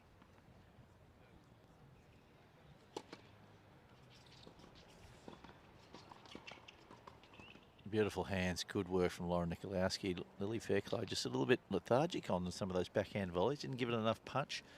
Lauren really stepped up and took opportunities away from Lily. 2-1. The Hensman Park duo steal up a break. Let's again make mention the sun is back out here at Hensman Park just to give it a little bit of kick. Seeing that sliding second serve about to be produced. She does like to really take a cut at this ball. Anya Doc, there we go. A lot of movement on that ball. Really started at the right hip and ended on the left hip of the returner and Lara Nikoloski. It is a weapon, the left-hand serve. There's no doubt about that. Some of the great left-handers of all time, John McEnroe, Jimmy Connors, but the greatest of all time, Rod Laver, was a lefty, and potentially laying claim to the greats is Rafael Nadal.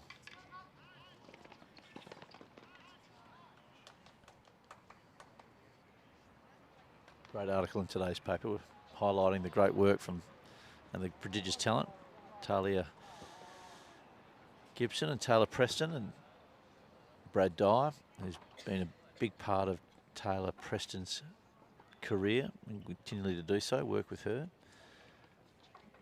And there was a misspelling of my name in the West Australian today, Tom George, which I've just been reminded by Brad Dyer to sent me a nice text message with an emoji and the fact they call me Brett Paxton. It's funny how my name was the only one they got wrong. Tommy George, who do I need to have a chat to, do you think?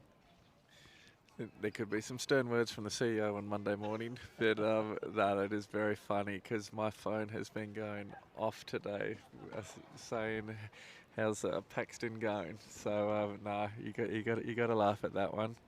I think thousands of people have read that article already today. So that's a funny one, and I think that it will stick. I think we'll keep using that for a while to come. But no, it's great to see the media coverage for the WA juniors and coaches, and everyone at the local cafes reading the West Australian, with a wonderful newspaper. Take this opportunity to say thank you to Hensman Park and Ellen for hosting us today. It's been an absolute pleasure to be down here on a beautiful afternoon at one of Australia's prestigious tennis clubs. So they've really spoiled us with bringing us water and setting us up here, and it's been an absolute pleasure to sit alongside you today here, Brett, and we'll watch some high quality tennis played in fantastic spirits. And it's good to see Cottesloe still fighting to the end here, even though they're 5-0 down, and credit to them and their team culture that they're still giving it their all here, and they're really up against it against these incredible lefties, the lethal combination from Hensman Park. Lauren to serve.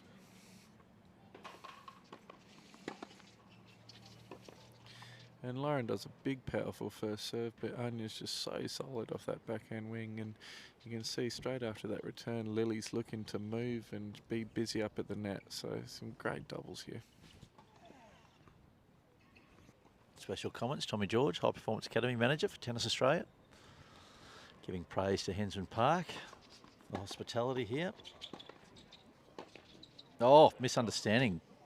Communication was lacking there. Beautiful driving forehand by Lara Nikoloski. Just split the middle, and that's really what you need to be doing in doubles. Just that middle corridor generally is the Achilles heels for most doubles pairings. Exactly right, Brett. As one of the great iconic Australian coaches, Bob Brett, would say, down the middle solves the riddle. You can never go wrong going down the middle of the court in double. You go hard, low and fast, and then it causes that confusion where they don't know which player should go for it, and that's where the communication and doubles is so pivotal. You want an early call of mine or yours, loud and clear, so you know who's covering it. And all the good doubles players, they want to volley the ball. They're always actively looking to get the ball. And there was a good move there by Lil to cross. Even though she missed that volley, that creates a lot of pressure on the other team, where for the rest of the match they're wondering is she going to cross or what's happening, and it causes mistakes later on. Looks like we've got a sudden death juice here, and they've decided for Anya to take the short juice here.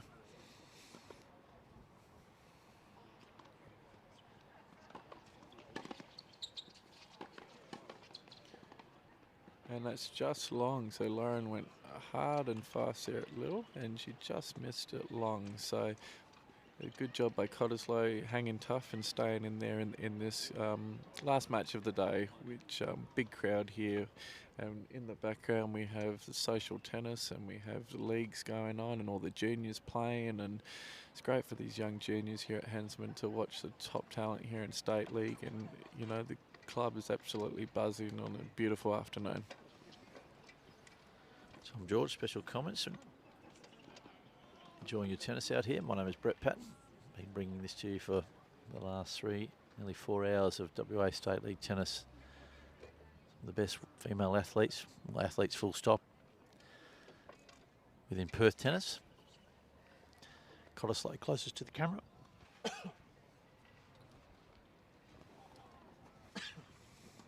Here we go, we got Lily to serve here.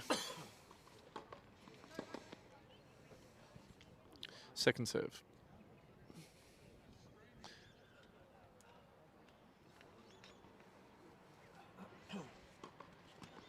Double fault.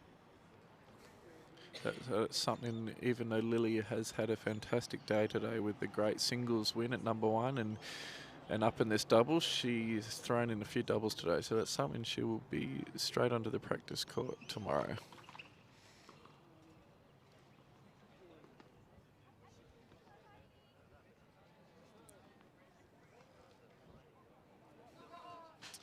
Anya just returning the ball to social players out the back. Second serve here from Lily. And back-to-back doubles. So, yeah, as I stated earlier, it's something she'll have to work on, because that could be costly moving forward in the State League season. He really needs to limit those double faults. So, see what happens here.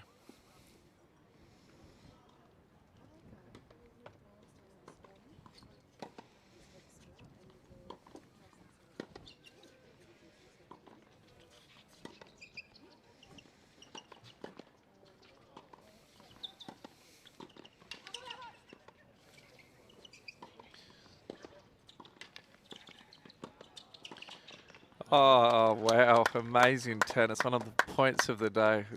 Incredible tennis from all four ladies there, ending up with a great volley winner down the middle. You saw Lily take some pace off that first serve there and just rolled it in, and she's just getting some rhythm back on her serve. But that's why we love our doubles. It was great fast-paced action there, some good reflex volleys. So 15:30, Lauren to return.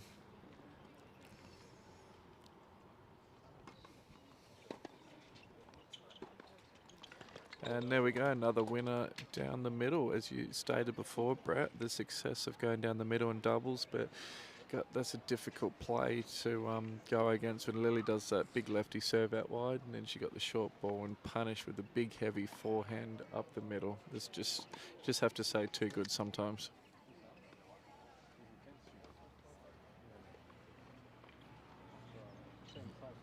Both teams taking a little time just to talk about the next point.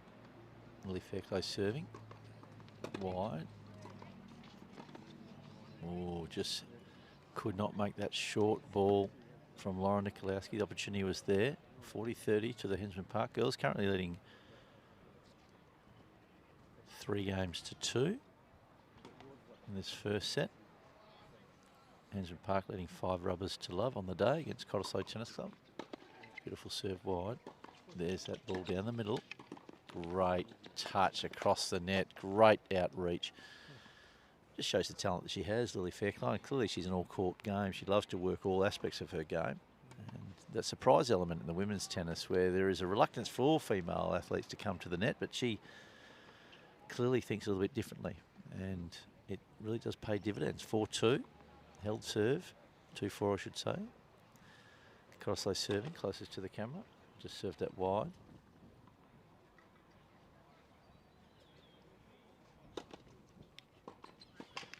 Goes the cross, Lauren. Unfortunately, just pushing that one a little wide. It's the right move, though. I do like that. Net player moving in and around just to put their receiving opponents off.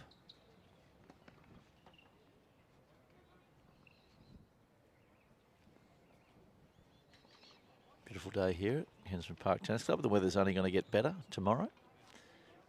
My understanding is there might be a little bit of inclement weather start of next week, Tommy. That might throw off some of your squads, but at the State Tennis Centre, we hope we can dodge that.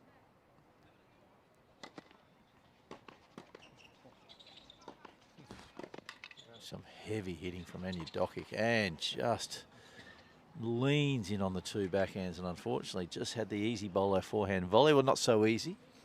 And unfortunately just dumped at the bottom of the net. You really got to time that well. I would have certainly don't like the fact that she went after it, but maybe just let it bounce and set yourself up for an easier shot.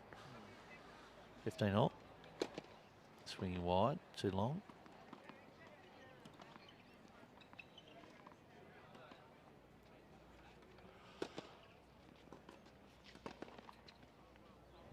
Just a bit slow to commit to that cross was Lara on that stage. She waited and the ball just floated. She saw an opportunity to move, but just moved a little bit slower than she probably would have liked to have.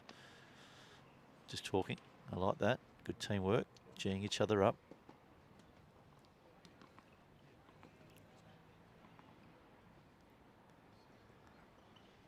Xinyi serving down the middle. Good return, nice and deep from Dokic, and a good cross. Good hands again from Lara Nikoloski. And if you don't mind, just opening up that down the line backhand, beautifully struck Anya Doc. I mean, although she played number 2 today, she would compete and compete well with the number 1 players from her own club in Lily Fairclough, and also with Lara Nikoloski. I mean, she's just a good talent, isn't she, Anya Doc, Tom George? Oh, you're exactly right. Shows how strong the Hensman women's team is. She's a class act, Anya Dokic. She's a world-class player, and she could compete against absolutely anybody. Really fantastic high level of tennis. She put on an absolute clinic in the singles today. Very, very high level.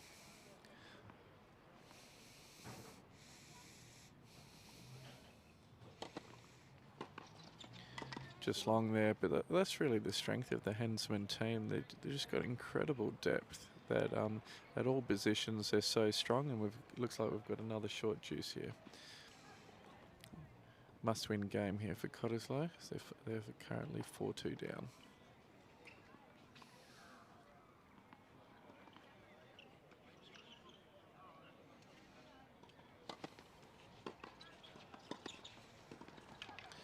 And some classic doubles.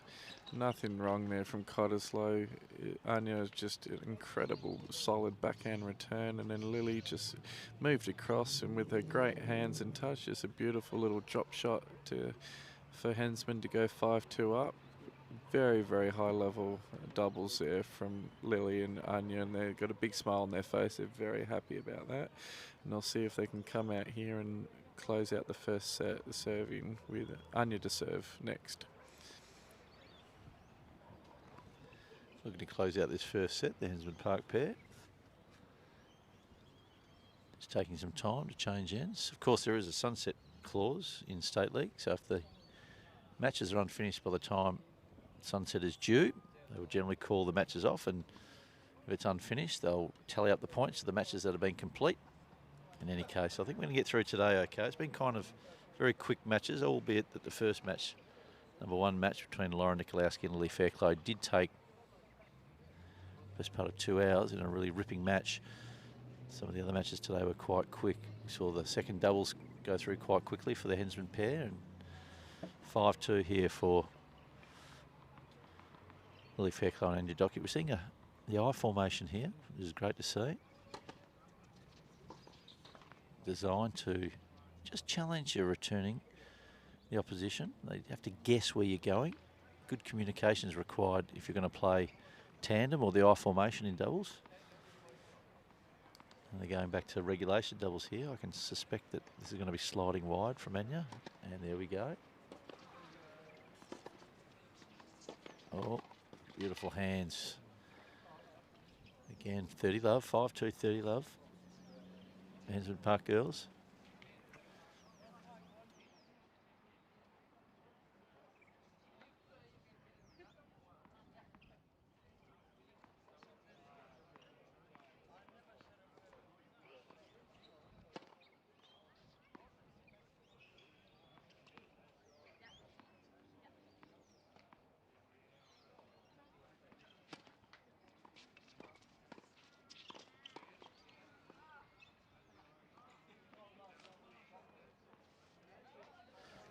mic change there from Scotty Walsh, who is one of the finest producers anywhere you'll find, certainly in WA sport, but Scotty Walsh Media. Tomio Yamazaki putting this production together. We're enjoying bringing the production to you today. Hope you're enjoying the call. Tommy George and myself, Brett Patten. See Tommy George in today's West Australian. Full page article on WA Tennis, the great exposure for our female athletes here with Talia Gibson and Talia Preston, some of our finest juniors coming through. Thanks to Brad Nash Dyer. And of course the High Performance Academy out there at Tennis West. Tom George, Emma Heyman, Marissa Giannotti, Lynn Cannell. Great team of experts, subject matter experts, and some of the finest, if not the finest academy from a high performance standpoint in the Tennis Australia family, Tommy. Very kind, Brett. But yeah, no, we've got a wonderful team at Tennis West there with that you mentioned, Emma and Marissa and Len, but also wonderful coaches in Pete Schoolgate and Brad Ladyman, and James Connolly comes in a lot, and very lucky we've got a good relationship with all the top coaches and clubs around the state that do such a wonderful job. All hard luck, and Anya, that was the right shot there, but went for the little angle volley, but just missed it. But no, it's an absolute pleasure. I couldn't think of anything better on a Saturday afternoon to be down here watching some spectacular world-class tennis.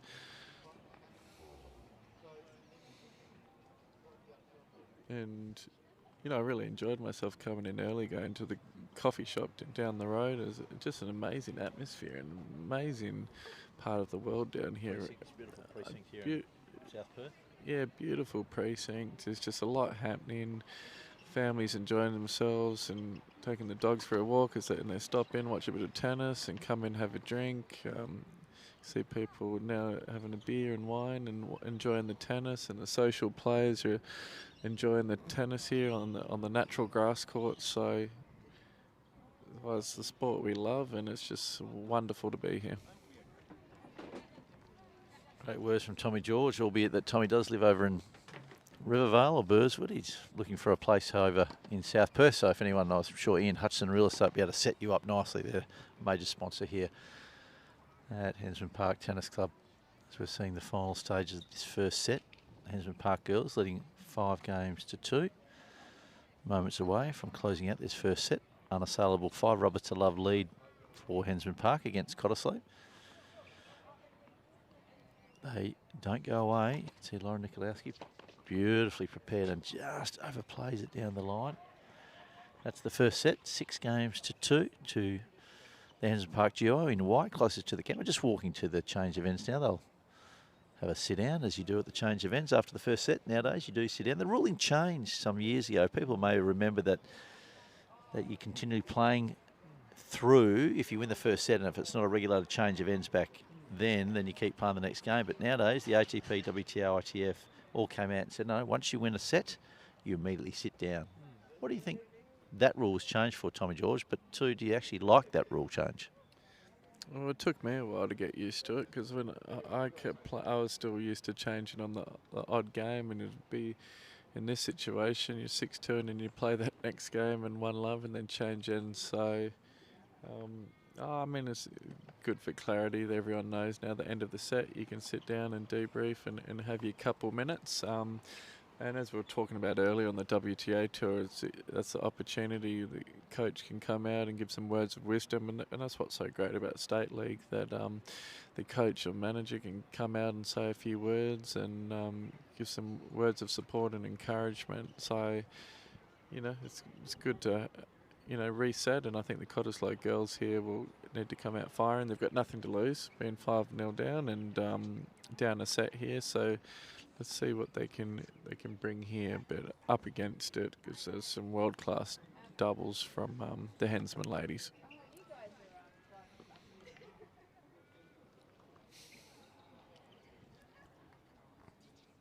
Might give an update from around the grounds in the Women's State League at the moment. some of the matches being played across Perth out at Royal Kings Park. Royal Kings Park come up against Greenwood. Greenwood currently lead 3-2. Astrid Cantor from Kings Park lost to Natasha Karmapeski 6-3, 6-4. Kings Park's Brooke Campbell defeated Maria Velkosovac 11-9 in a super tiebreaker in the third set. Greenwood's Sanvi Tak defeated Tiwa Casey 6-3, 6-2. And Nina Kadovic from Kings Park defeated Ria McIntyre 6-3, 7-5. And the pairing of Natasha Karmapeski and Sanvi Tak defeated Sally Partington and Astrid Cantor 6-2, 6-2. And Tiwa Casey and Nina Kadovic against Maria Velkosova and Ria McIntyre yet to take the field. So right now, Greenwood are leading Kings Park 3-2. The other match being played between Peppermint Grove and Alexander Park. We don't have any line of sight on that result. We switch across to the men's. Alexander Park are playing Dalkeith at Alexander Park. Jerome O'Coney defeated Ben Webster 10-6 in the super tiebreaker. Josh Bowen had a win against Dylan McCloskey, an injured Dylan McCloskey by the looks of it. Josh Bowen got the first set 6-3 and Dylan unfortunately had to withdraw. Daniel Downey from Alexander Park lost to Scotty Webster from Dalkeith 7-6, 6-2. And James Newton from Dalkeith defeated Ashwin Sharma from Alexander Park 6-4, 6-1. And the doubles is yet to go on. One of the other matches, Kings Park against UWA at UWA on the clay courts there. Kings Park currently leading 3-1. Jake Robinson defeated Tim Gray. Timmy Gray just won the UTR Nat Tim's Championships that was run during the week at the State Tennis Centre and was in really good form, but lost in 3 sets to Jakey Robinson, 10-7 in the super tiebreaker on the clay. Sam Ashenden also got a win for Royal Kings Park against UWA against Jasper Patterson at 10-6 in the super tiebreaker in the third. Jury Tablanche from UWA defeated Darren Stafford 6-2, 6-1. And John Peachy from from Kings Park defeated Lucas Dunlop 6-2, 6-2. And there's a doubles on at the moment between UWA and Royal Kings Park. And Royal Kings Park currently leading 7-5 in that, so uncompleted at the moment. The other match being played, Cottesloe v Mount Lawley, and no updates regarding the score. So plenty happening around the grounds for the Men's and Women's State League here. Round 2. We'll be here broadcasting all the matches live across this summer of tennis. 15 home and away rounds for the women, 14 home and away rounds for the men, culminating in 2 finals roughly around the back end of March leading into April. Looking forward to a big Australian summer of tennis. All the whispers coming out of Melbourne is that the Australian Open is up and about. It's up and running. It's almost going to be full capacity. Nice deep volley, beautiful lob. Good hands again, all off the top of the racket. Catching Anya Doc by surprise. But the Australian Open, the Australian Summer of Tennis, the ATP Cups, the lead-up events, starting to build. All the players are talking about it. TA is talking to all the player managers and starting to really get a nice leadway, a bit of a roadmap into this summer of tennis for the Australian summer. Oh, it's just the most exciting part of the year when it's Australian summer. Just love it, Christmas time, and all the players are training, getting ready for the Australian summer of tennis with the pinnacle of the AO. So very exciting now that vaccination rates are much higher and things are starting to open up across the country. So really looking forward to that, and it's a good time for us to look at the next juniors coming through, that if they're fortunate enough to receive wildcards into those events, into the qualifying or main draw events, and something we keep pushing for from WA, that our youngsters, that they get those opportunities and can test themselves against the world's best. So really excited to see. I mean, the exciting element of having the world #1 Ash Barty playing a home Grand Slam. Obviously there's a lot of pressure on her being at home, but she handles that very well, and obviously we've got so much talent across the males and females in world tennis right here in Australia. So cannot wait for that, and love the night matches, and there'll be plenty of late night tennis and TV on in the background. What I do know about what's happening in the Australian Summer of Tennis, there may be a change in the format this year for semi-finals, I believe, coming out of TA. There's an announcement to be made over the coming weeks, but it's exciting for women's tennis. And we're looking forward to the Australian Open up and running We need the Australian Open at full capacity, Tommy George. Tennis Australia and the Australian Open does fund all the MAs, which is all the Tennis WA, Tennis South Australia, Tennis Queensland, Tennis Vic, Tennis Tas, Tennis NT, Tennis Queensland. I could go on, but they get heavily funded by Tennis Australia, and they funded on the back of the success of the Australian Open. So we've got everything crossed to make sure that this Australian Open gets up and running and almost running at full capacity. There's been some talk around Novak Djokovic because he's got a position on, he's not vaccinated, and he holds a position on that. And of course there is some talk that no one is allowed to come into Australia to compete at the Australian Open unless they're double vaxxed. So it's going to be interesting to see how that plays out. Obviously he loves the Australian Open, loves Melbourne Park. He's 9-time champion. He's on 20 Grand Slams alongside Rafa and Roger. And if there's ever a time to eclipse them on his favourite surface at his favourite tournament, it would be at the 2022 Australian Open. I mean, what are your thoughts around Novak, and you know, is he a real contender for next year's Australian Open? Oh, there's no doubt about it. As history shows, he's been basically unbeatable the last 7-8 years at the Australian Open. I sort of look at Novak as unbeatable at the Australian Open, Rafa unbeatable at the French Open, and Roger unbeatable at Wimbledon. So, as you said, the three of them have the same number of Grand Slam titles, and there's always that big argument between these big three, who's going to end up being the greatest of all time. And the rate that Novak's winning the Grand Slams at the last few years, and the peak physical condition he is and how mentally tough he is, I really foresee him winning a number of Grand Slams over the next couple of years. And we don't know how much longer Roger will be playing for. Obviously, Rafa, we still expect him to do very well at the French Open. And I think if Novak does play this Australian Open, you'd be a brave man to bet against him. He's just so dominant when he comes down under, and just obviously has that world-class preparation and that, you know, really interesting topic about the vaccination and the players and the bubble that Tennis Australia will create. And, you know, I know there've been months of work in preparation for that to give the absolute best experience for all the players that come to Australia. And they always talk about the Australian Open as their favourite slam because the organisers do such a great job, led by Craig Tiley. And as you said, Tennis Australia gives a lot of funding to Tennis West and supports our tennis pathways, and very grateful to them for the great work they do. And I think it will be an incredible Oz Open and one of the best ones yet, and telecast all over the world and showcase the best tennis. I cannot wait. Lara Nikoloski serving down the tee.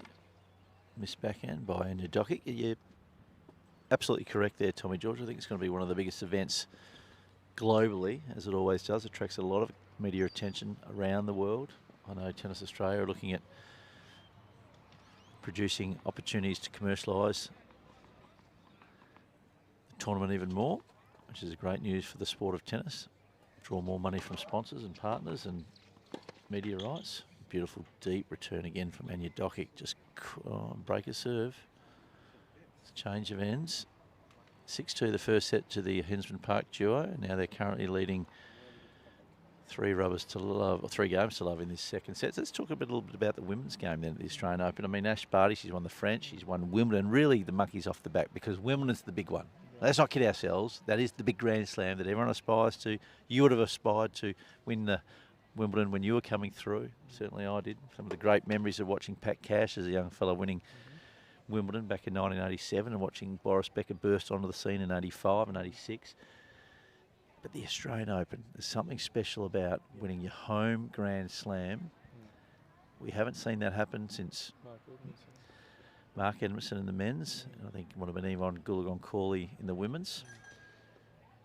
What does it mean, do you think, for Ash Barty? And is the pressure of expectation, she's the #1 player in the world, she'll finish the year end as the #1 player. We saw the pressure that Sammy Stosur went through or was under. Every time the Australian summer came up, she almost went backwards. You know, what are we going to see for Ash Barty? And when she looks back on her career, will she be incredibly disappointed that she didn't win an Australian Open if that was to play out that way, Tommy George? Oh, I think there's no doubt Ash Barty's desperate to win the Australian Open, win a home slam. She handles herself incredibly well at home in Australia, has a lot of success, and I think we'll see her perform very well. As you mentioned earlier, she's decided to end the year, so I'm guessing without knowing that part of that reasoning is to prepare for the Australian Open and the Aussie Summer of Tennis and to be well rested and really peak at the right time, and she's thrown everything into that. So I think she'll handle all of the media expectation and the fanfare around it very well, as she always does. And we mentioned her work with Ben Crowe, and you know that they're a great team, and make sure she's mentally prepared and embraces those opportunities. And they talk a lot about, no matter what stage it is, if it's Fed Cup or Olympics or playing a Grand Slam final, just remember that little girl playing tennis out there that loves it, and just enjoy it and embrace it. And I think that's a great message for any tennis player, no matter what the occasion. It's easy for us to sit here and say. It's another thing to go out and do that.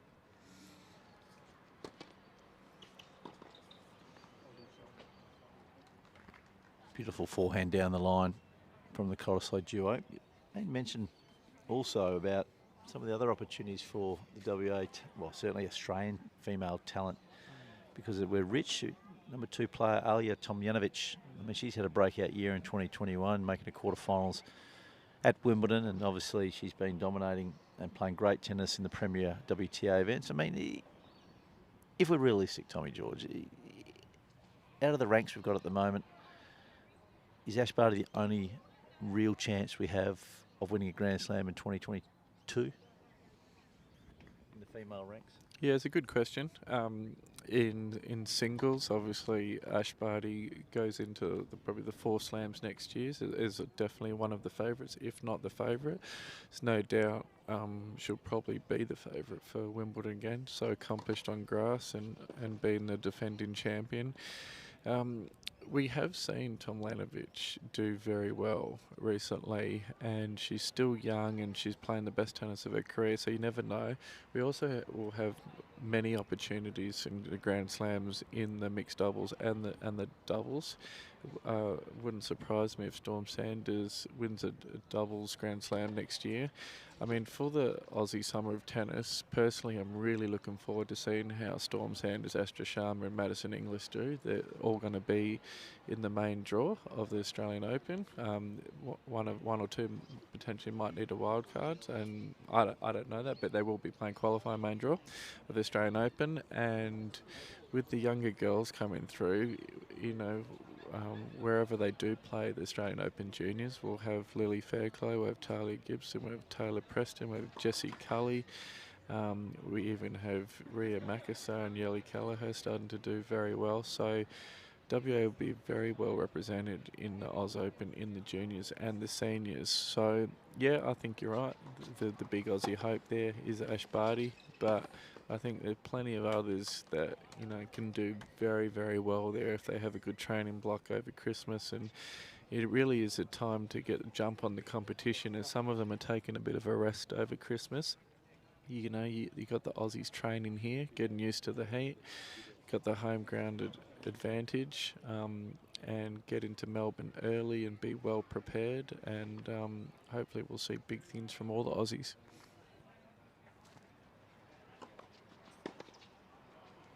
Words from Tommy George, Tennis Australia High Performance Academy Manager here at Tennis West. We see Anya Doc just overplaying a forehand. One of the first she's overplayed today. She's been in tremendous form. Hensman Park duo currently leading 6-2, 4-love against their Cottesloe opponents. Lily Fairclough.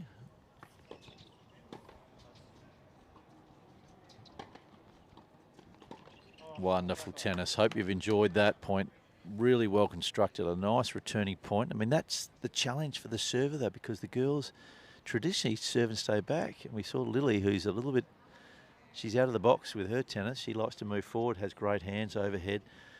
I mean, when you've got someone who's prepared to move forward as a returner, I mean, what are you going to start to do as the server? You've got to start pushing forward, so take a little bit more aggression to your opponents. Yeah, it's tough to counteract this. Another brilliant return from Dokic. we'll just see how this point goes. Just long there, but you see Lily was ready to pounce at the net. Very difficult to counteract that. I mean, personally, if I was the Cottesloe team, I would try and get into the net first, because I think once Lily and Anya are on top of the net, they're just completely dominating. The other thing, I think they need to get it away from Anya's backhand. They keep serving to her backhand return, and she's just nailing it every single time. See what happens here.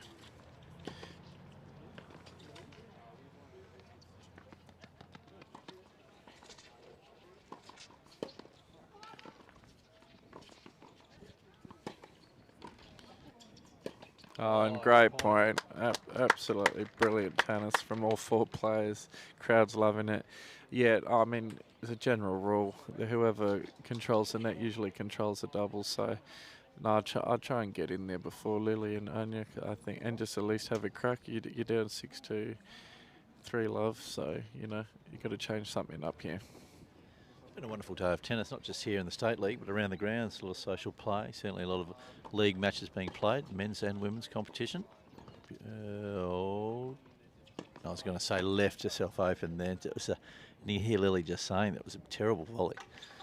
Still, they've got a commandable lead, 6-2 and 4-1 in the second set. I think we're about 10 or 15 minutes away from the Hensman Park duo wrapping up the match, and a clean sweep of the Cottesloe team. Currently leading 5 rubbers to love and a commanding lead in this final doubles. I've made mention as well, Cottesloe Tennis Club have been a powerhouse in men's and women's state league for many years. They've produced a lot of great juniors down there. They've certainly over the last 10 or so years in the men's and women's competition, they are always considered in the top 2 or 3 favourites I should say. I was going to say on the top line of betting. But this year, particularly in the women's game, this will be their second loss in 2 starts. So they probably 7th loss on the trot, if we include the final stages of last year. Not a lot in it though. I mean, really, it just needs to get back to playing some solid tennis. Early season form doesn't always translate to a good late season form. We saw that last year with Peppermint Grove being the dominant team and losing in the last match of the year in the final to Hensman Park. Big serve down the tee, just missing wide. The waft of pies coming across the broadcast booth here. We've got the pies happening. It's all happening down here at Hensman Park Tennis Club.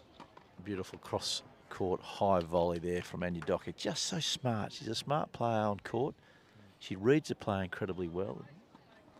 It doesn't take much. You don't need to stand back and grind out a doubles point. You just got to be tactical and you got to be smart and you got to be ahead of the play, don't you, Tom George? That's right. Classic doubles there from the girls. Lily's very lucky to have Anya out there on court talking her through all this doubles. Absolute clinic there. But yeah, you're right. Cottesloe has some work to do through the season. Another good drive volley there. They're without Jessie Cully, who's got an injury at the moment, and you know they have been a formidable force because they have had Alicia Mollick and Madison Inglis in their team, so they are historically very, very strong. But yeah, they have a bit of work to do this season because they will be 0-2, as you said, to start out this season. But it's early days. A lot of things can happen throughout the season as injuries can happen, people are away playing tournaments, there's all sorts of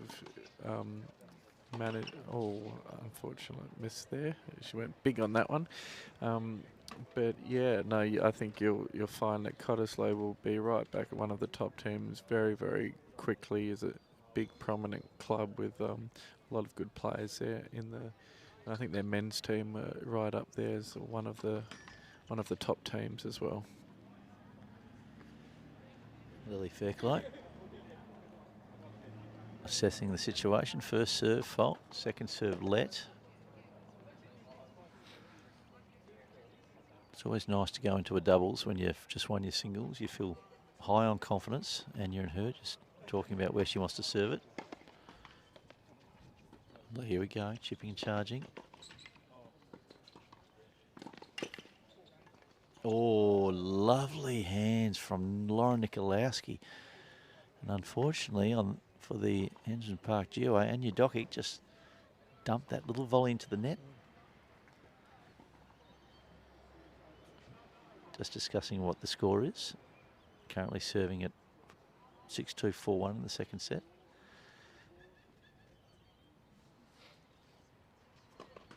First serve fault. Legs to start to get a little bit tired late into the doubles. Been a long day on court for Lily. Big kick serve. Just catching the net. Top of the net on that return. But again, the confidence to go after that. It's good to see. And the girls at Cottesloe still cheering each other up. We saw a little bit of a high five there just to keep the momentum. Swinging serve, just wide. Second serve from Lily Fairclough.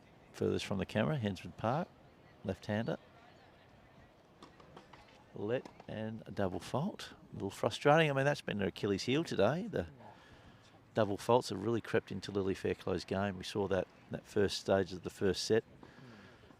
And again, we're just seeing it here. I mean, technically, there doesn't seem to be a lot going wrong. Is it just a bit of lethargy, or is it a little bit of just taking the eye off the actual technique? Here she goes, serving. There's first serve fault. Game point here for either team is the deciding point. Short juice. I'll give you the comment in a second. Tom George swinging wide. And just overplayed.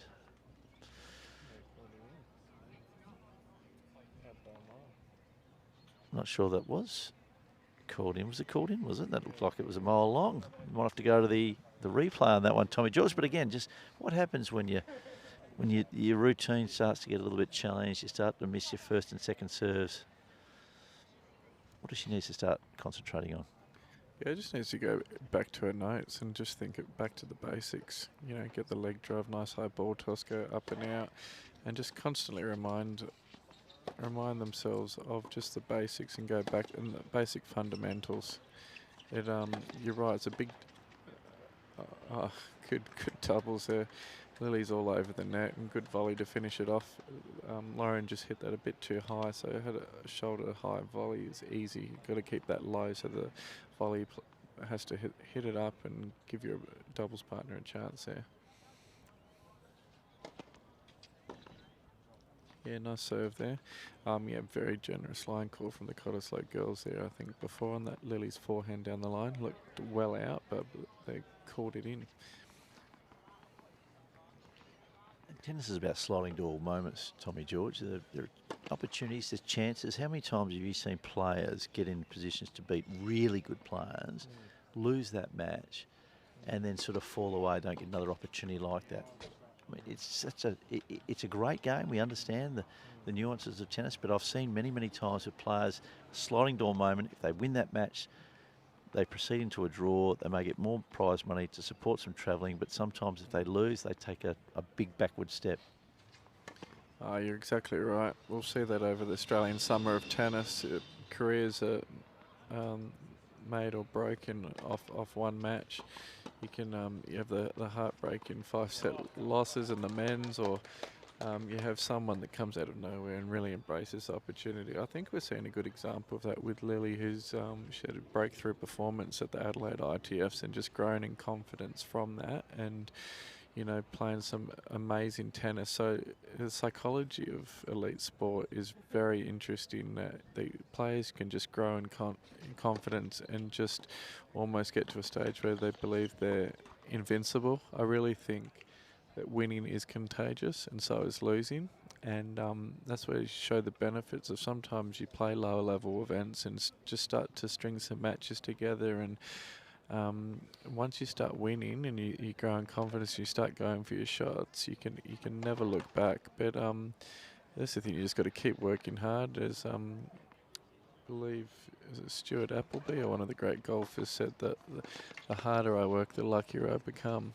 But you put in the hard work and you keep getting those opportunities. But at the end of the day, all you can do is just give 100%, and what happens, happens. You can go to bed each night. That's it. That's it, and it's wrapped up there with a wonderful win to Hensman Park in the doubles.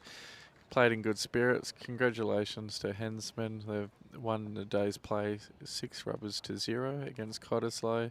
They'll be very happy with that on week 2 of State League, and some tremendous tennis.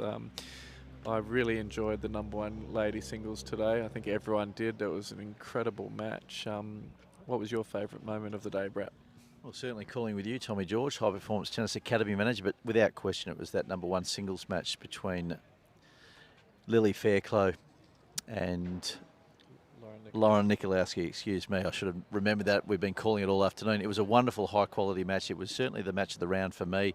2 quality athletes putting it all on the line. It went down to only a couple of points in that third set super tiebreaker, but you know what? I also enjoyed watching Anya Dokic. I thought she played particularly well, Tommy George. Her ability just to be able to work that serve, move her opponent out of position and just open up the court with that big forehand. I mean, she's an incredible athlete. And Hensman Park, for me, will certainly be the team to beat this early stage of the season. They are the defending champion, and I think they've got a lot to look forward to. Anyway, that does conclude today's show. We want to say thank you again, Tommy George. It's been a wonderful broadcast. We want to say thank you to Scotty Walsh and Tomio Yamazaki for putting this production together. Without them, these things are certainly not possible. And I thank Hensman Park Tennis Club and Ellen Lynch and Colin Napier and the team here that have been so supportive of us coming down there and providing, you know, the best of the Women's State League for everyone to see. Until next week, we'll see you later.